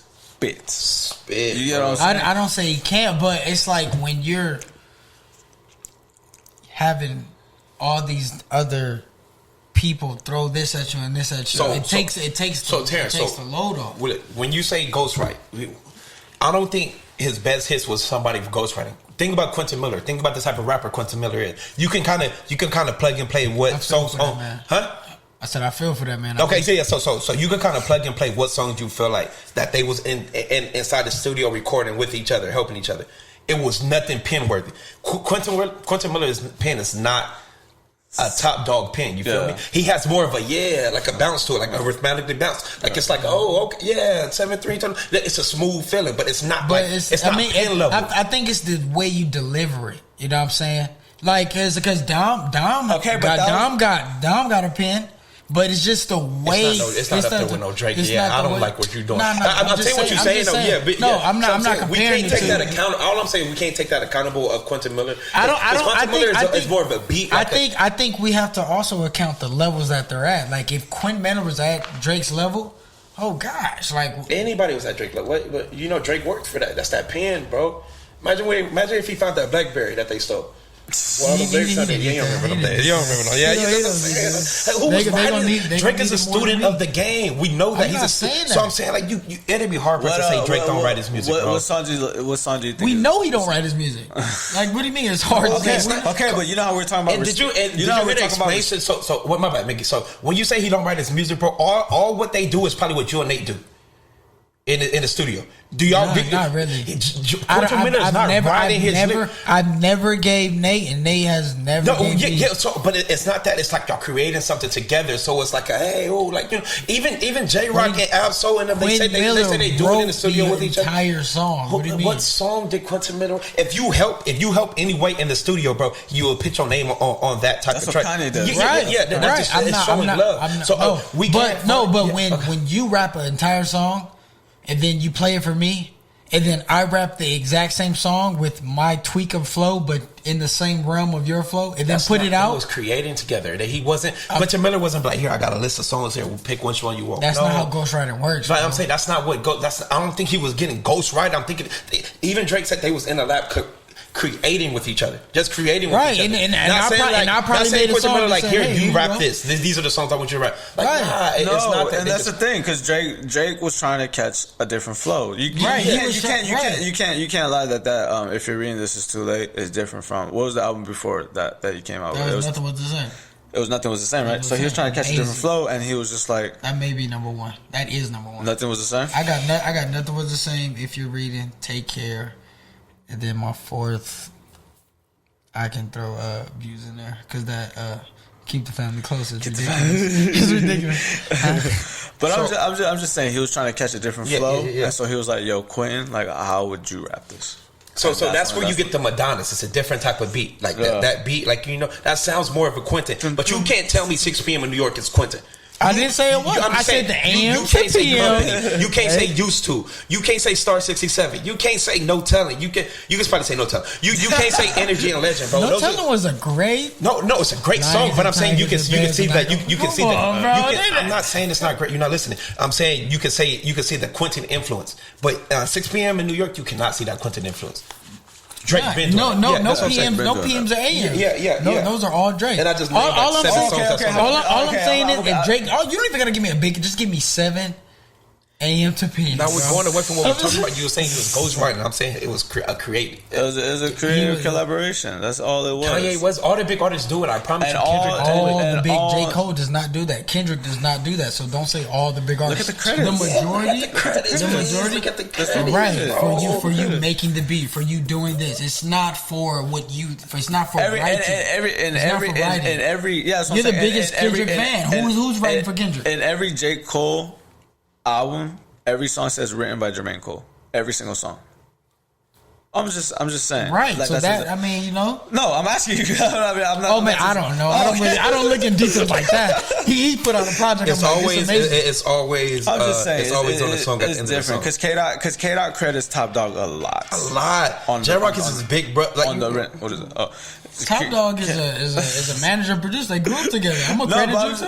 I'm gonna credit you. You put me in this position. You know what I'm saying? That's what I was gonna ask you. List all the AM to PMs from best. I can't give you all of them. So we got we got New York. We got Calabasas. January 28th. A great song, right? Great song. Yeah, Andre Thomas, J. Cole, Timothy Thomas. You all right? You see what I'm saying though? It's a project. When you reach a level, Andre Thomas, J. Cole. That's his alias. This is what I'm talking about. Like, alias. No, it's a group effort, bro. When you're in the studio, when you get to this level, bro, it takes so much mind, bro. It takes so much creativity, bro. Even Saha the Prince spoke on it about bro. Just like it's a group of people in there and they just working. Not saying that people's writing for him, bro. It's just saying that they just working for him. So for them artists, just take. I can see that. Consequence did an interview and he Consequence wrote all the Spaceship. And when I realized that, I was like, oh my god, that's so genius, bro. But Consequence, that Kanye song? Yeah, Consequence was telling a story when Ye was in the studio or whatever, and somebody had brought him like something to drink or whatever. He credited that person just for being in the studio. Yeah, okay. So you get what I'm saying? It's little stuff like that to where it's just like anything that helps boost the creativeness, you're gonna get credited for. You get what I'm saying? So my homie Fitz Taylor, he does that. Yeah. He's been in rooms with Beyonce and niggas 10 people here and they just writing and then they sing it. You know what I'm saying? It's creative. Yeah. So what you seeing? Okay, you seen the only reason why the ghostwriting thing is so big is the way Meek Mill made it seem. Yeah. You get what I'm saying? Like he put out that. I mean, I feel like it's just because he like literally got the song, memorized it, and repeated it. You know what I'm saying? No, but I'm saying. No, yeah, I get you, but it's one of those things where he was just like. I understand, like, if I'm making a song and instead of saying, blah, blah, blah, you'll say, no, say it like this. Yeah. That's, or like, hey, like, what flow goes on this? You know what I'm saying? Exactly. It's different stuff like that. So it's not like Quentin. Here, say this. Like, you know what I'm saying? I feel like studios is more like I'm pretty sure you've seen the documentary, The Revenge, The Dreamers and Revenge, where all of them in there, bro. That's what creativity is. You didn't see nobody like. No, but that's kind of different, though, bro. But I'm just saying, in the studio, bro, it's more about that documentary. Vince Staples is in there. Doesn't have that one verse. He has a song on there. Does he? No. Yeah, no, he does. I think he's on like the deluxe or something. Okay, he's probably on the deluxe then, but yeah, because I seen him. He's on something. Yeah, he's on one. I just can't. That's crazy. I'm just saying that's just the creativity, bro. Just the creativity. That's just what a room would look like. Oh in the studio, definitely. Bro. Yeah, that's just what it is. It's not saying like here. I think it's because we little guys, you know. If we, hey, bro, I still got that track that looks like that beat was so freaking good, bro. Oh, that was a great song. So if you was writing a song, bro, and I'd be like, hey, I feel like you should do this, like, just like a hook or just like the hook and it changed crazy and you really like it. Did I ghostwrite for you? Yeah, you wrote it. That I mean, wait. No, you can give me my appreciation. Talking about. You said if you say this will sound better. So just say you're doing a hook like, I like to see what you think about it. I'm in the studio with you. I'm like, hey, switch it up like this. No, you're not. You're not ghostwriting. I wasn't even listening. I'm not. Yeah, okay. So but off of what you said, if you say don't say it like this. Just do this. Say this, but you know, that's not ghostwriting. I say ghostwriting is. I write it down and it's like I rap it. Hey, hear this out. You want this song or something? I don't think that's what Drake was doing. Drake too much studio with the game. No, he's got some of those. Okay, so who do you think? Both of you. Who do you think has the best pen in the game right now? In the game right now? Yeah. I keep speaking on these rappers, bro, and I just can't. I can't get it. Freddie Gibbs, bro, just my best. I got Griselda's catalog, and actually, when I went out there to Texas. Trey put me on to that Virgil Wright brick on my bread. So he put me on that and I'm like, this is slapping. And then I really got into it. And then that off runners, bro, Currency and Harry Fraud, bro, was amazing. People is not Currency the best? That's the pen you giving it to? He has the best My pen. fault. I'm changing the topic, but Yeah, the best pen right now. Yeah, right Kendrick, now. come back and I'll throw you in there. I think everybody would. Conway up there, Freddie Gibbs is up there. Conway. Yeah, there's a lot of people who Westside and I didn't realize this. Westside Gunn does make great projects. This is amazing project. Okay, bro. no, I feel you, but I'm not. His pen is like. Yeah, nah. He's such a stylish guy. Wait, so pen? Who you giving it to? Just give just one person. Pen, one person. So quiet. Come on. Go ahead. I feel like you want to do Conway. You gonna do Conway? Simon Conway is my guy. All right, I got Earl. Who? Earl. That's my boy. Earl needs to give me some production. boy. I want some production, not that. Are you kidding? The last album was all production. The last No, two it's albums like were his all like production. I can't hear what he's saying. It's like I don't want that. Really dig deep in this, But that Shattered Dreams. Why ain't nobody tell me I was singing? Come on, No, dude, Earl. I like him. I just want his protection to be like. I don't come outside. I don't like shit. I don't go Doris. outside. Doris was a good. Nate put me on that. That was a really good project. No, Earl is, Like I can hear you rap. Like in his recent projects, it's like, Earl, what are you doing? No, SRS, some rap songs I really loved. And old boy killed him on what was that song? I think it was the intro. He had a feature on the last project. On the he on rapped the first. Feet of Play. Is that? I think that's it. Feet of Play was his last album. SRS was one before that, and then before that he had the. I don't know. He had a feature and it was amazing. Earl kills me because he'll eat people up. Man. He'll eat people up on their tracks, but then he gets ate up on his tracks. Vince Staples eats him every single time. Not every time. On that Doris, no, not every time. High was that was long as the chief of police all. It's one Earl didn't get him because they got two. They got Wool and what's it called? Wool's one Vince Staples demolished. Wool's I think that was Wool. Wool's a debatable. But no, which one was? I think it was Hive. He got him. That's what the case it's more is. likely. Right? Yeah. Because Wool was Vince Staples was going nuts too. Trying to make $1 million crossing over on some AI shit, like to keep the hood crossing over there. The Vince Staples is amazing. Trying to skip to my come on, man. Come on, bro. No, yeah, but overall, like Earl for sure is like. You need a feature. Need a feature. I'm going. Boy. Tyler has every Gazelle Demander and Freddie Gibbs on every feature. Bro, he's That's just the boy, bro, dude. That's the boy. Tyler created, bro. His features be bro. He did. Great He did it. He did not eat Freddie Gibbs. Oh, God. He gave a different sound. Great. Bro. Come on, bro. I say it was good. It's questionable, bro. It's if not you really questionable. Go listen to what Freddie was doing. So I like Did what you you hear said. what Tyler was saying? But Freddie ate every Griselda member, bro. I don't know because who said did it? we spin the block and we double it black. Who? Yeah, that was on Conway album. Yeah, that was on Conway album. Conway got him. That was on Conway album, but remember Freddie had Conway on his album, and I think Freddie got him on He that. probably did. On the Grits. What's it called? Babies and Fools. Babies and Fools. Grits. Pusha T got Freddie. Pusha T. Yeah, I gave Pusha T that. Yeah, I gave Pusha T that. But Pusha don't want to come back. He ain't trying to come back. Hey, he proved his point. He don't need to come out. You see what Benny did? You see what Benny did? Gave Freddie Gibbs 30 seconds of a song, bro. Don't do that to Benny. Even though Benny was going crazy. That wasn't on Benny, bro. Freddie even said he's like I wasn't You gonna was supposed to rap on this. Freddie rap on this, bro.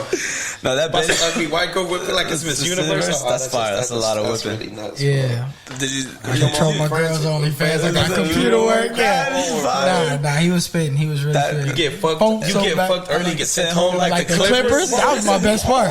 Take a load off load management. Come on, bro. I was spitting, bro. Oh my god, bro. I've been saying that line around my girl. Was, oh my god, man. Was that album of the year for you? That Benny? No. What was it? The Outrunners was better than that. Reason that Stove got the cook. Hallelujah. Was you listening to Stove? Before that episode, I was listening to it. I couldn't get into Reason Album for some reason. I really like him because his pen is amazing. I love him on that revenge feature though. I loved him. That was he good. tore Kaz up. He tore him up. I love it. And his freestyle on Hot 97. Hot 97. It's amazing. I feel like you know who Hot 97 freestyle you should watch. I feel like you'll oh no, the I-95 Sue Surf. I like Sue Surf on that Mozzie. That's what I'm saying. But because Mozzie's his boy, Mozzie's his boy, so on he's that gonna freestyle, he went off. But on that I-95, he went off for like 17 minutes straight. He was killing. And then Loaded Lux on that 97, that Hot 97. It's crazy. I just got into Loaded Lux. He battled somebody, and like P Diddy was in attendance. Oh, Calico. Calico. He's like, you gonna get this work? Let me tell you something, young brother. You gonna get this work. You gonna get this work. You gonna get this work. Nah, Loaded Lux is He's so proper.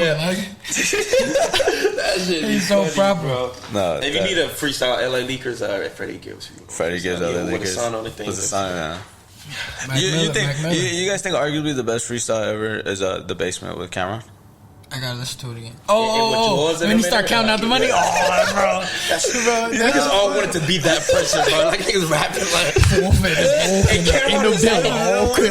And Tigger just hyping him up. It was just like, that shit was just like. That was a great freestyle. And the beat, just like it was a cockiness type of thing, bro. And you couldn't question it. It bothers me now because people are trying to debunk it, and you can see like a paper there that he was looking at, that he was rapping off of. But I'm just like, I don't care. Like, you're crazy. You still have to come up with that word. Yeah, you crazy. Like, come on now, like that. You just count money, you know it damn well. Nah, dude, Cameron was that guy, bro.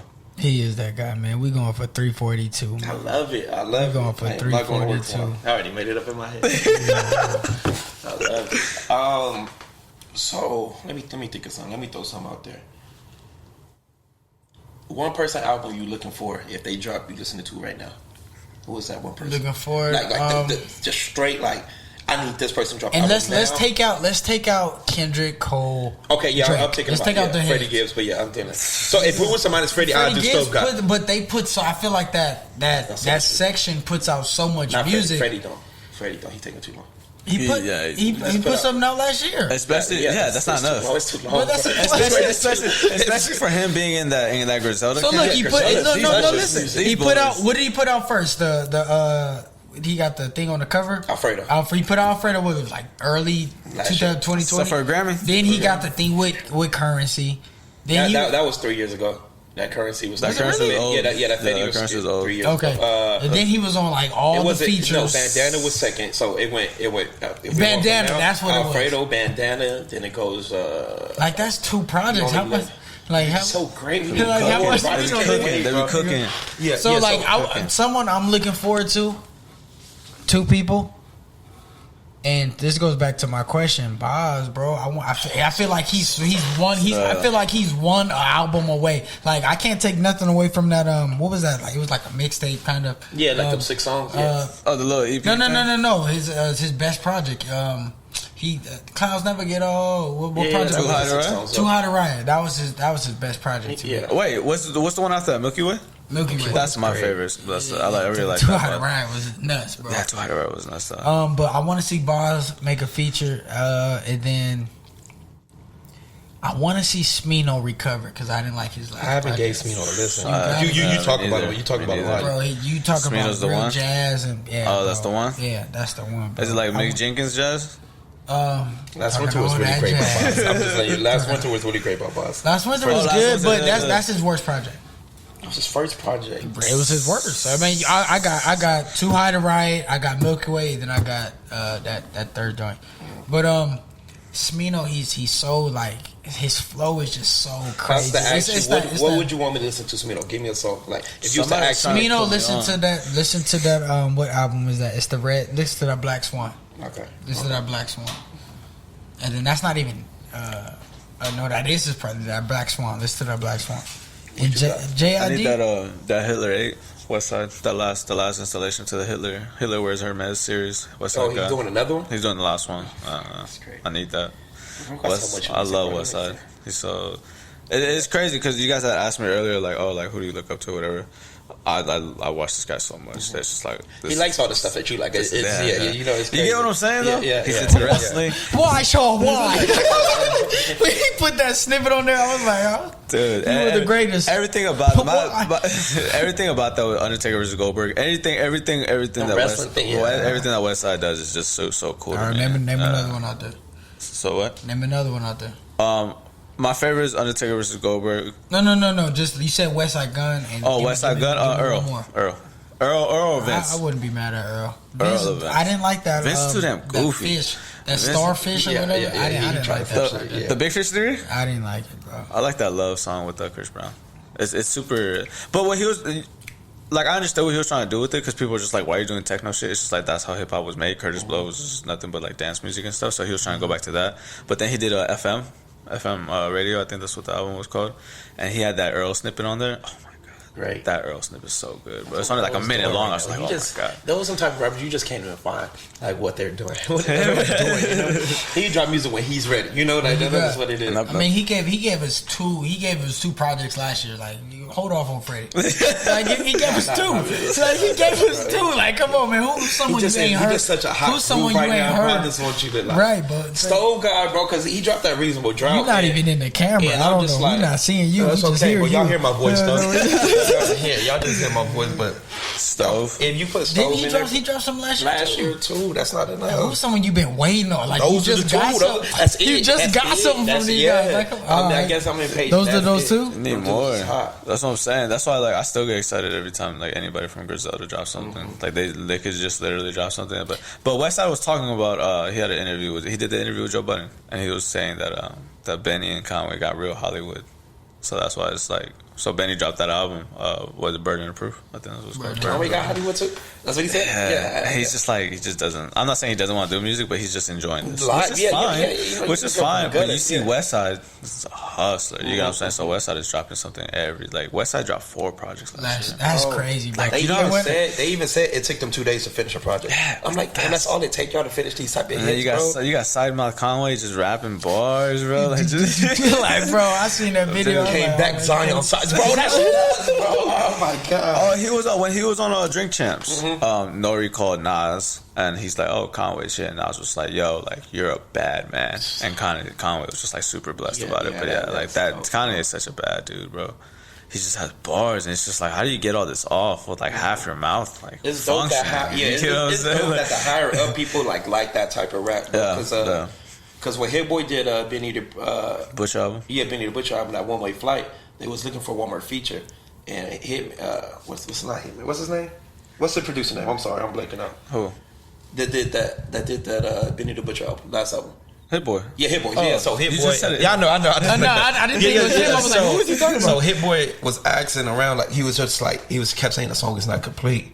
And Jay-Z called in and heard the song and he said put Freddie Gibbs on it. And I'm like, damn, that's a great ear. That's a great ear for people like just higher up. That's why I like when Jay-Z when they do like their list of like what they've been listening to. Yeah, and you can see like the different stuff, and you can see that their ears are really into the in tune. You know what I'm saying? I ain't even gonna hold you. We got to get a part 2, man. Oh, I told him. We gotta get. I told him. When you walked in the room, bro, he was like, "Man, we don't got enough time for what we want." I said, "Bro, you always welcome back, no matter what." No, but I remember. I told when he had texted me at first. I appreciate you. Extending the invitation to me. Family. But when I told him, I was like, I'm gonna need at least like 4 parts. Like this isn't enough. You get what I'm saying? We really could just go on, but I know what's lit. I know, you know what I mean. We can go. No, yeah, I feel you. And that's the thing. I feel like we talked about what we want to talk about, but there's just so much more. It's just so much that the documentary not branches over. To everything. It's a branch. An olive branch. I can't wait till Vel do this one. This is Vel's coming through. I like that. Yeah, he gonna come through next month. I like Vel. Actually, a couple weeks actually, huh? Next episode, bro. I think. Yeah, that's next Super Bowl week. 6, 7. That's Super Bowl week. Are you guys doing it this Sunday? I'm cooking. Not sure. I'm sure it's gonna be a big day. I'm gonna just cook some stuff. You might see me in Tampa. That's crazy, bro. If they win, they the first Super Bowl team to win in Tampa. That's ridiculous. Because what's the last time they were there? When Rice was there, right? When Jerry Rice was, when they played the Raiders. The Raiders, and it was a complete debacle. Like, why would you give the playbook? That was a... What happened? I'm sorry, what happened? They gave the playbook. Who won that? Was it the Raiders that won? Yeah, no, it was the Bucks won. Okay, the Bucks won. So I guess the Bucks got a hold of the Raiders playbook. Yeah. So it was some kind of scandal that went on. It was like an upset. Yeah, it was crazy. Yeah, that's crazy. Okay, yeah, that's cool. Yeah, you get it? Okay. But oh man, 350 in, 351. 350 in. I go by the name Sudz. I go by the name Control. My boy Big in the building. Hey, they don't know who you are, man. They don't know who you are. Vibes in the building. Thank y'all for tuning in. Oh man, if y'all make it through this one, man. Right. If y'all make it through this one, man. Peace.